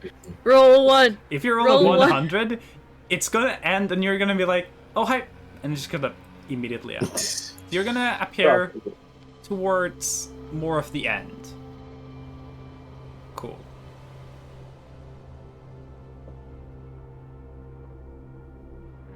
So, again,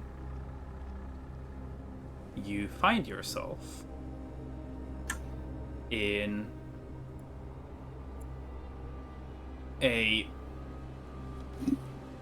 you're like you think you're by a river. It's a larger river. You're in a lush green forest. It's quite, like, tall, but not very dense. You can hear the chitter of birds.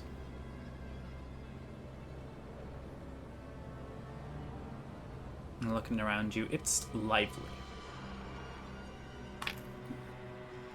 Near river forest. You said trees are pretty high.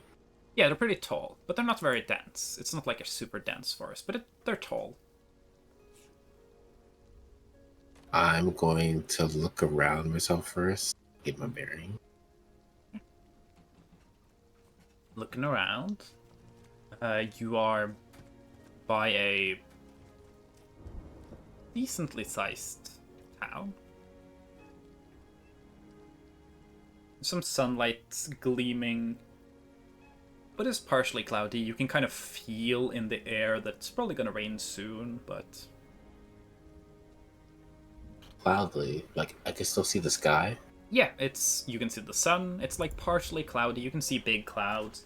It kind of has that vibe of, like, you know, when it's raining, but it's raining from a cloud and doesn't cover the sky, so the sun is still shining in the rain. Summer showers. Yeah, kind of. You feel like it could be, maybe there'll be summer showers soon. I'm like outside the town, right? Yeah, you're outside of town. I'm gonna It look does at the not ground. look like Bûchang. It does not? No, the trees here are not heartwood trees. They're normal trees. The entire area looks very different. Give me your choice of nature or survival.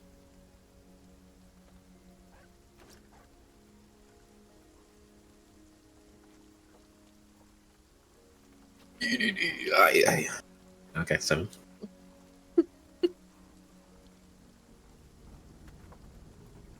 Yeah, I will say, besides the fact that there are trees here, they're not the same type of tree.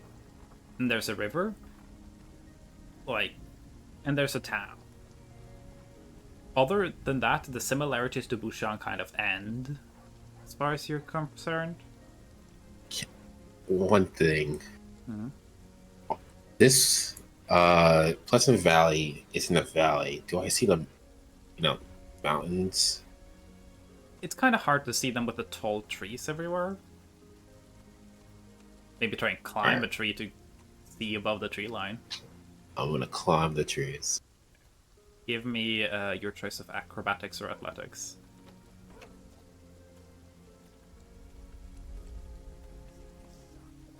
Really? 8. It takes a bit to eventually manage to get high enough up that you can get a peek. It's not a good peek. Give me a perception check. See if you can maybe glean something. Or you start slipping. 13. The mountains, you can't say for sure, but it doesn't look dissimilar from Pleasant Valley. It doesn't look dissimilar? Yeah, you aren't like 100% sure. You aren't like, ah, yeah, that's there and that's there. But you're like, okay, yeah, that's kind of around us. We're like in a valley. Okay. Yeah. This could be it.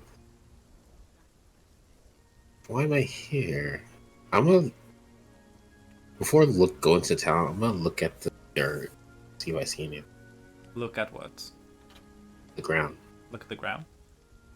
Looking at the ground, it's pretty normal forest. There's some little bushes, some grassier areas where the sun shines through.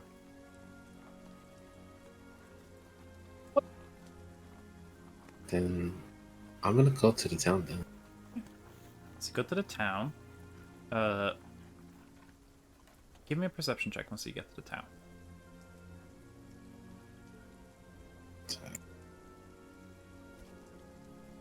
21. 21. You, like in your previous streams, there are no people in the town. It's very different, but you're pretty sure it is Bûchang because you can recognize the keep. But all the other buildings are entirely different, and they're all built out of normal wood. This might be Pleasant Valley before the curse, so there weren't any heartroot trees, because they're a product of the curse. It's But I see the keep that we You see the were keep. at, right? So it's definitely Bûchang, just far enough in the past that the curse hasn't affected it. And you can see the sun, so it's before the devil was sealed. I'm going to first go to the keep. Hmm? I'm gonna go directly to the same room that the papers, rings and such in chest. Yeah. Will that As you enter the keep, first thing you would notice is both on the front of the keep and in the walls, there are like banners that have lavender purple and kind of minty green colors. It's not Belrose colors.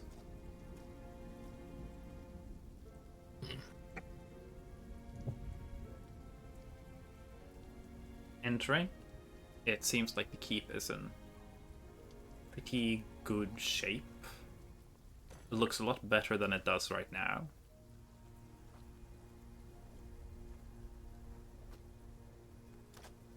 In the royal quarters, it is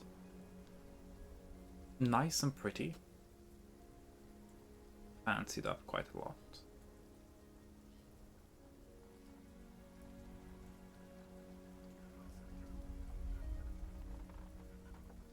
What do you want to do in this room? Is the chest still there? No.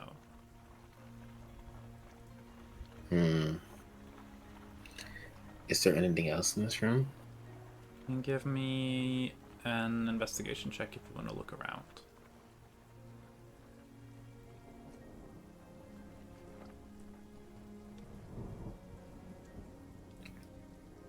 16.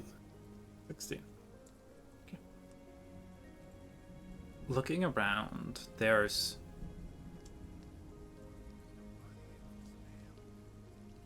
nothing, like there's no cool items in the room, but what you notice is there's like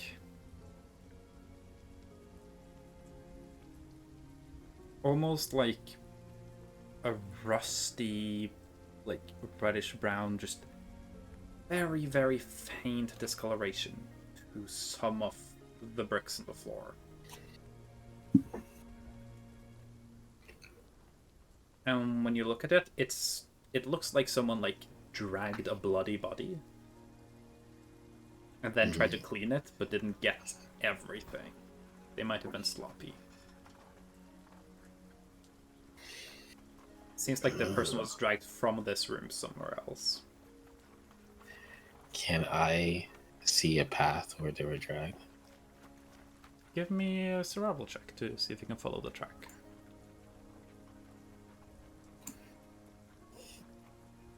17. 17. It goes up to 4th floor. I'll walk to the 4th floor. Get up to the 4th floor. You can see where the trail has been, like, has stopped. Figure where the body was dragged to. Behind a bunch of boxes. There's no body there right now. What is there is a very, like, very ornate, very beautiful looking dagger that's got blood on it.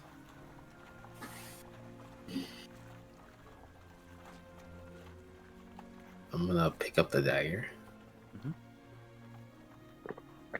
Picking up the dagger, it's, from your professional opinion, poorly made. This is not a good weapon. It looks fancy, but it's off balance. This was made for someone who cared more about fashion than actually having a usable weapon or tool. And so, is it dripping with blood? It's not dripping, but it's definitely got, like, dried blood on it. Okay.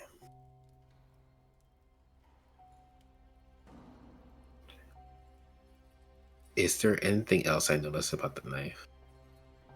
Like, color-wise? Color-wise, no. It's made of silver and gold with various gemstones, and the hilt is wrapped in the spiraling pattern of 2 different colored leathers.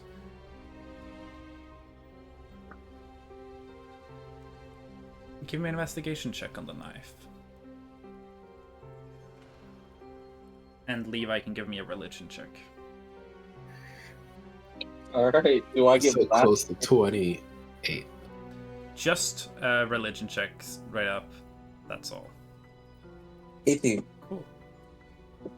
So, again, looking at the knife, it looks like it's just a normal knife. It's just expensive and fancy. But one thing you do notice is that even though there's very little light from windows in this keep, it just got suddenly a lot darker outside.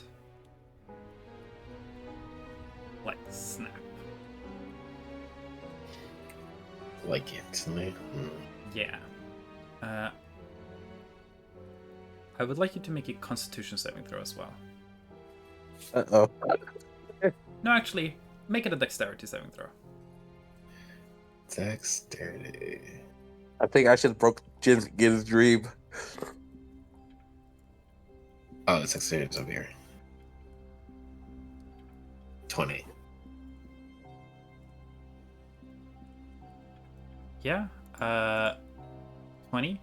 You feel in your stomach like that uncertain shift when when you're walking up a flight of stairs and you thought there was one more step. And you step and there's not, and you just like for a brief moment your entire body is like, oh shit, I'm falling. You feel like that. And you stumble and it feels almost like the entire keep just tilted slightly. Everything's at an angle now. Levi, you're at the bottom of the keep you were currently in. No, for the fun of it, let's put you at the top where you just went to sleep. Oh? I thought it was a dream. You You went into Gin's dream, and Yeah. you just open your eyes and you're exactly where you were, except your bed isn't there, and there's no Gin. I want you to make dexterity saving throw as well. Because the whole tower feels like it's at an angle. And you kind of land awkwardly. You kind of tumble and roll towards the edge of the tower. Luckily, there's a wall. But it feels like the entire world has tilted to the side. And so you get up and get your bearings. You can see the world looks fine. It's more like you're being pulled in a direction. Well, Levi see which direction he's being pulled towards. Yes. Give me a survival check. Does Levi know that he's the one who is making this dream weird? You don't know. You can assume. I mean,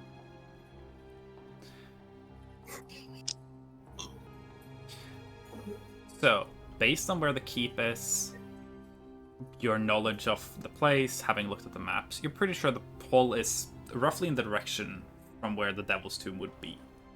What Levi sees is more modern-day Bûchang. The sky is overcast, it's raining, you can see heartroot trees. Again, in the 4th floor, it just got dark and the entire world feels like it tilted. You're being pulled in a direction. I think Levi, if he sees that it's being pulled, he's probably gonna stop the dream spell right away. Okay, you stop the dream spell? Yeah. So you stop concentrating on the dream spell, you're still in the dream. Oh. I'm going to. Anyways, Gin. If I feel like everything's tilting, I'm gonna try to get high ground first. Okay. So you're on the 4th floor. Do you mean like get higher up on the slope, or do you want to get up to the roof? Probably to the roof. It's the highest point. So you go up to the roof. You'll be able to see out. The clouds are back. It's raining like it was. Everything, all of the nature that was there is gone. You see heartroot trees instead of normal trees. Huh? It's like the entire dream was pushed back into how it is on the outside. You also see Levi on the other side of the roof, and he's kind of tumbled and kind of like trying to get up by like holding onto the wall. Levi? Huh? Are you real? Gin, is that you? What are you doing here? I was testing the boundaries for how dream work was this guy around, and I entered your dream to test, and now it feels really wobbly, and I tried to cancel the dream spell, and I can't get out. Oh my god.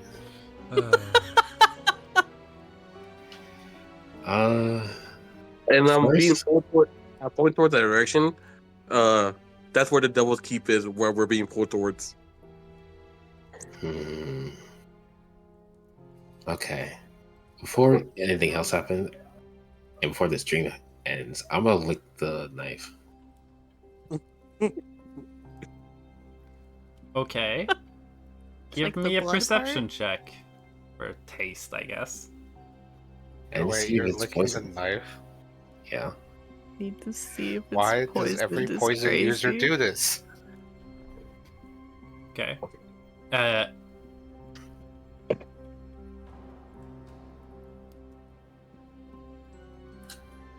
It's weird. You can definitely taste like the metal, like the gold silvery metal. You can taste the blood. You can taste almonds. Mm. Almonds. Yeah. And blood? Almonds Alright. and blood. That's good to know. Sorry to mess with your dream again. I was just really curious about this demon and how his influence works around here. I'm interested too. So let's not fret and push forward. If we're getting pulled, let's go towards it. All right, let's go. Me and you, we got this. Mm-hmm. And do I see the what's it called? Devil's The tomb? No. That's, as far as you know, it's a couple of days travel in the direction you guys are being pulled at. I wonder if this is a dream. Can we somehow sprint, like, be fast, go there? Before that happens, I want both of you to make another dexterity saving throw. Oh boy. All right. I want Gin to make it with disadvantage. I'll do it twice then. That was a 20. It's 13. Cool. So this time, Levi stands safe, good, and Gin, you kind of expect things to be weird, and you can feel the pull get stronger. It's almost like the tilt is getting worse. And you think you're fine, and then suddenly you feel like dizzy. Like you feel weak in your tail. Feels like your chest is like a little Okay, I gotta tight. get this fast. And you tumble from the sudden like dizziness and weakness. Fun fact, Oh. cyanide tastes and smells like bitter almonds. Wait, is this like a poison check? Yeah, it's Wait.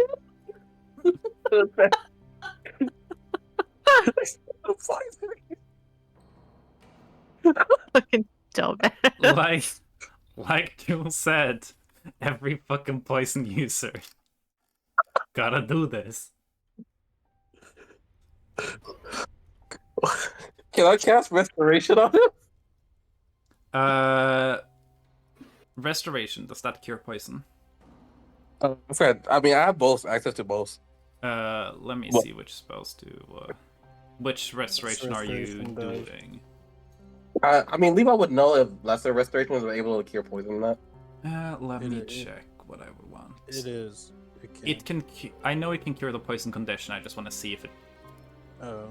Yeah, this is not the poison condition. This is cyanide, so I want to see if that's like more involved.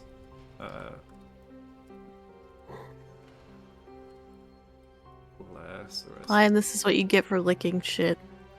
But to be fair, I don't even know if Levi would know that if this him influenced the dream or him licking that knife. I'll be honest. Yeah. I mean, did Levi see him lick the knife? Yeah. Yeah, totally. Oh, I okay. didn't do it in front of him. But that's the wrong character sheet. You did or you didn't? I did do it in front of them after Okay. the conversation. So. Yeah, that ends the But real condition. quick, before we do anything, I need to lick this knife. I had to tell what type of poison it was. You really didn't, but sure. No, he's a But it poisoner. could have been a, Like Wolf said. it could have been a clue. Well, now you know they use cyanide. And now you know that cyanide tastes like almonds. Mm-hmm. Now I know. Now you know if he ever thinks it, he's getting cyanide poisoned. I'll say that Greater Restoration will fix it. This is So technically either it's not you've the been- poison condition, but Greater Either Restoration. you've been poisoned with This looks more cyanide or you're serious. eating almonds. I mean, Levi will attempt to cast Greater Restoration. Okay. You attempt to In cast his- Greater Restoration. You fix Gin's cyanide poisoning. But you guys are being pulled more aggressively. It's like the entire tower is at like a 45-degree tilt. Ian, what do you think we should do? Should we try to figure out a way to stop in this dream, or should we go towards the pool? Towards. Let's figure this out now. God fucking damn it. I mean, Levi will follow you along. He's down. I'm gonna see if I could. I'm gonna see if the tower's leading, the tilting tower. I'm gonna see if I could walk off the tower. Is it You want to possible? like Oh try my and God. climb back up and walk down the sides on the other side? No, I wanna. If It's the not tower's the leaning- tower leaning. It's like the entire world has tilted at the 45-degree angle. yeah, but I want to walk towards that angle, even if it's off the tower. Is that possible? I'm asking, do you want to walk in the direction you're being pulled or the away from that? Direction I'm being pulled. Okay, so you just want to walk off the edge. I want to see if I can do that. You can. You will fall off, but you can. Okay. I mean, Levi will try to hold on to Gin and then like fly with his Twilight. Was it? Crowd, yeah. Yeah. You can fly? Yeah. Okay. But then I'll allow he will that. also he'll try to use the dream, like if he knows he could like mess with dreams, to sort of like accelerate them to the direction. Give me a religion check. You guys are now flying.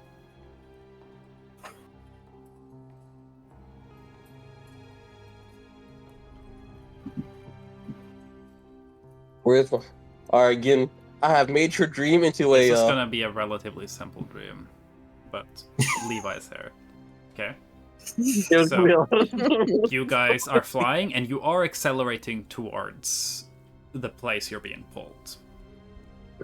Can I get a perception check from both of you?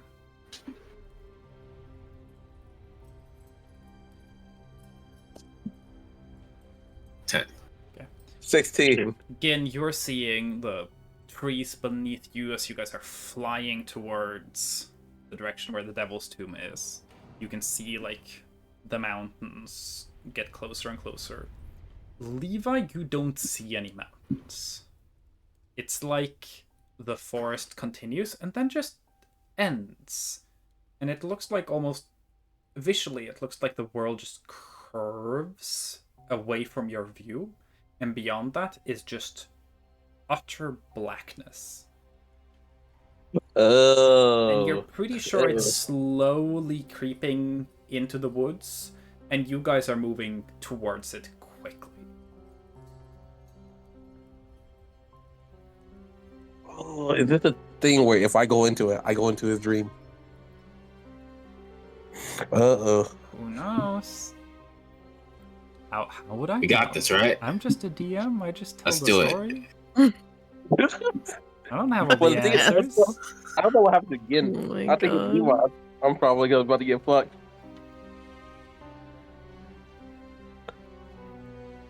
I will say this though. You know that if you guys are if you guys continue being here, you're ending up in there.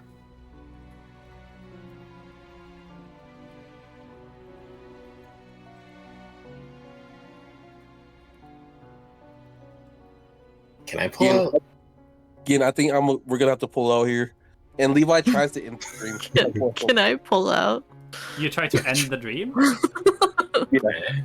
How do you try to end the dream, Levi? Hmm. Because this isn't your dream. Yeah. Again, I'm gonna need you to end the dream. Like, try to wake up. Again, I'm We're gonna need so you to do close. me a solid real quick. We're so close. I vaguely I'm gonna pull, remember I'm gonna ending pull someone's away stream and like before. go away toward the little like black thing. But yeah, I feel like that's what make me end up in the demon's dream if I keep going towards it. Hmm.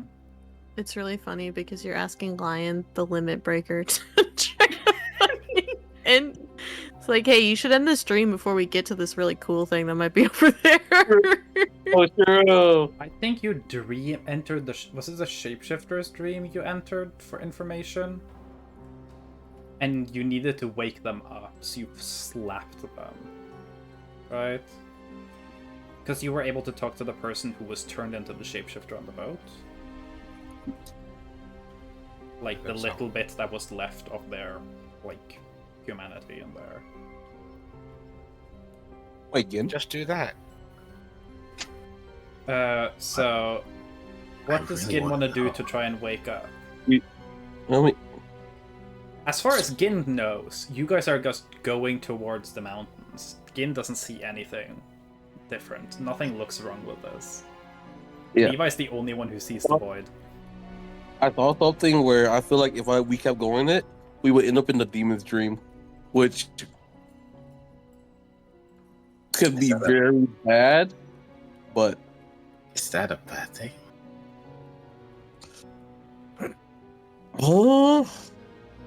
we don't know. That's the problem. It could be a very bad thing. Or something. We could learn something that we don't know. I think we have to risk it. You know what? All right, live. D20, 11 and above. Levi will get Above. one. Levi won't. That's it. Where's the D20? Here it is. 11 and 20. Levi will go towards it. All right, I'm going towards it. You guys are going in? Yeah. Oh my Okay. I'm gonna get myself killed. So you and Gin continue towards the ever-growing black void that's pulling on Can't you. believe fucking Lion going, well, Gin going, but what if Yeah. fucking worked? I knew the second you said that this was very likely to happen, because so far the only reason I think you've been able to avoid doing the dumbest option possible in every dream you've had, Panda, is because you haven't had one of the few people who keep going, do it or do it you won't, like Gin, who will just go do it you won't, and doing that a single time is enough for you to do the thing. Because I know that for Levi, he does have some survival instincts, you know? Mhm. Do not do the dumbest. That's why I say that we're the worst combo. Yeah. So the two of you go And into the void. Gibson it actually a good argument in that we could find out more information, right? Mm-hmm. Which Levi Yeah. was doing the dream in the first place to find out more information why it's being like how it's being influenced in the area. Gin also said, like, I don't know, what if we just do it anyway? So you guys And go in. at least I know that if something happened to Levi, Gid at least could get out with it. I am going to need from each one of you first an intelligence saving throw. Okay. Uh-oh. Yeah, I have a 0 on that. So what you experience, Gin, is Natural 20. you're going towards the mountains, Oh my and then god. suddenly Levi, who's carrying you, suddenly Levi lets go of you, and you are falling towards the mountains, and then they vanish, like it was a hologram projection, and you just fell through it, and there's nothing behind it, and you see the void, and you see Levi, who is currently unconscious. Oh no. Give me a perception fine. check.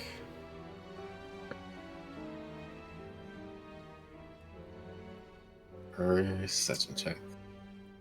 To be fair, Salem, I knew I was playing with fire. Okay. Oh my So God. Levi, you're kind of drifting away from Levi as they let go, and they still have a flying speed. You don't, so you're falling faster. So you're slowly pulling away from them. Levi is kind of slowly spinning backwards. You see, not like solid. It's more like a cloud, like a spray of just blood that's coming from their nose and mouth.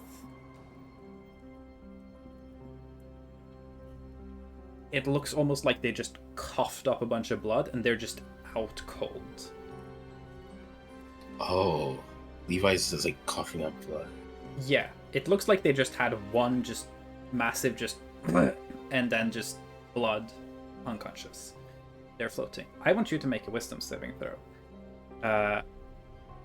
Levi, make a wisdom saving throw with disadvantage. Levi no longer knows what's 14. going on and is struggling.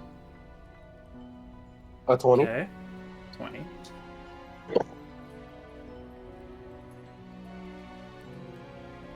Okay.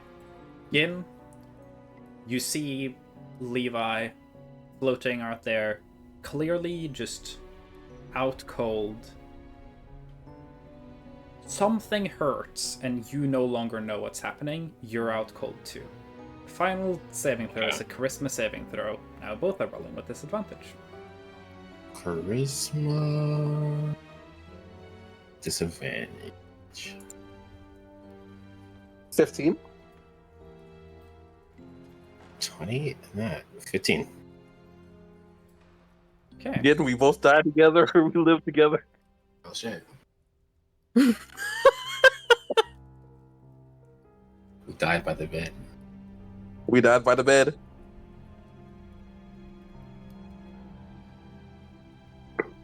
Oh, he's freaking out. He has to replace 2 party members now. No. This is gonna keep being a thing. But Oh, is it a oh. so Are you going back to dream jail? I'm going back to dream jail. So which one of you wants to flip a coin? Mm-hmm. I think Levi flipped the coin last time. So You want to flip the coin this time? Yeah, Yeah. but 20 stuff. Okay. Uh, Take heads or tails. Or like odds and evens works as well if you just want to roll a dice in here. I'm gonna say even. Okay. I'm Roll gonna whatever a dice. D4. Yeah.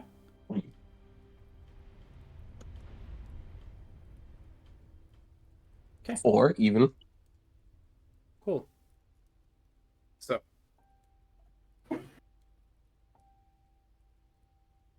anyways. It's shell hair. Because we have a dream Yeah, sergeant. we're fucked. The Oh, I show's finally dead. when I found out. I can tell you guys right now that because both of you rolled 15, which was on the edge of whether or not you were saving or not, I was like, I'm gonna have you guys just flip for it at this point, because that's funny. Is Shell here? I know I haven't heard from them in a bit. I'm not sure if they're... Shell's on their Shell's in way the from the bathroom. bathroom. Ah, okay. Yay, pissy time. Cool. I love pissy time. Fine, we are probably the first 2 to go because we both will choose the worst option for fun. You act like Lion chose you to be there. True. I can I tell think you I right said- now that the dream I had planned for Gin was just like, because Bûchang is not a very historically significant area.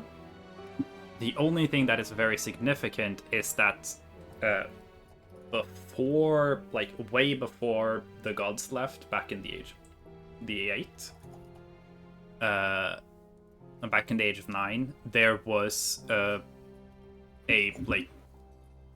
royal murder that happened in Pleasant Valley that caused one of many like big royal conflicts.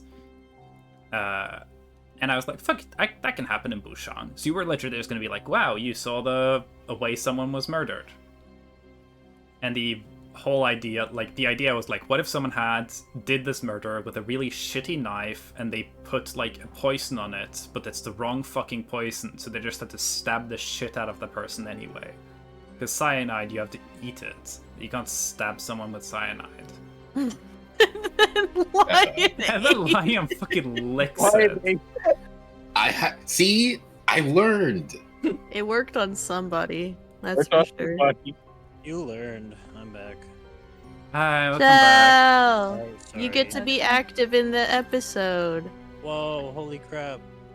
Whatever happens. 3 people just died due to my incompetence. Yeah. I was just using the bathroom. So, Piss. for Target, I'm gonna switch to some less ominous music, because I'm not expecting you to do something as horrible. You Not got yet. feels like a challenge. I'm just gonna kill God, it's fine. So, You can try. isn't it? Because I have notes for this. Okay. So, Target, you are find yourself waking up on the ground, outdoors. You think you're in the area Bûchang is, but you don't see any city. There's no buildings, it's just nature. But it looks familiar enough to you, like the way the river bends. This is Bûchang, but the city's gone. The nature's reclaimed the space. You're by the river. It's raining gently.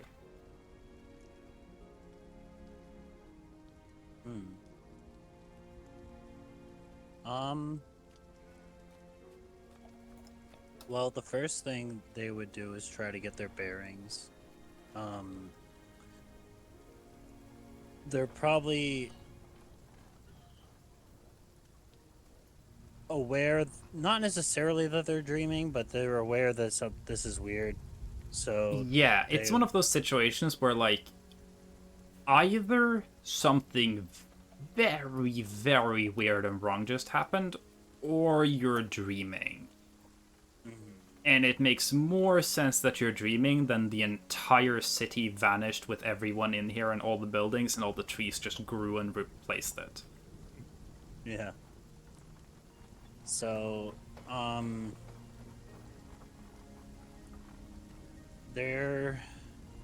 Oh, I think I know what they would do. I think the first thing they would do is examine the water. And see if it's the same as the water that they known as they've been traveling within this area. Give me a nature check. And a perception check. Okay.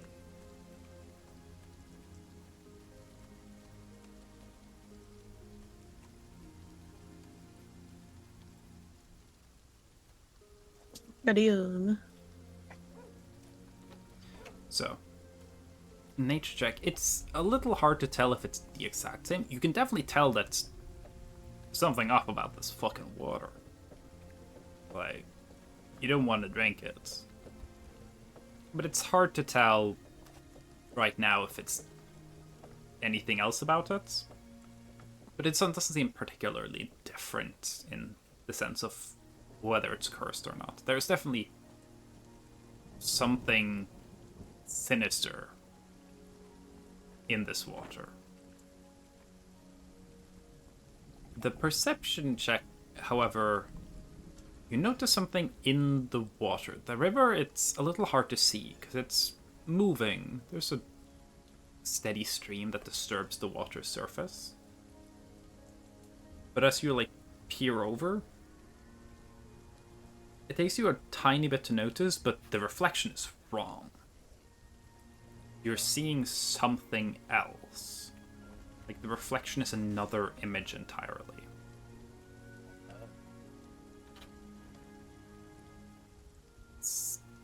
The water surface is a little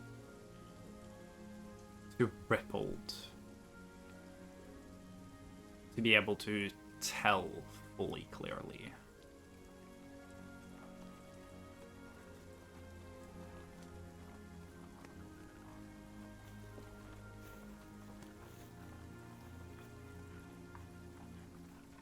How do I? Can I? How do I know how deep this river is? Ish. It's definitely deep enough that, like, you would guess that it's at the very least, like, 15 feet deep. Probably deeper parts are significantly deeper, but it's a big river. Okay.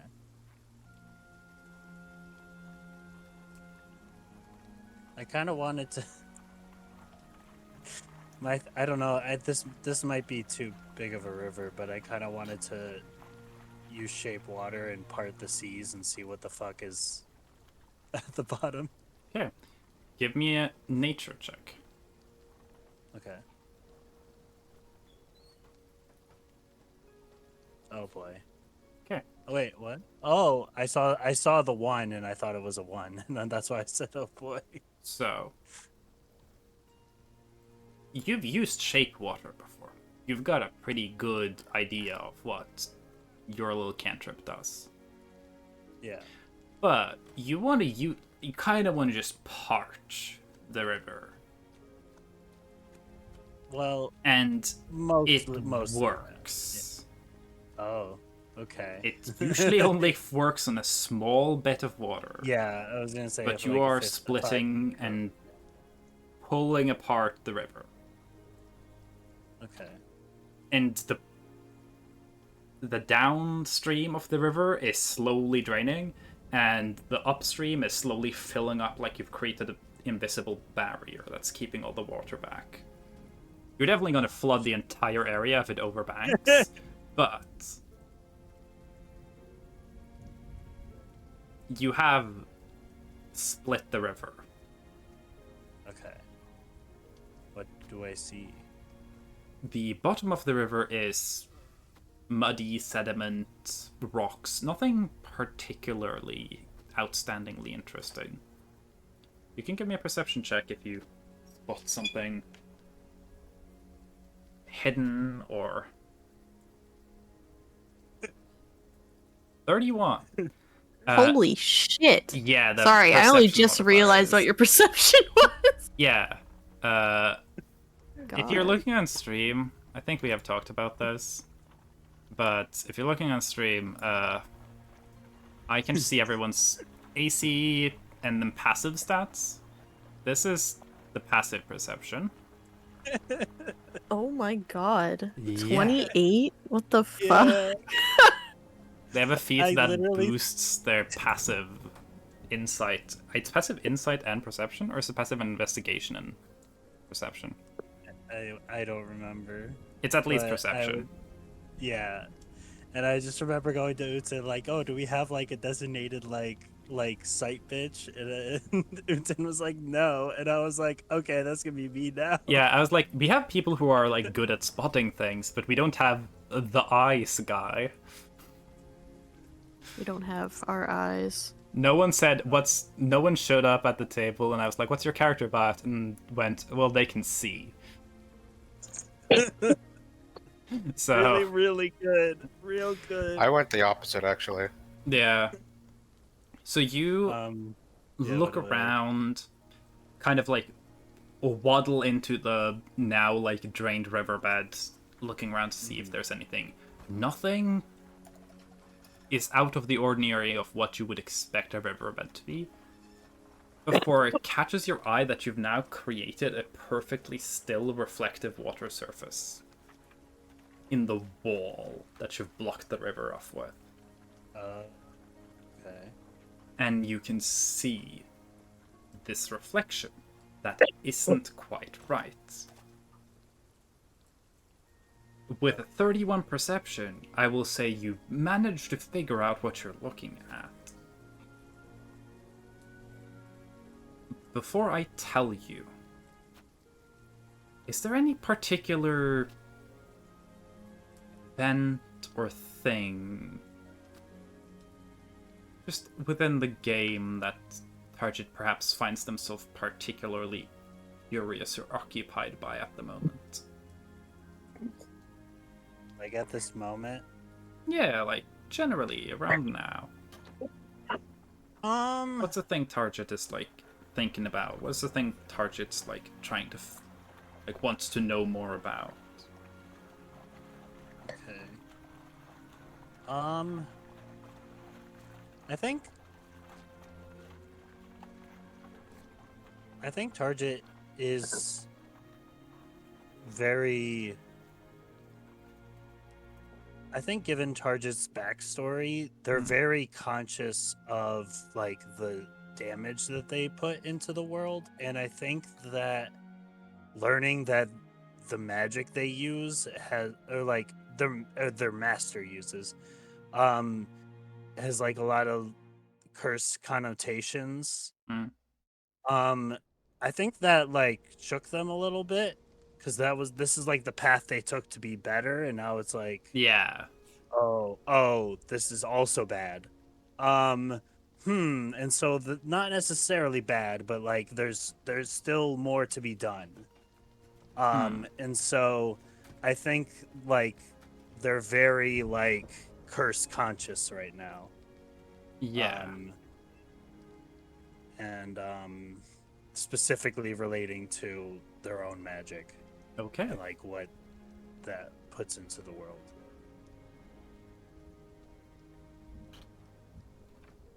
What you see in the reflective ripples of this water wall you've created is a subtle, it's like it's hidden in the little wave motions on this wall, but it's almost like it's animated, subtle lines.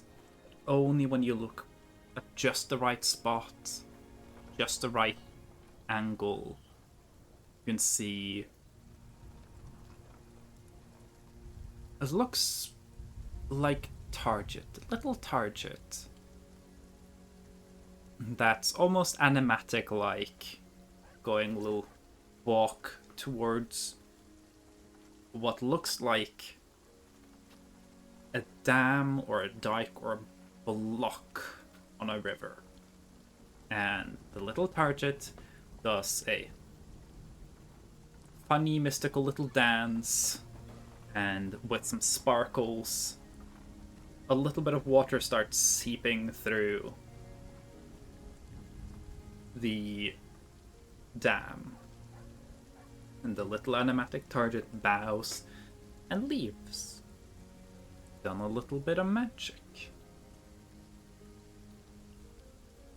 That little leak that's kind of just like a water gun, just sending a little stream. You can see slowly is eating away at the embankments of the dam, becoming more and more and more and more water is flowing through, and the dam starts to fall apart. And then the weight of the wave just crashes through as the entire weight of all the dammed up water behind it just crashes into this dammed river. And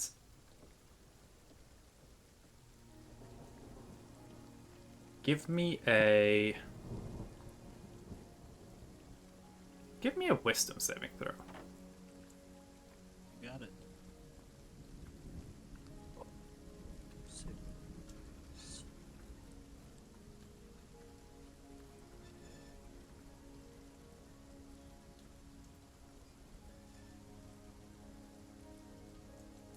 Okay.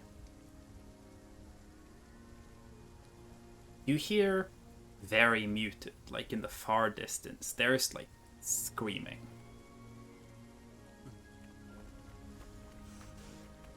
You're not sure if it's your brain just replaying dramatic noise or if it's you hearing something in the dream and your brain making you think of it. But part of your brain kind of force you to think, is that the screams from that monster attack? But you kind of stay calm enough to notice that the water is starting to edge around the sides of this barrier you created, and it's going to overflow back into the river.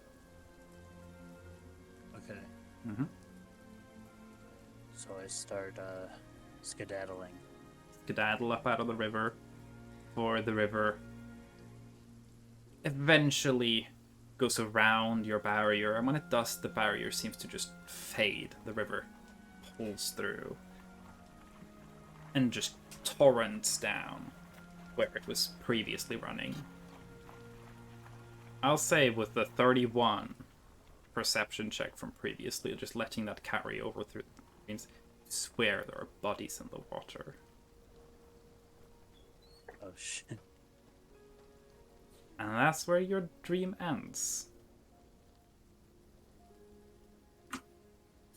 Yeah. So. Woof. You know what? It's my fault. I created a trauma being, so it's fine. Yeah. Here. So yeah, welcome to Target. Their dreams are trying to get whatever information about the topic you can out of the water before your trauma kicks you out. Here. True. And Should have had trauma. yeah, for campaign 2, all of you should just create 0 trauma characters and you'll be invincible. I can't do I don't think anything it's to possible for me. I'm gonna be so fucking for real. Oh, I could do it. I just didn't for this one. I forgot what. There was a reason. I forgot why. But usually I create characters that are like balanced, but I try not to. Like this one was pretty deep. Like I don't know Yeah. why. Whatever. I think I This is did not my also usual say that kind of like character. this group has a lot of like it has a lot of either tortured souls or soon to be tortured souls. You know what? I think on hearing everyone else's deal, I realized Yeah, that fit the that I wanted vibes. to make to fit the vibes. Yeah. Nice vibes. Yeah. But yeah. So I saw your vibes from across the room. I was gonna make the same. Me and my wife really likes your vibes. Me and my fish really like your vibes. me and my vibes saw you across the bar. So, Alright, so Me and So my Me and vibes my like trauma your really fish. liked your vibes. so Lion. So when mine and your character dies, you want to make a twin character, so twins to join the party. okay. So in the morning, Target, you're gonna wake up with that image of where there's bodies in the water fresh in your head. So Earth wakes up still with that like vague like feeling of guilt. Crystal and Hyacinth wake up in their room. Gunther and Target are probably sleeping in the beds, and second floor where Flinken's probably also staying. On the roof, Gin, you wake up. There's no Levi. Your head is pounding. You're at 1 HP. Nice. I want you to take 4 levels of exhaustion. All right. And you're kind of covered in blood. Question: how you do exhaustion? Oh. Yeah, true. I don't think you've had to deal with that. Conditions. Yeah, so you click the box where it says conditions, right under your health. Oh, there it is. And at the bottom, you And can set your level. Yeah. exhaustion 4. Okay. Yeah, and it should tell you of what's happening to you now. It's exhaustion's level 60 where you just straight up die. Yeah, at right? 6, you just die. Gotcha. So, yeah. I'm gonna do that one day. Yeah. No. Too sexy to die. So, If you insist. I'm gonna. Oh yeah. Look at Panda. I should be next to them. so Levi, you're next time. You guys were just vibing in the big ass pool bed. Levi's big laying ass. there. What? They are also covered in blood. They are not awake. Dead as Oh. hell. Yeah, I did. God damn it, not again. No one's up there with them. Do you want? Bucky. What do you want to do? Buggy is. I would imagine that Buggy's probably just still asleep, and just gonna wake is up like Buggy. laying there like. You wake up Buggy. Gunther.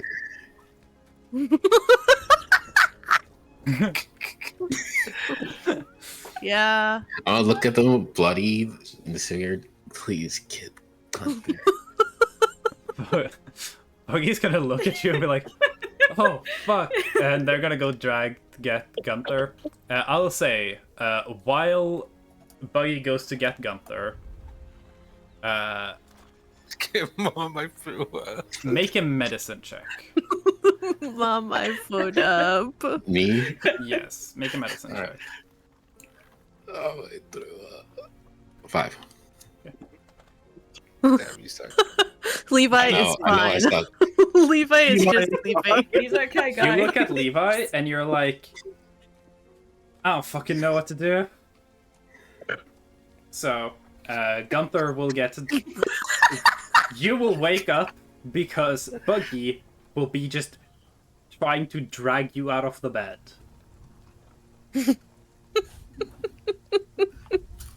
I imagine I'm still groggy, but then Buggy does successfully drag me out, and I wake up as soon as my head hits the floor.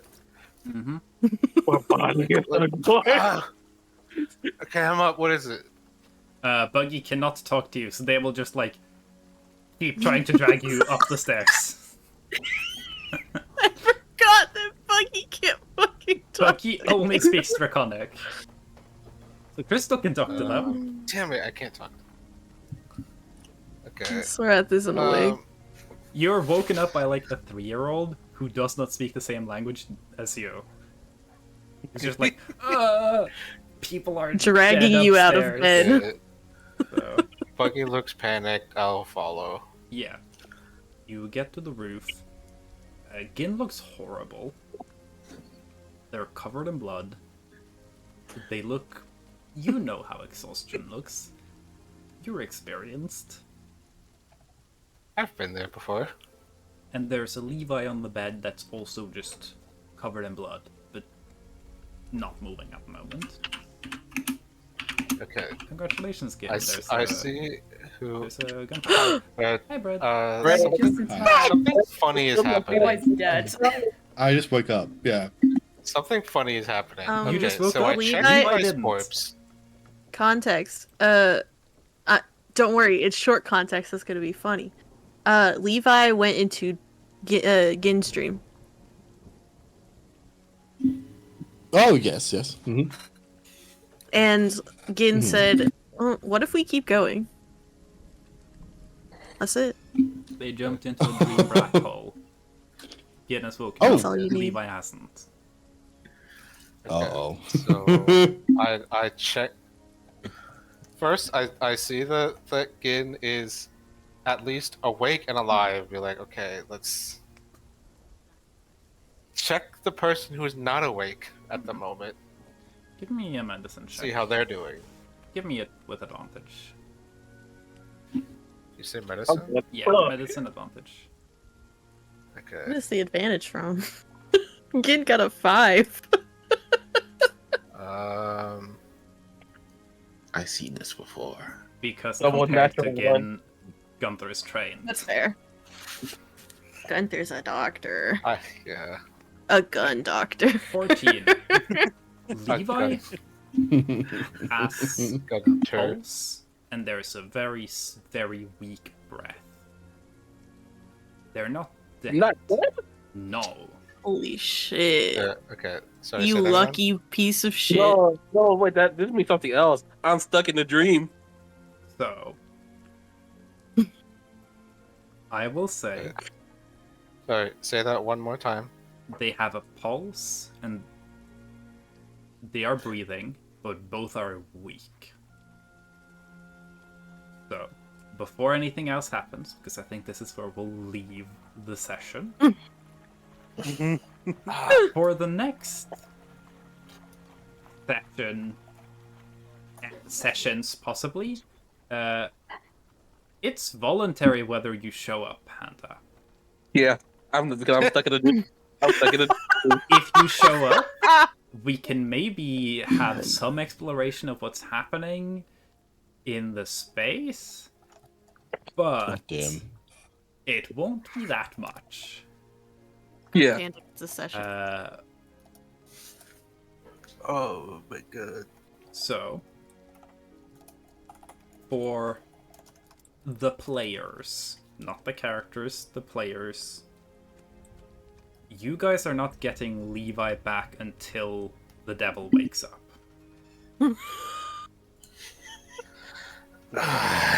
Okay, we're down. We're down a healer. Yeah. Hey, who wants to go get Edvin? No! I will say, I'd I rather can heal Mhm. too. fucking- Okay. You do have other people who We're can heal. we're still down a healer. I know, but you didn't have me before either. I'd rather die. That is true. I'd rather never see Soros again. Can I play Edwin? But here's the thing, though. Edvin can heal too.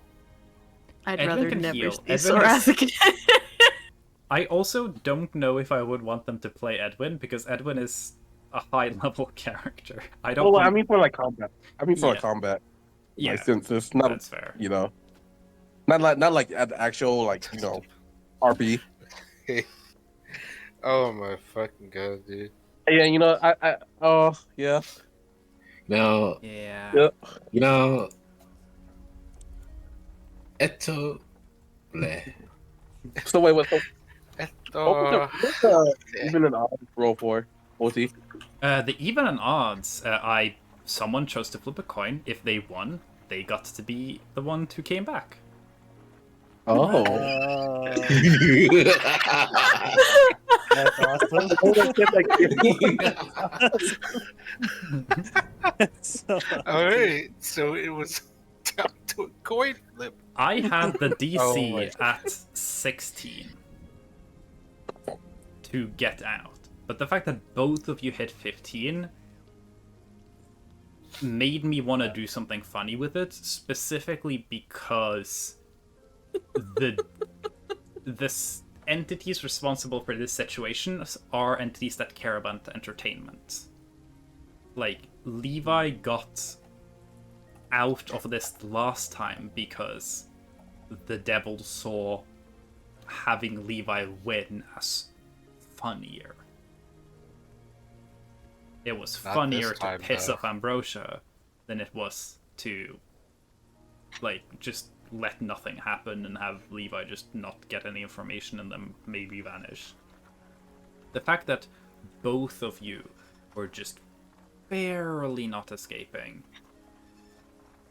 Essentially, the devil goes, wow, I've been trapped in here for a while. That is really fucking tragic. I love that. Good on you, boys. I'll let one of you go.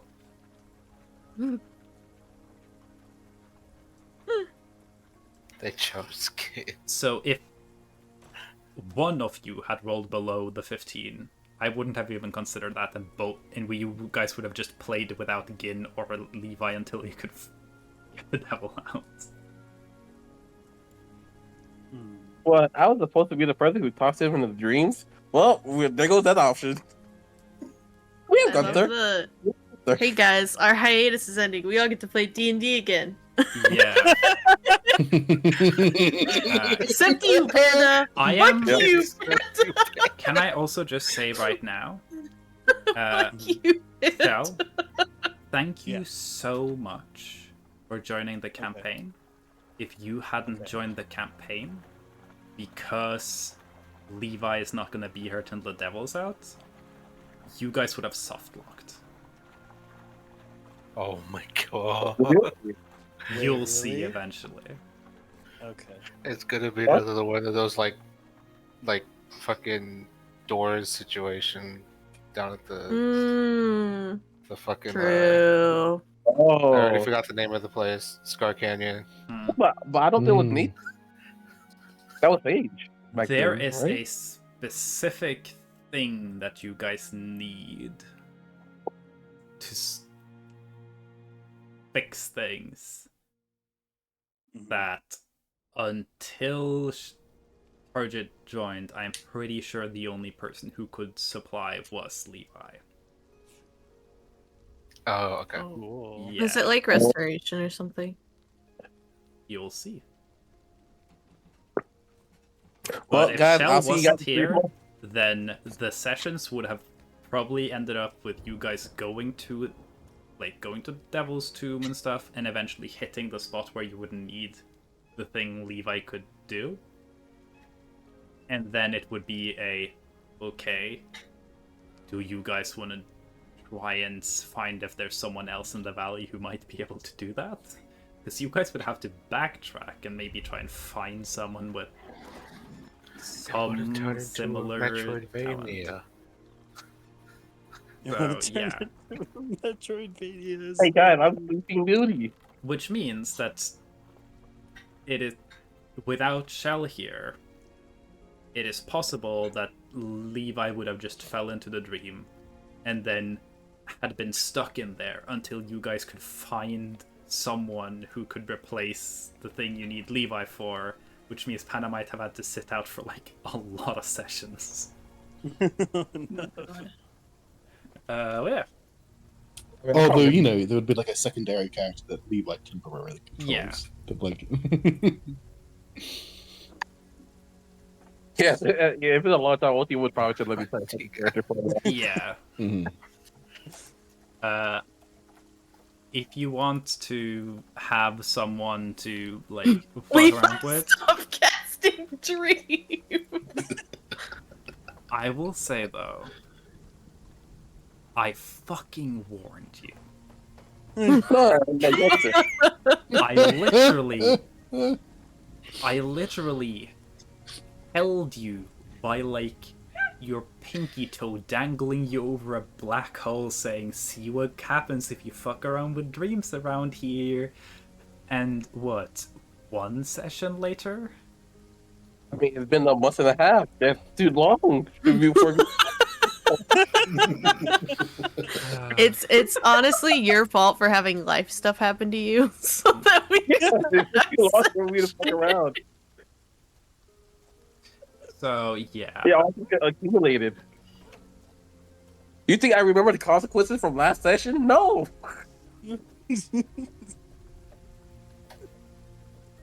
So That's yeah. funny. That's me from something that just happened, like, you know, yesterday. real. I am not 100% sure how, like, what the session progression is from here. But I think at least a session and a half is the least amount of time you'll have to wait. Probably So three. probably Probably more. 2 or more 2, 3. sessions. Probably a month. I've been kicked out of the group. It was Good job. bad. You're never coming back. You Ow. kicked yourself out of the campaign. What the fuck you mean? I kind No, of you know, am I actually like sad to play because I was that Gin really bad wasn't the one at who fell in. If Gin fell in, I would Because actually felt really. No, Because that was been my consequence. I decided to myself that if Gin loses the coin flip and Gin falls in, Gin's gonna fall in and be unavailable, and Lion gets to play as Levi until Gin's back. That was like, it wasn't Lion's fault. Really I'm gonna funny. punish. Like, I need to. It happened to Gin, but I'm not punishing Lion. I'm gonna punish Panda. So, yeah, go have the character that came back. This one's yours for a bit, Lion. That's really funny. So yeah. Like, either way, you were going to have. I was going to be putting you in timeout, Panda.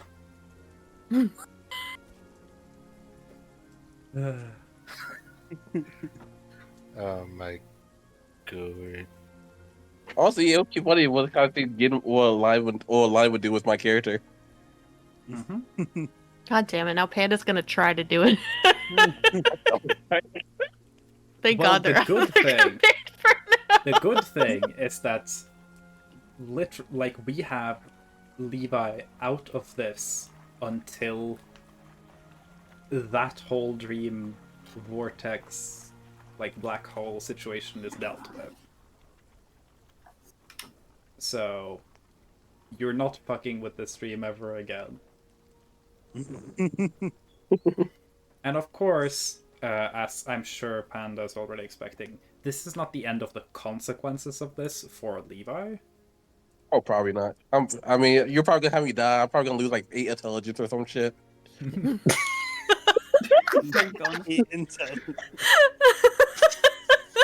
Probably lose half like that. So specific. I'm Specifically gonna No, say, that's intelligence. that was the first time, right? I lose 8 for intelligence. the I'm sake going of down to the intelligence. other players, I am not killing Levi, but just so everyone's aware, there is a definite possibility that Levi dies, because it's exactly the same thing as last time you ended up in a situation like this, and you were like, maybe this is just where I want Levi to go. Oh, I mean, yeah. If it was where Levi goes, You'll be presented with some consequences to deal with, and it'll be up to you whether or not you want to deal with those consequences, or if you feel like, no, this is just it for Levi. This is where he ends. Oh, you know what option I'm going to choose. It very much depends on the consequences, I think. Because if it's fun to deal with consequences, but if it's a good story part where Levi should just go, yeah. Yeah. The issue is that the consequences will involve decisions Levi makes. And they might be choices Levi doesn't want to make. You know? So, either way, we'll deal with that later. Can I shoot good?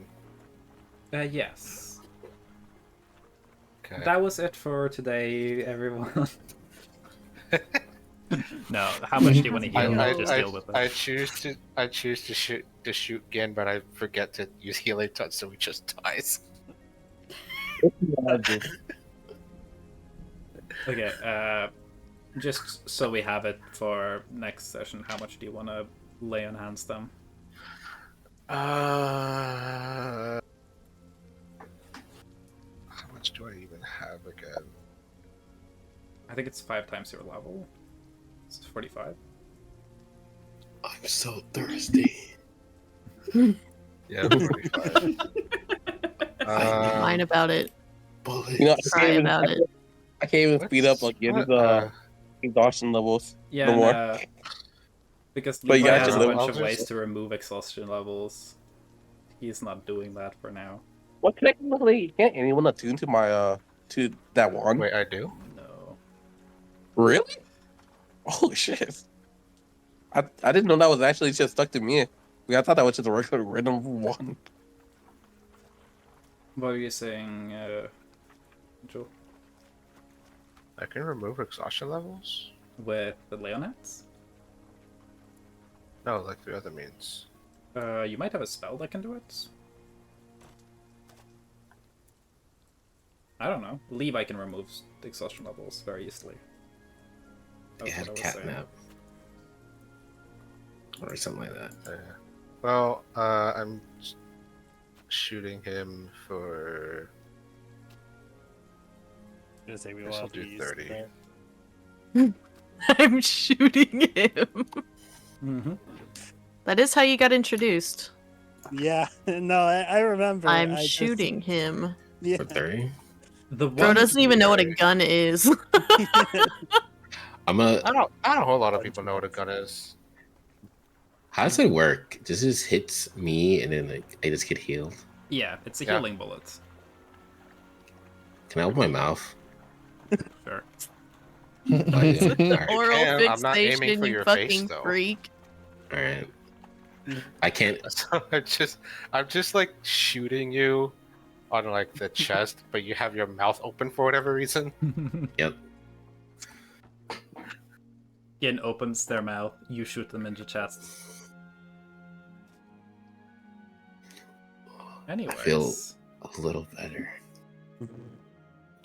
Well, You shouldn't. You really shouldn't.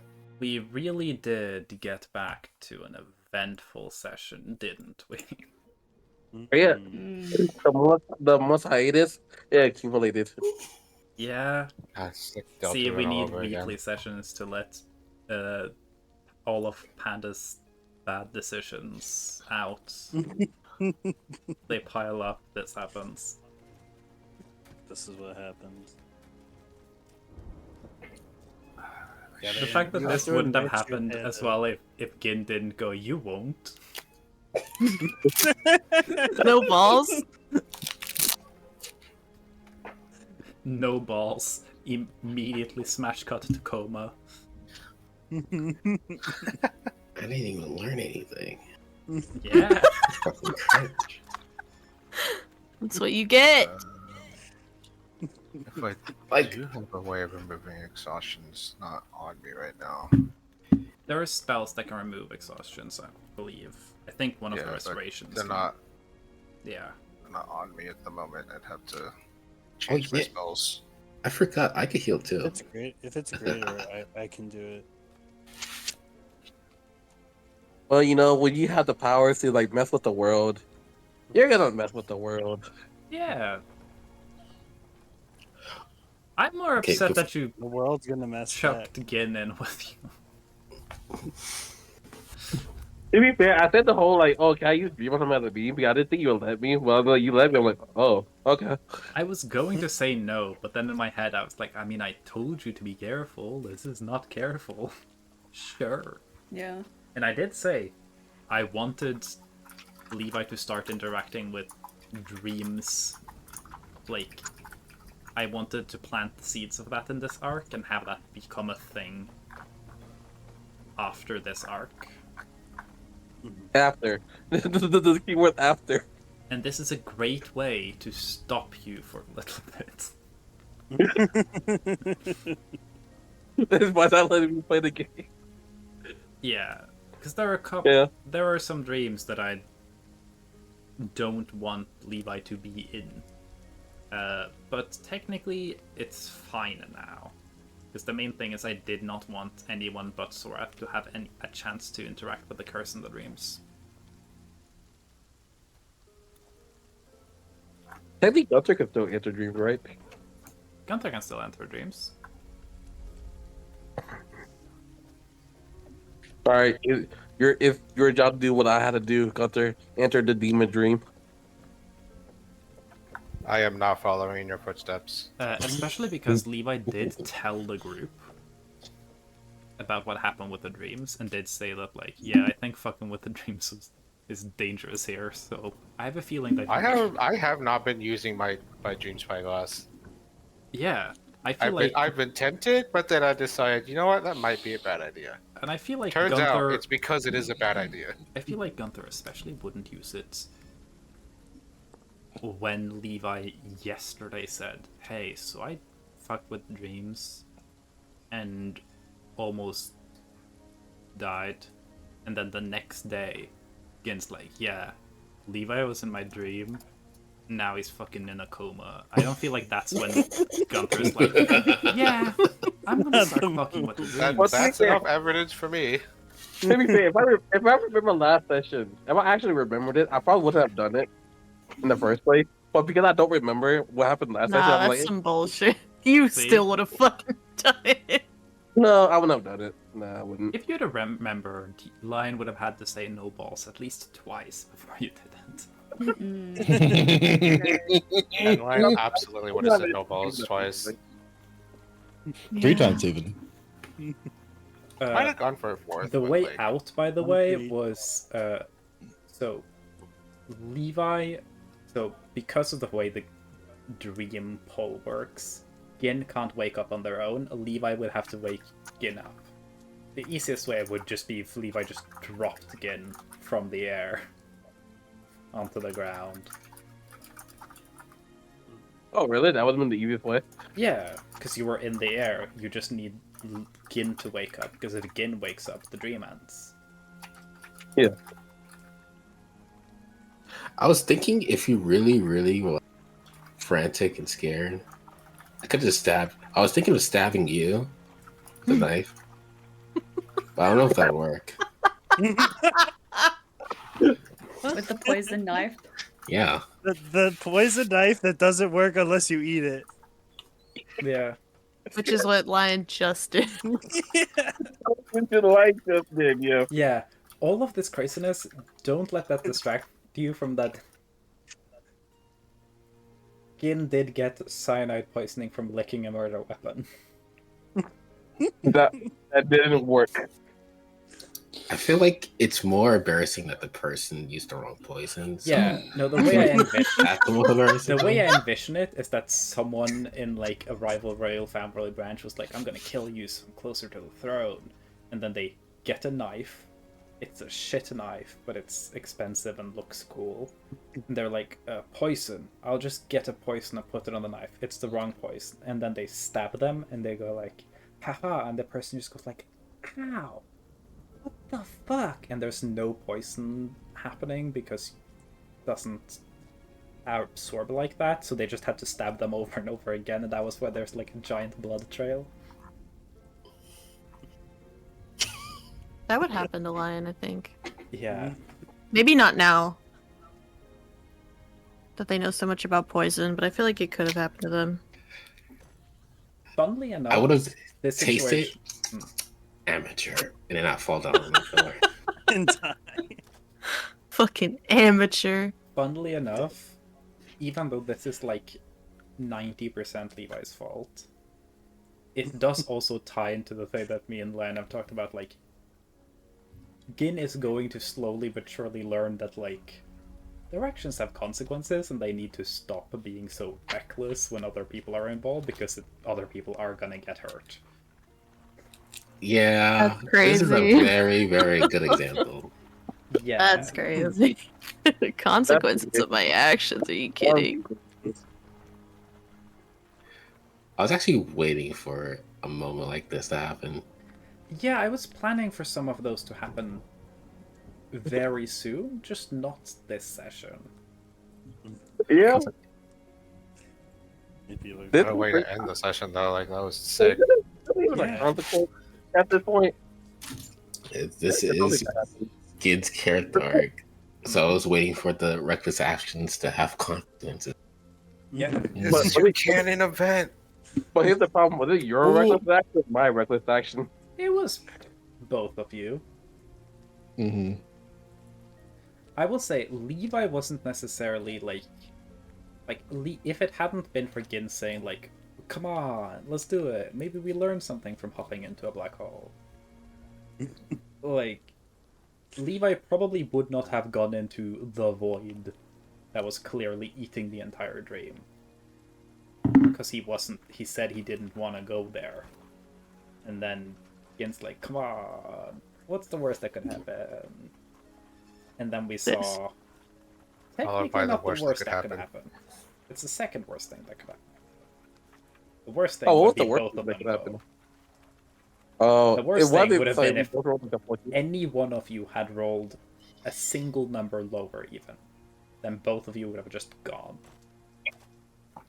Oh, and then Lion would have had to actually deal with my consequences. Yeah.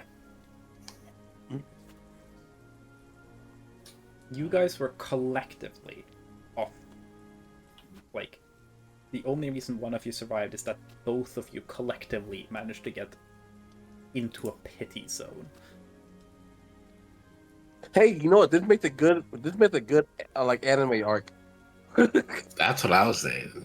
Yeah. That makes a good anime story arc. And now I get to roll a second character.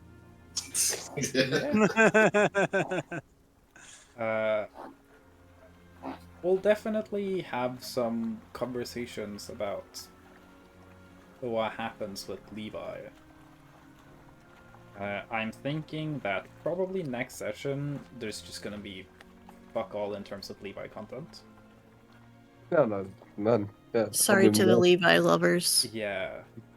Yeah, To the there's no Levi Levi lovers, you've had enough We're having a content drought. lately. We all knew that Levi's arc was gonna end sooner than everyone else. Yeah. I mean, I've said multiple times that, like, the only person I know for sure is dying during the campaign is I know Gunther's dying during the campaign at some point. 100%. Because, like, the Chekhov's gun of Gunther having the ability that kills him if he uses it, like, he's gonna use the ability. It's in the character sheet. He's gonna die at least once. But I did say that even though I can't guarantee it, I am fully certain that Levi is the one that dies first. Mhm. And it's the only person, like the only character in the campaign that I am kind of 50-50 on whether or not they'll actually make it to the end. Oh, so that's pretty funny. The gun character has the Chekhov's gun. Yeah. Yeah. Anyway, Dungeons and Dragons. We've been guy. yapping. Yeah. Yeah. Thank you all for coming. Yeah. Yep. Good I'll session.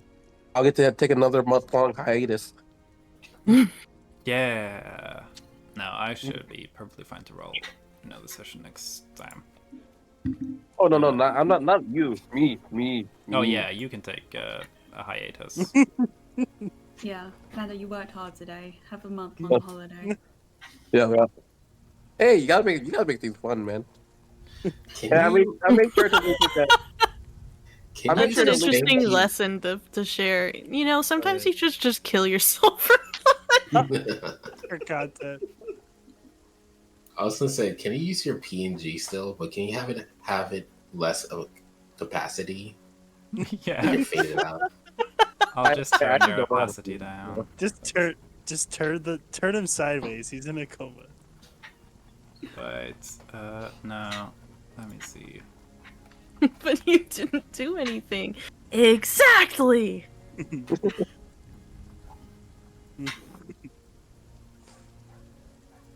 I don't know. I think it's fun trying to like skate the borders between like the dangers, the no-nos. I'm starving. no so I'm gonna go wrangle squares. up some grub. Yeah. Because you gotta figure out Have a good grubby. Thank Watch you. out. Bye bye how to everybody. get grubby. Good crunch.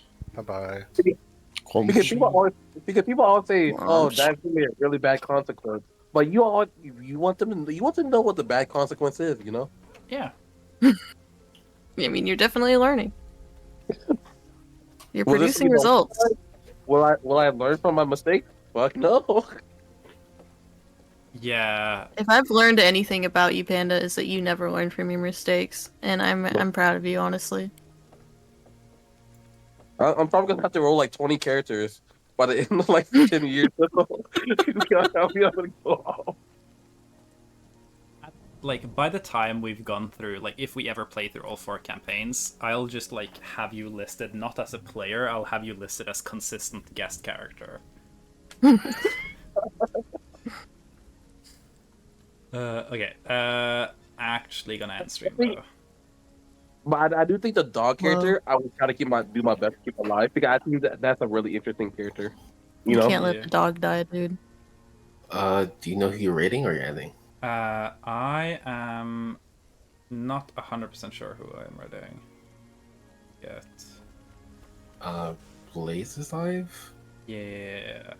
Blaze live, Blaze, she's playing, Keishan's did live. everything. Who the Uh, fuck? I remember. Oh my god, date everything. Yeah. Or Donkey Kong 64.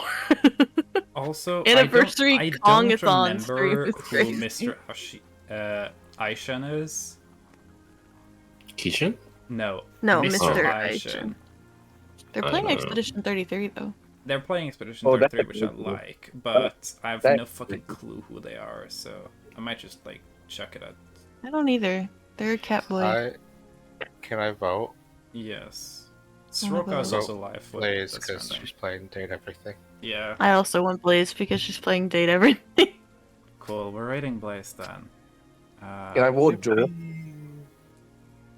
Sako Joel. They're not What? live right now. Please pick. They do have a channel. They're not live though. Alright. Who's not live? You. Sako Joe. Yo, fuck that guy. I like his shirts. I'll raid him. Alright. So who's gonna get all my stuff? Well, Oh, that depends on bench whether you. or not you're giving up on the character. Yeah. If I die. Let's Oh fuck- wait. No, I have a better one. Hold on. Yeah.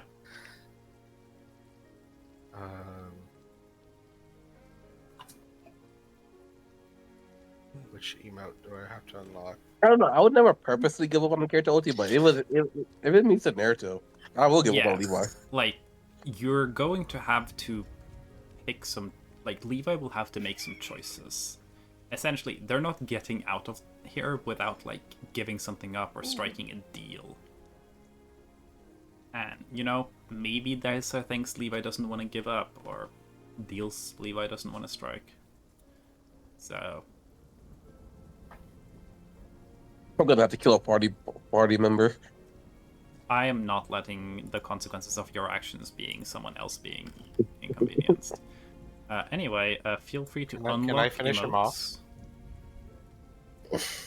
Feel free If to he doesn't unlock die, can I my finish him emotes off? if you want. If he doesn't die, you can do that.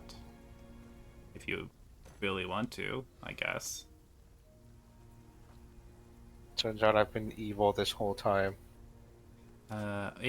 Unlock the putting love emote if you want to use the raid message and you don't want to sub because subs are unnecessary. And I'm gonna start the raid towards split.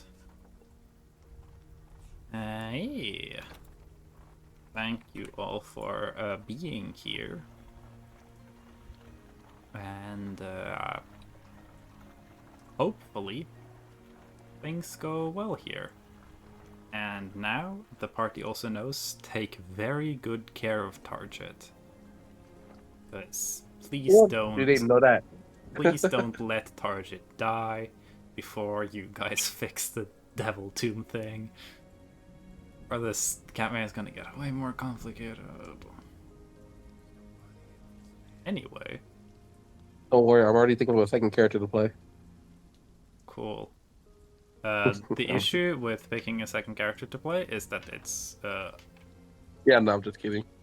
If there are some limitations to what you can add at this point in the campaign, so we'll have to work on that. Anyway, see y'all next Saturday, most likely. Or Yeah, I wonder if I'll stay awake for it. maybe. Who knows? Believe Maybe in you. we'll see. By stream. Yeah, I'm glad I caught the fucking Levi thing at least. I was summoned. It basically was like bullshit's happening. Get up. Rating. Bye Get up! bye. Get up! Bye bye. Bye. I feel like Brandon